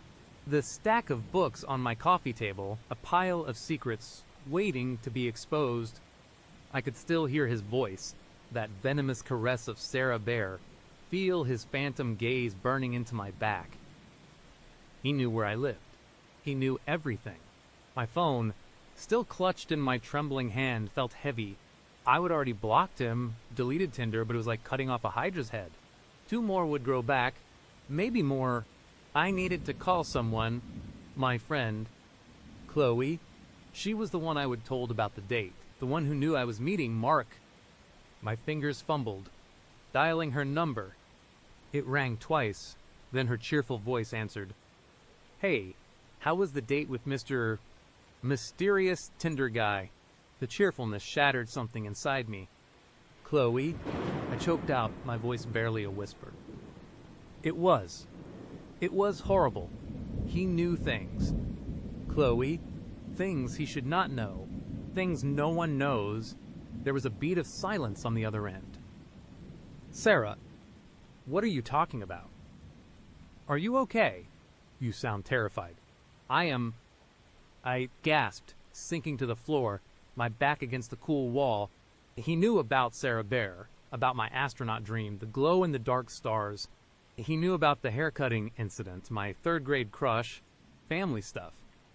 Chloe? Stuff. I have never told anyone outside my family. He told me he knew where to find me. Chloe's voice was instantly sober, laced with a mix of shock and concern. Oh my God. Sarah, that is not right. Are you home? Are you safe? I am home, I whispered, pulling my knees to my chest. All the locks are on, but I do not feel safe. He said he knew where to find me. Chloe? It was not a question, it was a promise. Okay, she said, her voice firming up, trying to project calm. Deep breaths. Did you block him? Delete the app? Yes, but it felt pointless. He knows everything. My address, my life story. How could he know all that? I barely talked about myself on my profile. Maybe he did some digging online, Chloe suggested, though her voice held a note of uncertainty. People can find a lot these days with just a name.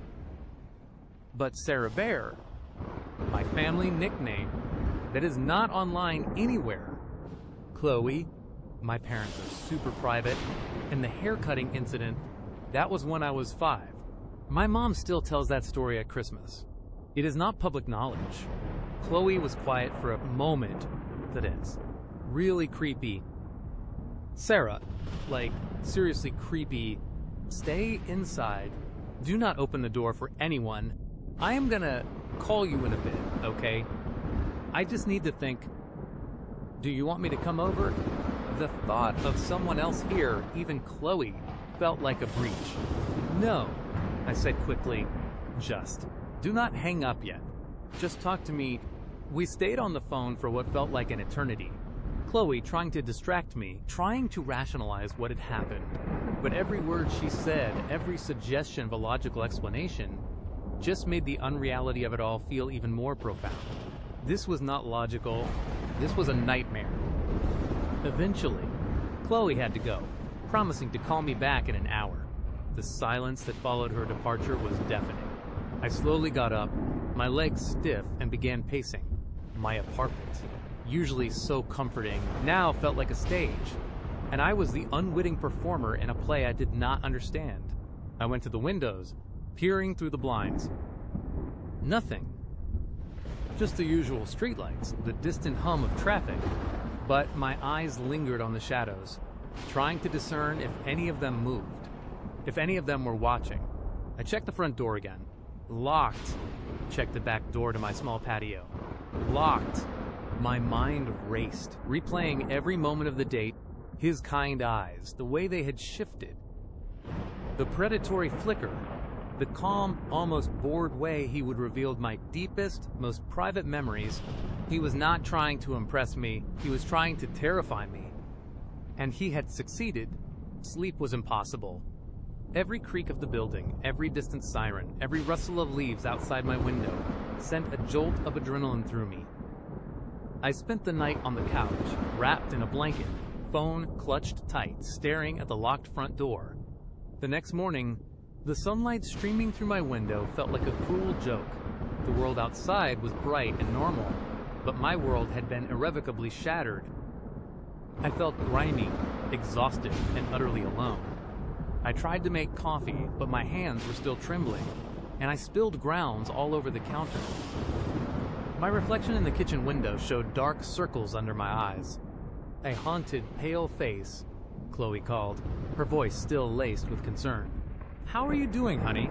Like I have not slept in a week, I mumbled. And I keep thinking about how he knew. It is eating me alive. Did you check your social media? She asked. Maybe you went through your friends, posts, found old photos with family captions. I had already thought of that. I spent the next few hours meticulously going through every single social media account I had, even old forgotten ones. YouTube, Instagram, Twitter, even a dusty Pinterest board from years ago. Nothing. My family was private, and I was careful about what I shared. There was no public mention of Sarah Bear or the haircutting incident. Not anywhere. Then, a chill snaked down my spine. I remembered an old LiveJournal account from high school, buried deep, long forgotten. I had not posted on it in over a decade. I would use a silly, obscure username, something totally unrelated to my real name. No one knew about it. Not even Chloe. I logged in, my heart pounding. It was just as I remembered angsty teenage ramblings, bad poetry, and a few entries about my secret astronaut dream and the time my mom cut my bangs too short, making me look like a sad little mushroom. And there, in one particularly dramatic entry about feeling misunderstood, was a throwaway line, only my mom still calls me Sarah Bear sometimes, usually when she is trying to make me feel better about something stupid. My breath hitched. This was it. This was how he knew. But how did he find it? It was not linked to anything. It was like finding a needle in a haystack that was buried under a mountain of other haystacks. The username was completely random characters. It was impossible. Unless he was not just finding things, unless he was looking for them with an intensity that bordered on the obsessive. The thought sent a fresh wave of nausea through me. This was not just some guy doing a quick gut GU search. This was targeted, meticulous, and deeply unsettling. He had gone into the digital archives of my forgotten past and plucked out my most intimate secrets. That evening, a strange package arrived. It was not from Amazon or any online store I recognized. It was a plain, brown box, no return address, just my name and address, handwritten in neat, almost elegant script. My heart hammered against my ribs. I stared at it, frozen, for a long moment before slowly, cautiously picking it up.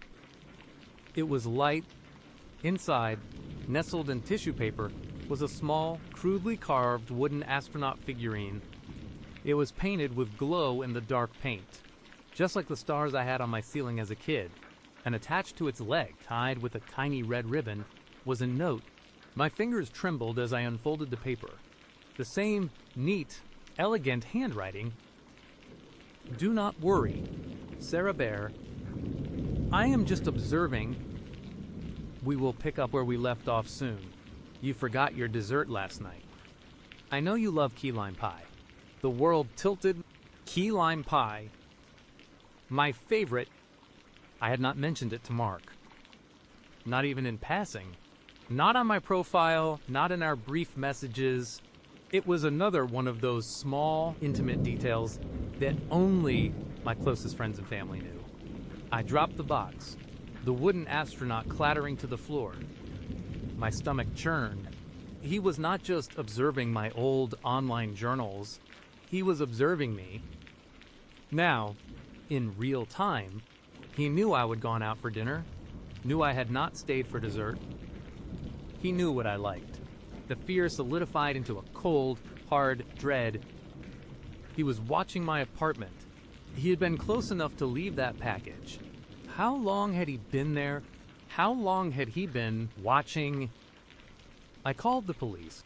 My voice was tight, high-pitched as I explained the situation to the dispatcher.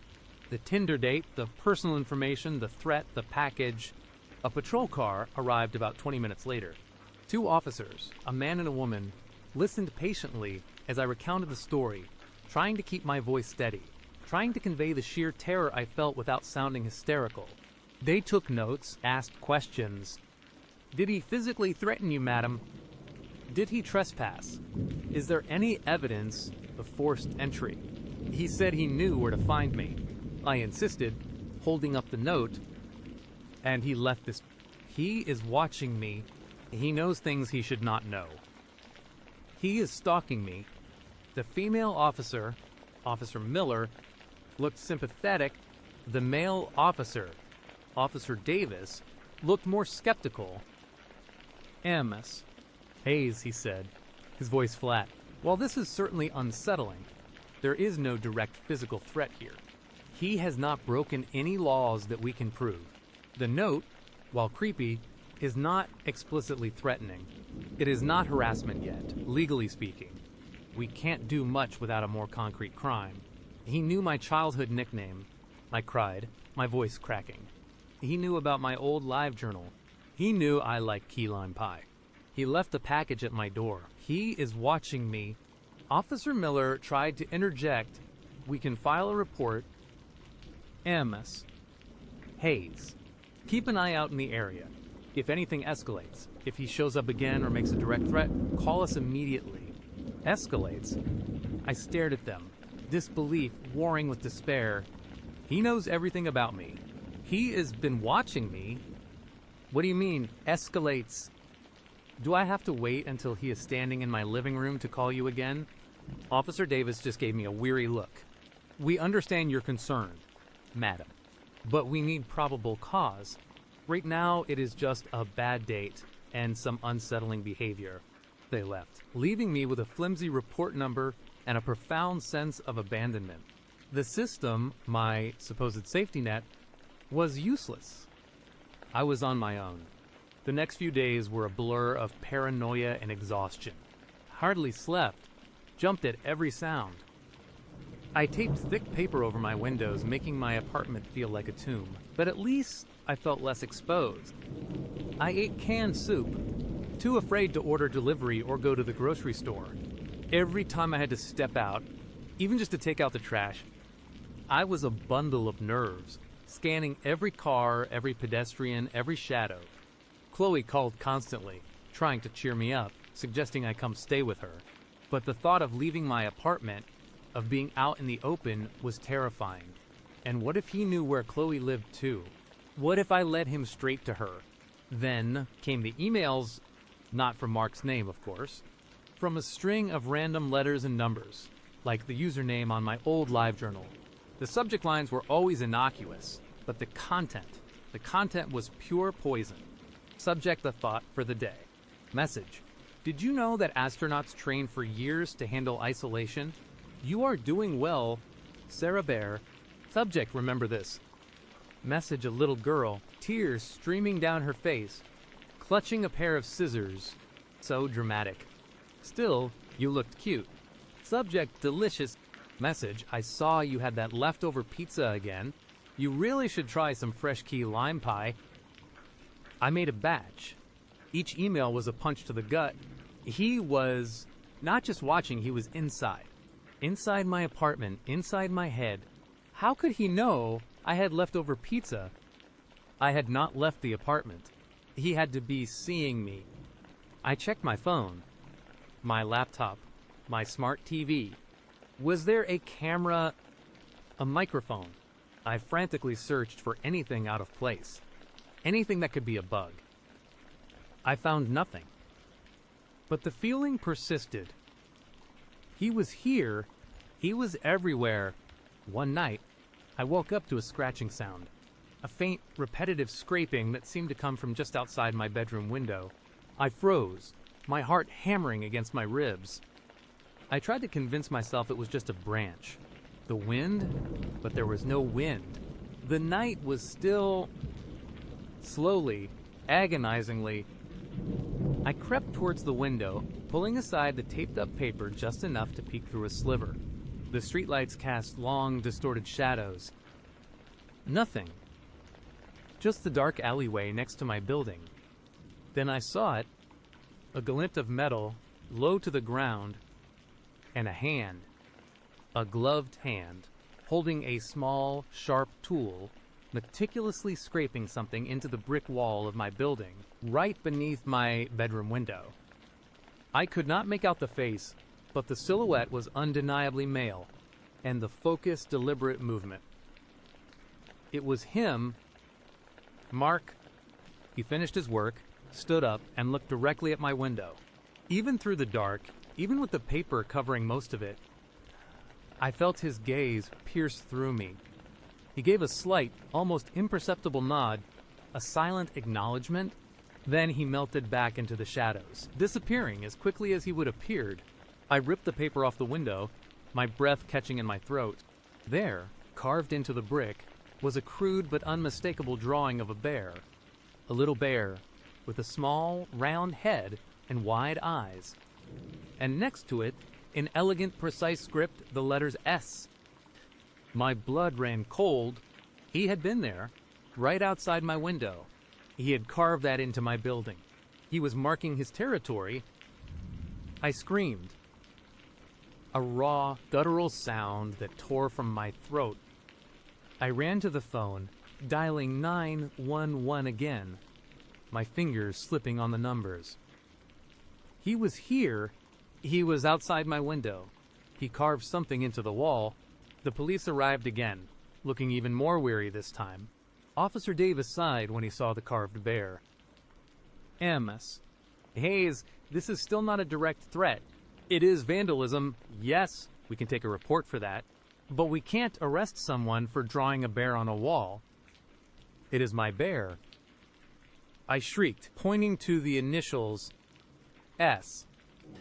Sarah Bear, he is taunting me. He is telling me he was here. Officer Miller looked at the carving, then at me. Her expression was softer, more understanding this time. We will dust for prints. MS. Hayes. But the chances of getting anything usable from Brick are slim. We will increase patrols in the area. They left, and I was left with a chilling carving, a permanent reminder of his presence, etched into the very fabric of my home. I could not stay there anymore. I could not. The apartment that had once been my sanctuary was now a cage, a surveillance target. I packed the small bag, shaking, my mind a frantic scramble. I was going to Chloe's. It was risky, but I had to get out. I called a taxi, making sure it was a reputable company, not some rideshare app that might track my movements. As I waited, I looked around my apartment one last time. The taped windows, the locks, the half-eaten pizza, the ominous astronaut figurine on the floor. It all felt like a scene from a horror movie, and I was the protagonist. The taxi arrived. I practically sprinted down the stairs, not daring to look back at the building. I slid into the back seat, giving the driver Chloe's address, trying to sound normal. As we pulled away, I could not resist. I looked back, and that is when I saw him, standing across the street, partially obscured by the shadow of a large oak tree, was Mark. He was not trying to hide. He was just standing there, watching my taxi pull away. Even from that distance, I could feel his eyes on me. And then, slowly, deliberately, he lifted his hand. He was not waving goodbye. He was making the universally recognized signal for a phone call. He brought his thumb to his ear, his pinky to his mouth, and held it there for a long, terrifying moment. He was telling me he knew I was leaving. He was telling me he was going to call me. Or worse, that he was already calling someone else. A cold, paralyzing dread washed over me. He had not just been watching my apartment, he had been watching me leave. He knew where I was going. I spent the next few weeks at Chloe's, a ghost in her guest room. I changed my phone number, deleted all my social media, even canceled my old email accounts. I tried to disappear, but every time my new phone rang with an unknown number, every time a car slowed down outside Chloe's house, every time a shadow shifted in my peripheral vision, I felt him. Mark. The police were no help. Without a direct physical threat, without him actually breaking into my apartment or physically harming me, they could not do anything. They called it unsettling, harassment, but not criminal. Chloe was amazing, fiercely protective, but even she started to look tired, worn down by my constant fear. I saw the worry in her eyes, the way she checked the locks a little more often. One evening, about a month after I had fled my apartment, my new phone, which only Chloe and my parents had the number for, rang. Unknown number. My heart leaped into my throat. I stared at it, frozen. Do not answer it. Sarah, Chloe said, her voice tight. But I had to know. With a shaking hand, I pressed the answer button. Sarah Bear, a voice purred, low and familiar, yet utterly alien. You really should not have left without saying goodbye. I was just getting comfortable. My breath hitched. It was him. Mark, how did you get this number? I whispered, my voice barely audible. He chuckled. a soft, dry sound that sent shivers down my spine. You think a new number can hide you from me? Sarah Bear. Silly girl. I know everything. I know where you are right now. I know what you are wearing. I know what you are thinking. Chloe snatched the phone from my hand, her face a mask of fury. Listen, you sick bastard, she yelled into the phone. Leave her alone. If you come near her, I swear to God, I will call the police and I will make sure you rot in jail. There was a pause on the other end. Then Mark's voice, calm and unruffled. Chloe, always the protector. You really should be more careful. You know, sometimes the people closest to us are the most vulnerable. Chloe's face went white. She slammed the phone down, her hand trembling. He knows my name. Sarah, he knows my name. That was the last straw.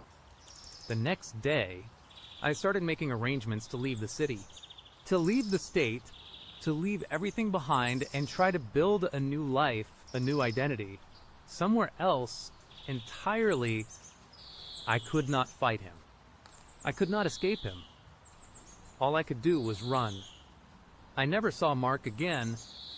I never got another call or email. But I know he is out there. Every new city I move to, every time I meet someone new, every time I catch a glimpse of a shadow that looks just a little too tall, a little too still, I feel his presence.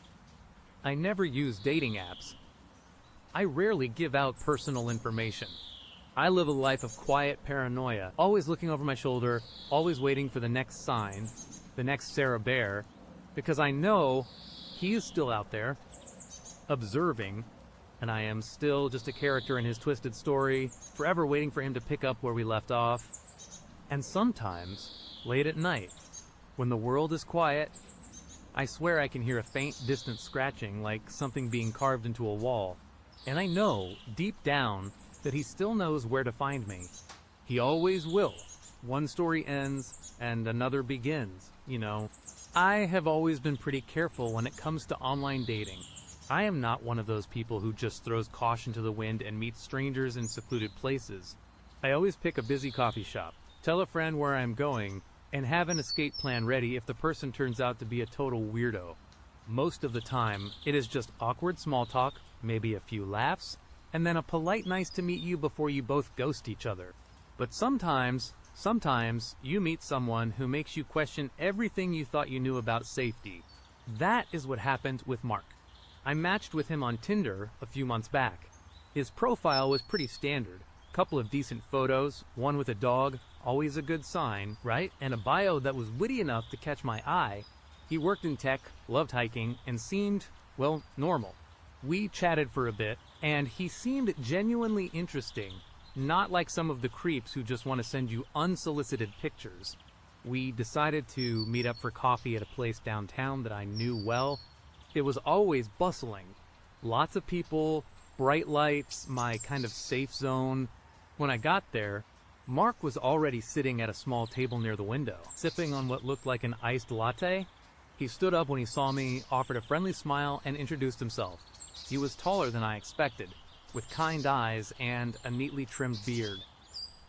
Honestly, my first thought was, okay, maybe this one won't be a disaster.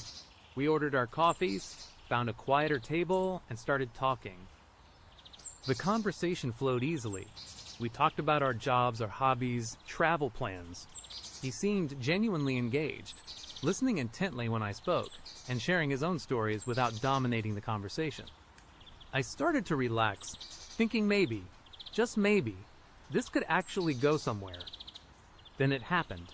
We were talking about childhood memories, specifically about school.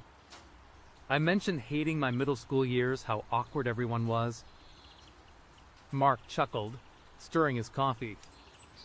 Yeah, I can imagine, especially for someone like you, Sarah Bear. My breath hitched. The clatter of coffee cups, the low hum of conversations, the barista calling out orders, it all faded into a muffled drone. Sarah Bear, I repeated, my voice barely a whisper. He looked up, a faint, almost imperceptible smile playing on his lips. Yeah, your old nickname, right? My stomach dropped, a cold, heavy stone settling deep inside me. Sarah Bear. It was a nickname my older brother used to call me when we were kids, something he would made up when I was maybe 7 or 8 years old. It was embarrassing, childish, and I hated it. No one, absolutely no one, had called me that since I was probably 12. My brother stopped when I begged him to, and my parents never used it. It was not on my social media, it was not on my Tinder profile. It was not even a passing mention in any story I would ever told. How do you know that?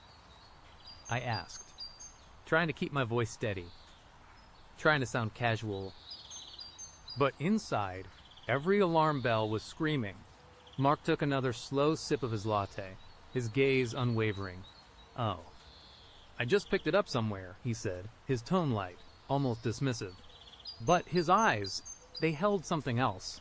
A flicker of something that was not dismissive at all. Something knowing, something predatory. I forced a laugh, a hollow, shaky sound that felt completely alien. That is weird. I have not heard that in decades. I tried to brush it off, to rationalize it. Maybe he knew my brother. No, impossible. My brother lived halfway across the country, and his name was not Mark. Maybe a mutual friend I would forgotten about. I racked my brain, desperately searching for a connection, but came up empty. Some things just stick with you. I guess, Mark said, his smile widening just a fraction. It was not a friendly smile anymore. It was a smile that did not quite reach his eyes, a smile that felt like a secret. The easy flow of conversation was gone, replaced by a thick, suffocating tension that only I seemed to feel. Every word out of his mouth now felt scrutinized, every glance a probe. I could feel a cold sweat prickling at the back of my neck, despite the warmth of the coffee shop. My heart started to beat a little faster, a nervous flutter against my ribs. I tried to steer the conversation back to safer topics, but my mind kept circling back to that nickname. Sarah Bear. How? Why? Mark, however, seemed completely unfazed. He continued to chat, but now his comments started to feel off. Too specific. He said, leaning back slightly in his chair.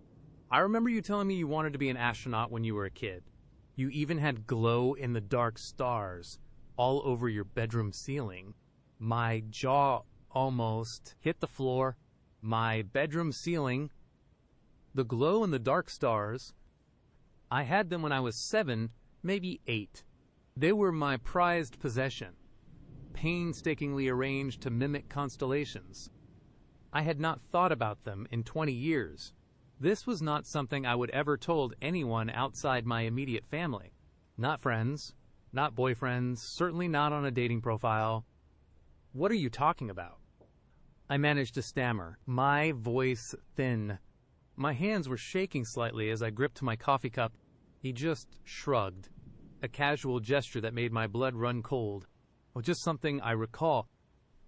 Funny how those little details stick, is not it?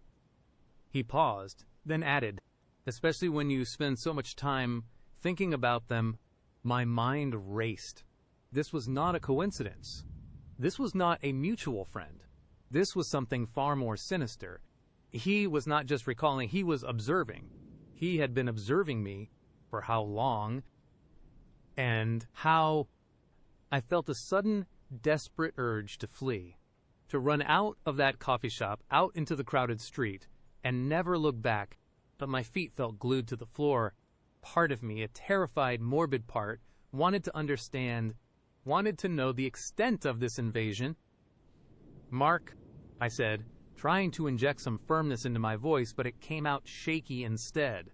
Who are you, really? And how do you know all of this? He smiled then, a slow, deliberate smile that sent shivers down my spine. It was a smile that held no warmth, only a chilling sense of possession. I am just Mark. Sarah, and I know you better than anyone. I would say, he leaned forward, his voice dropping to a low, intimate tone that made my skin crawl. I know how you always order a vanilla latte extra shot even though you pretend to like black coffee.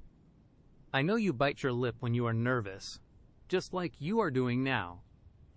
I know you always leave your front door unlocked for exactly 3 minutes after you get home while you kick off your shoes.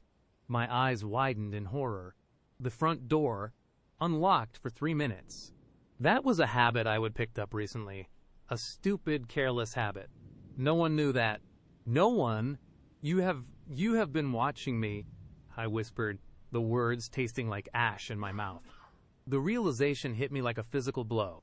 This was not a date. This was an ambush. Mark just nodded slowly, his eyes never leaving mine for a long time. Sarah, longer than you think. He reached across the table, his hand moving slowly towards mine. I have always been there, watching over you, making sure you were safe. I flinched back before his fingers could touch me, pulling my hand away as if I had been burned. A sudden wave of nausea washed over me.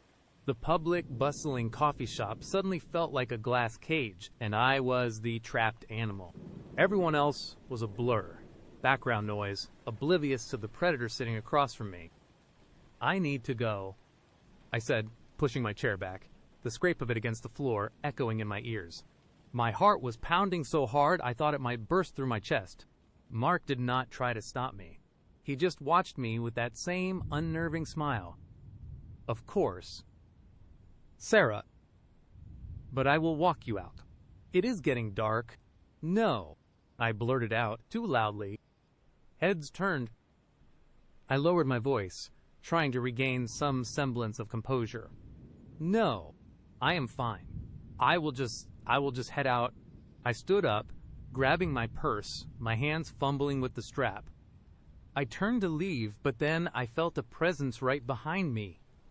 Mark was there, already standing, effortlessly matching my pace. I insist, he said, his voice still calm, but now with an underlying current of steel. It is not safe for you to walk alone. I wanted to scream. I wanted to tell him to get away from me, to leave me alone, but the words were stuck in my throat, choked by fear. My mind was a whirlwind of panic. What do I do? What do I say? We walked towards the exit, me practically power walking, him strolling casually beside me, as if this were a perfectly normal end to a perfectly normal date. I could feel his gaze on me, burning into the side of my head. I could feel the invisible threads of his obsession tightening around me. As we stepped out onto the sidewalk, the cool evening air hit me, but it did nothing to cool the raging inferno of fear inside me. The street was busy, but not as busy as the coffee shop. People hurried past, absorbed in their own lives, none of them noticing the terror etched on my face. So, Mark said, his voice cutting through the sounds of the city, are you heading home, or do you have another stop tonight? I froze. I am just heading home. I lied, knowing he probably knew the truth anyway. I was supposed to meet my friend, Jessica, for a drink, but that seemed like a lifetime ago. Ah, your apartment on Elm Street, he mused, as if confirming a detail in his mental file. 3rd floor, right? The one with the small balcony overlooking the park. My blood ran cold. He knew my address, not just the street, but the floor, the specifics of my apartment, my safe place, my sanctuary. It had been compromised. How do you know where I live? I finally managed to ask, my voice trembling. He chuckled, a low, unsettling sound. Sarah, I told you. I have been watching you. I know everything. His hand reached out again, this time closing gently but firmly around my elbow. Come on. I will walk you. The touch was electric, not with warmth, but with pure, unadulterated terror. I tried to pull away, but his grip was surprisingly strong. It was not painful, but it was unyielding. It was a clear message. You are not in control. Let go of me, I hissed, my voice barely audible above the street noise. His smile vanished. His eyes, which had seemed kind just an hour ago, were now cold, hard, and utterly devoid of emotion. "Do not be silly. Sarah Bear, I am just making sure you get home safe." We started walking, him practically guiding me, his grip on my arm a constant, terrifying reminder of my helplessness. Every step felt like a step deeper into a nightmare. My mind raced, frantically searching for an escape plan. Scream!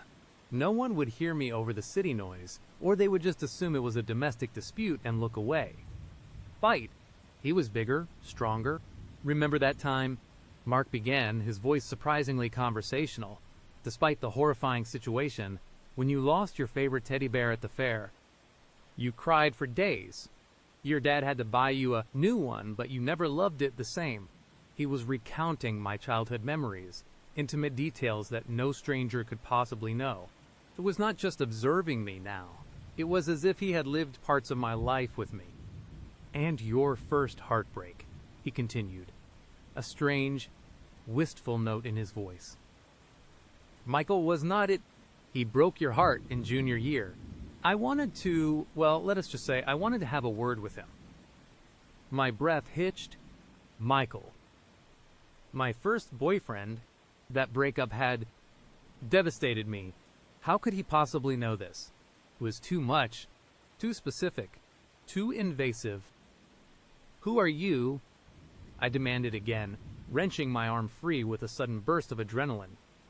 I took a step back, my eyes darting around, looking for an escape, a police officer, anyone. Mark stopped, his expression unreadable. "I am the one who cares about you. Sarah, the one who has always been there, the one who will always protect you." His voice was soft, almost tender, but it was the most terrifying thing I had ever heard. It was the voice of a man who believed he had a right to me, a claim on my life. I knew with chilling certainty that I was in grave danger. This was not just a weird date. This was a man who had stalked me, studied me, and was now making his move. My heart was a frantic drum against my ribs. My lungs burned, and a cold wave of nausea threatened to overwhelm me. "I am calling the police," I said, my voice shaking uncontrollably, as I fumbled for my phone and my purse. Mark's face hardened. The tenderness vanished, replaced by a cold, menacing fury. "Do not be foolish. Sarah, you do not want to do that." He took a step towards me, his long strides easily closing the distance. Panic seized me. This was it. This was my chance. I did not think. I just reacted. I turned and ran. I ran as fast as I possibly could, my sneakers slapping against the pavement, a desperate rhythm against my pounding heart. Every muscle screamed in protest, but I pushed harder, propelled by the primal need to escape this nightmare. I did not look back, but I could hear him. His footsteps were strong, steady, and terrifyingly close behind me. He was not running full out, not yet. He was just keeping pace. I risked a quick, terrified peek over my shoulder. 20 feet back, his stride long and unhurried. No panic, no rush, just terrifying, unwavering certainty.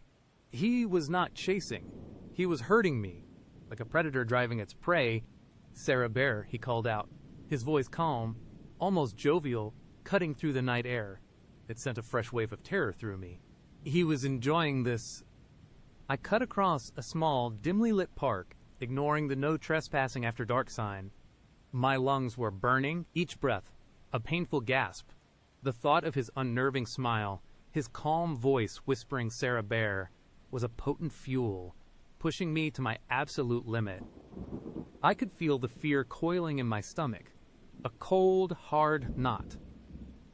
My vision blurred at the edges, my legs felt like lead, but I could not stop. I could not. The park was a maze of shadowy trees and winding paths. I thought I could lose him here, disappear into the darkness, but he seemed to know every turn, every shortcut. He was right behind me, a relentless shadow. I heard a twig snap close by, then his voice, closer this time. "You are getting tired. Sarah, just stop. It will be easier. No. Never. I burst out of the park, onto a slightly busier street. Hope ignited in my chest as I spotted a bus stop in the distance. A small cluster of people waiting under the yellow glow of a streetlight. A bus was pulling up. Help. I screamed, my voice hoarse, barely a whisper. Help me. I sprinted towards the bus stop, my legs burning, my vision tunneling. I could hear Mark's footsteps quicken, a sudden surge of speed. He was closing the distance as I reached the crowd of people. I did not stop. I pushed past them, stumbling, gasping for air. The bus doors hissed open. Sarah. Mark's voice was right behind me now, sharp and urgent. I threw myself onto the bus, practically collapsing onto the steps. Close the doors. Please, close the doors. I choked out to the driver, pointing vaguely behind me. The driver, a stoic woman with tired eyes, looked at me, then past me. Mark was standing on the curb, just outside the bus, his face impassive. He was not running anymore. He just stood there, watching. His eyes met mine through the bus window. There was no anger, no frustration, just that same chilling certainty, that possessive knowledge.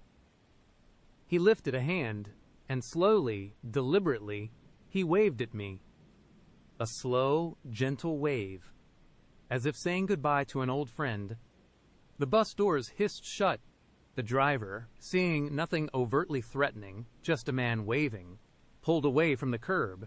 I sank into a seat, my body trembling uncontrollably, tears streaming down my face.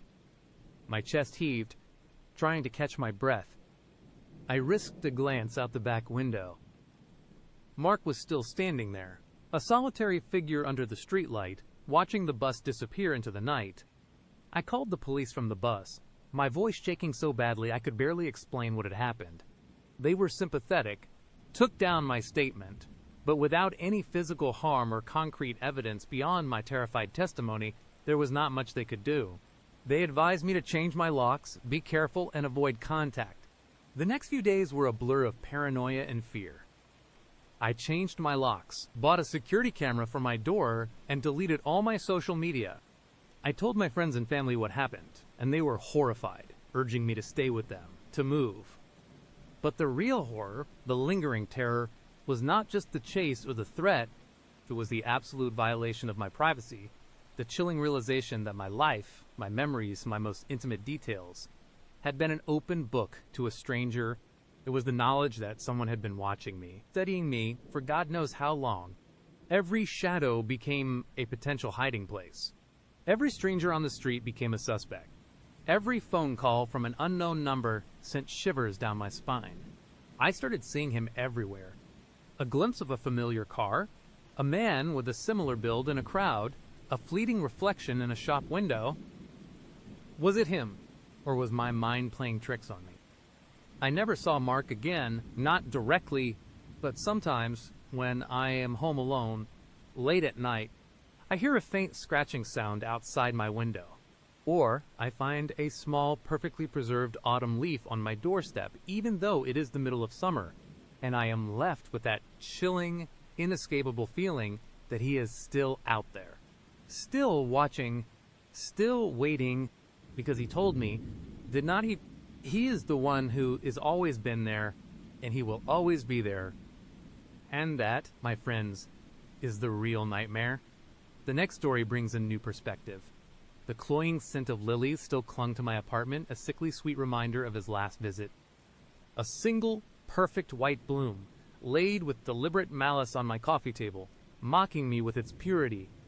I would swept it into the trash with a trembling hand, but the image was seared into my mind. This was not just harassment anymore. It was a psychological siege. Sarah called again, her voice tight with worry. You have to go. Narrator's name. Block him. Change your number. Get out of that apartment. I stood by the window, staring out at the familiar street that now felt alien, predatory, and let him win. Sarah, let him chase me out of my own life. No. I can't. This is not a game. Narrator's name, he is escalating. Lily's, he knows you hate them. He is taunting you. I knew she was right. Every rational part of me screamed to pack a bag and disappear. But a stubborn, irrational core of defiance held me rooted. If I ran, he would just find me again, and he would know he had the power. He would relish it. The days that followed were a blur of hypervigilance. Every creak of the floorboards, every rustle outside my window, sent my heart into a frantic drum solo. Mittens, my finicky calico, seemed to sense it too. She would spend hours under the bed, peering out with wide amber eyes, occasionally letting out a low, guttural growl at nothing I could see. My apartment, once my sanctuary, had become a cage. Work was no escape. The quiet hum of the office, usually a comfort, now felt like a prelude to something terrible. I would jump at the sudden ring of a phone, my eyes darting to the door every time it opened. I was exhausted, my nerves frayed to breaking point. I needed a distraction, something, anything, to pull me out of this suffocating dread. One evening, scrolling aimlessly through my phone, I found myself on Tinder. It was a stupid idea. I knew the last thing I needed was more complications, more vulnerability, but a desperate part of me longed for normalcy, for a connection that was not tainted by fear. A fleeting thought crossed my mind, maybe, just maybe, meeting someone new would make me feel less alone, less exposed. It was a foolish hope, a desperate reach for something human, in a world that had suddenly become monstrous. I swiped through a few profiles, each face blending into the next. Then I saw him. Mark. His profile picture showed a kind smile, a hint of laugh lines around his eyes. He had a dog, a golden retriever, and his bio was witty, charming, talking about hiking and local breweries. He seemed safe, normal, a stark contrast to the shadowy figure that haunted my thoughts. I swiped right. To my surprise, it was an instant match. His first message was simple. Hey, narrator's name, great profile. Of your taste in bakeries, I think I saw your review of The Sweet Spot online. My heart gave a little jolt. The Sweet Spot was my favorite, a small, independent place I rarely mentioned. I would only left one review.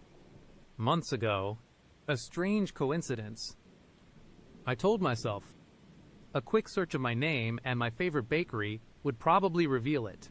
Still, a tiny seed of unease was planted. We chatted for a few days. Mark was easy to talk to, attentive, and seemed genuinely interested in my life. He asked about my work, my hobbies, even my cat, Mittens. I found myself opening up, cautiously, enjoying the feeling of a normal conversation. He suggested coffee for our first date.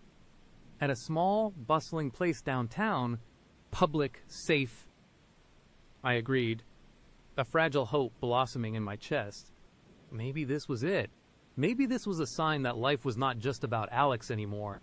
The day of the date, I felt a nervous flutter in my stomach, a sensation I had not felt in weeks. It was almost good.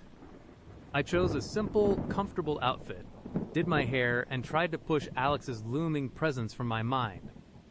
As I walked to the coffee shop, I made myself focus on the sounds of the city, the warmth of the sun on my face. This was a new beginning. I told myself, a chance to reclaim a piece of myself. When I arrived, Mark was already there, seated at a small table by the window. He stood as I approached, a friendly smile on his face. He was taller than I expected, with kind eyes and a neatly trimmed beard. He looked exactly like his pictures. Hey, narrator's name, he said, his voice warm and inviting. Glad you could make it. Hi. Mark, I replied, a genuine smile touching my lips. Thanks for picking such a nice spot. We settled into our seats. The coffee shop was lively, a comforting buzz of conversation and the clatter of cups. It felt good to be out, to be experiencing something normal. So he began, what can I get you? I already ordered myself a black coffee. Oh, I will just get a hazelnut latte with oat milk, right? He finished, his smile not quite reaching his eyes. My breath hitched. My hazelnut latte. My exact hazelnut latte? I had not told him that. I had not told anyone that, except Sarah and the barista who knew my order by heart. My mind raced. How did you know that? I asked, my voice a little too sharp. He chuckled, a light, easy sound that did not quite dissipate the chill that was starting to spread through me. Oh, just a lucky guess. I suppose I heard you mention hazelnut in passing when we were chatting about favorite flavors, and oat milk is popular these days. He shrugged, a picture of nonchalance. But it was not nonchalance. It was too smooth. It was a performance. My blood ran cold. This was not a guess. This was too specific.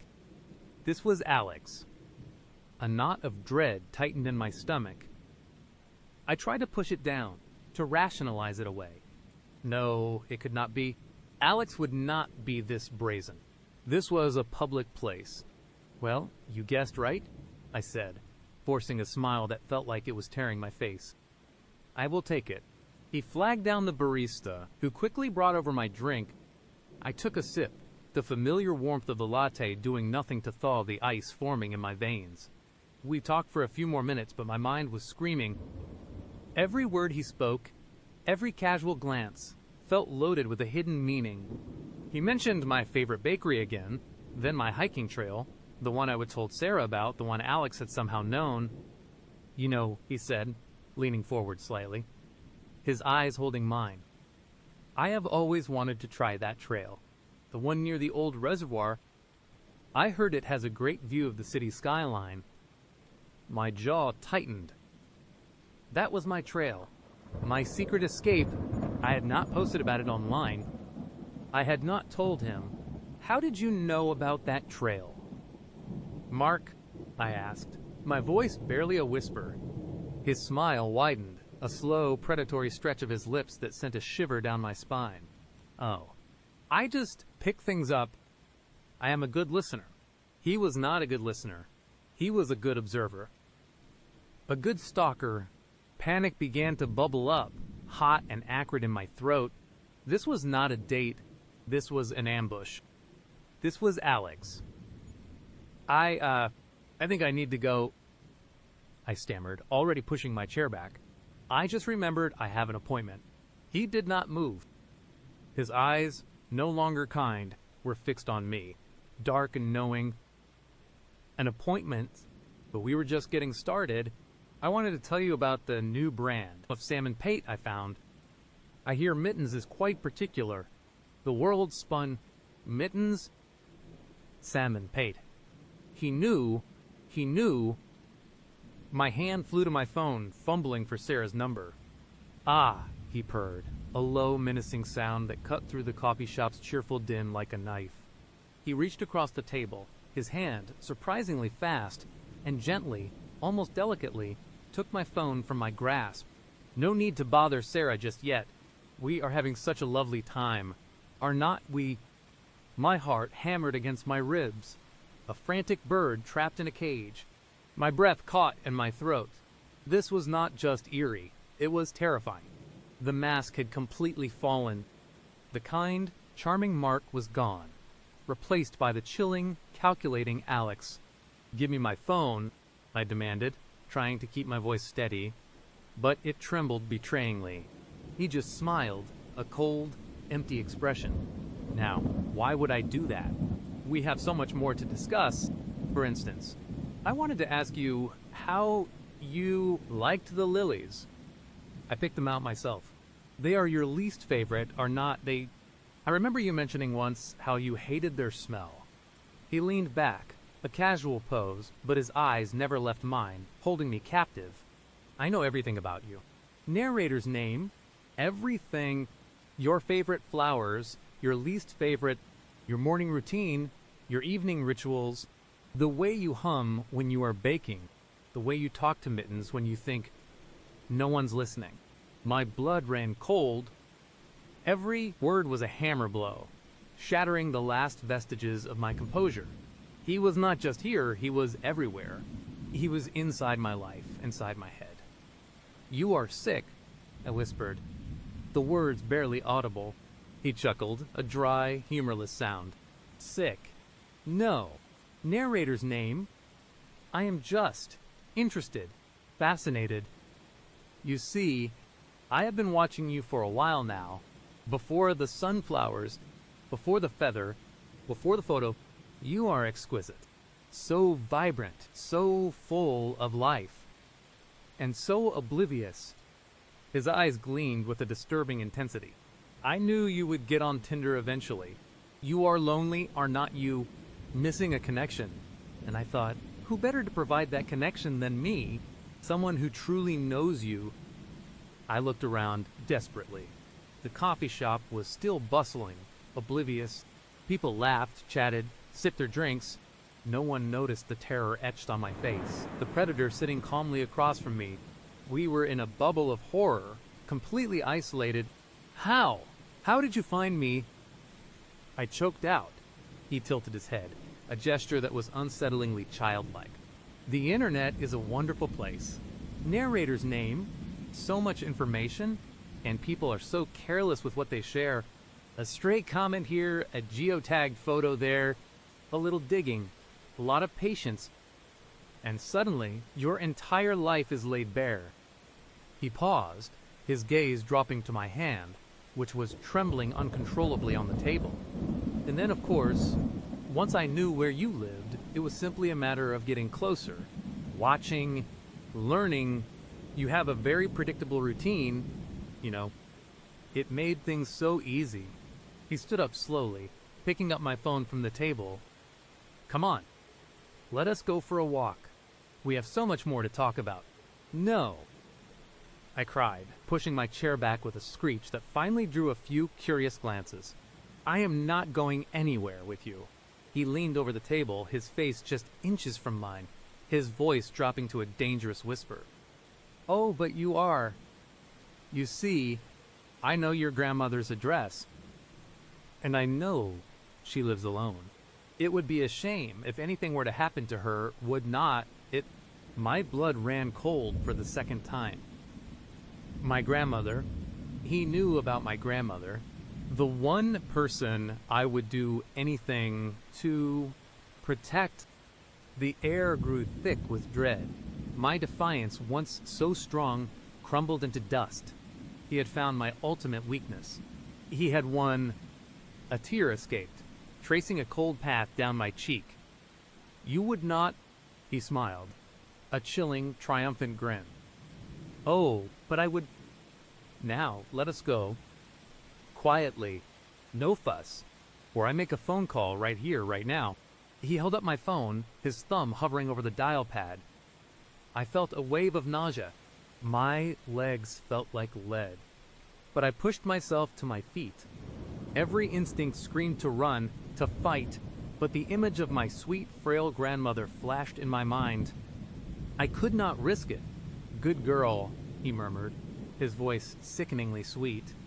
He took my arm, his grip firm, not painful, but utterly inescapable. "Now, let us go get some fresh air.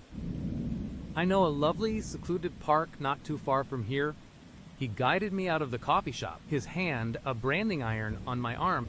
My head was spinning. I felt like I was moving in a dream, a nightmare. I could not wake from. We walked past the oblivious patrons, past the baristas, past the world that continued on its normal, cheerful path while mine had just plunged into an abyss. Outside, the sunlight felt harsh, artificial. My eyes darted around, searching for an escape, a friendly face. Anyone, but everyone was wrapped in their own worlds, their own conversations. We turned a corner, heading away from the main street towards a quieter, tree-lined avenue. "Where are we going?" I asked, my voice barely a croak. "Just for a little chat," he replied, his grip tightening imperceptibly.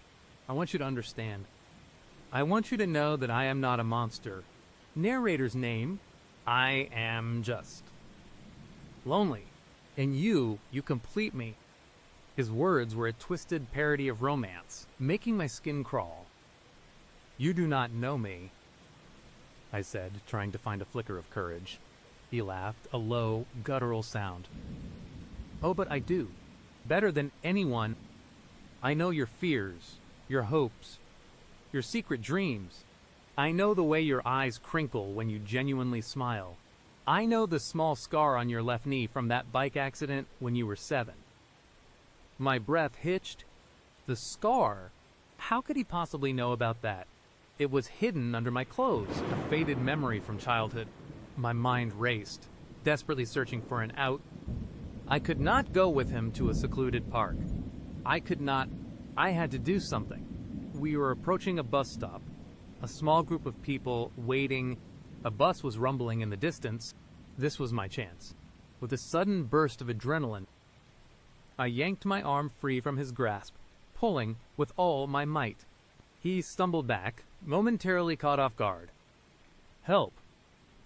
I screamed, my voice raw and desperate, turning towards the people at the bus stop.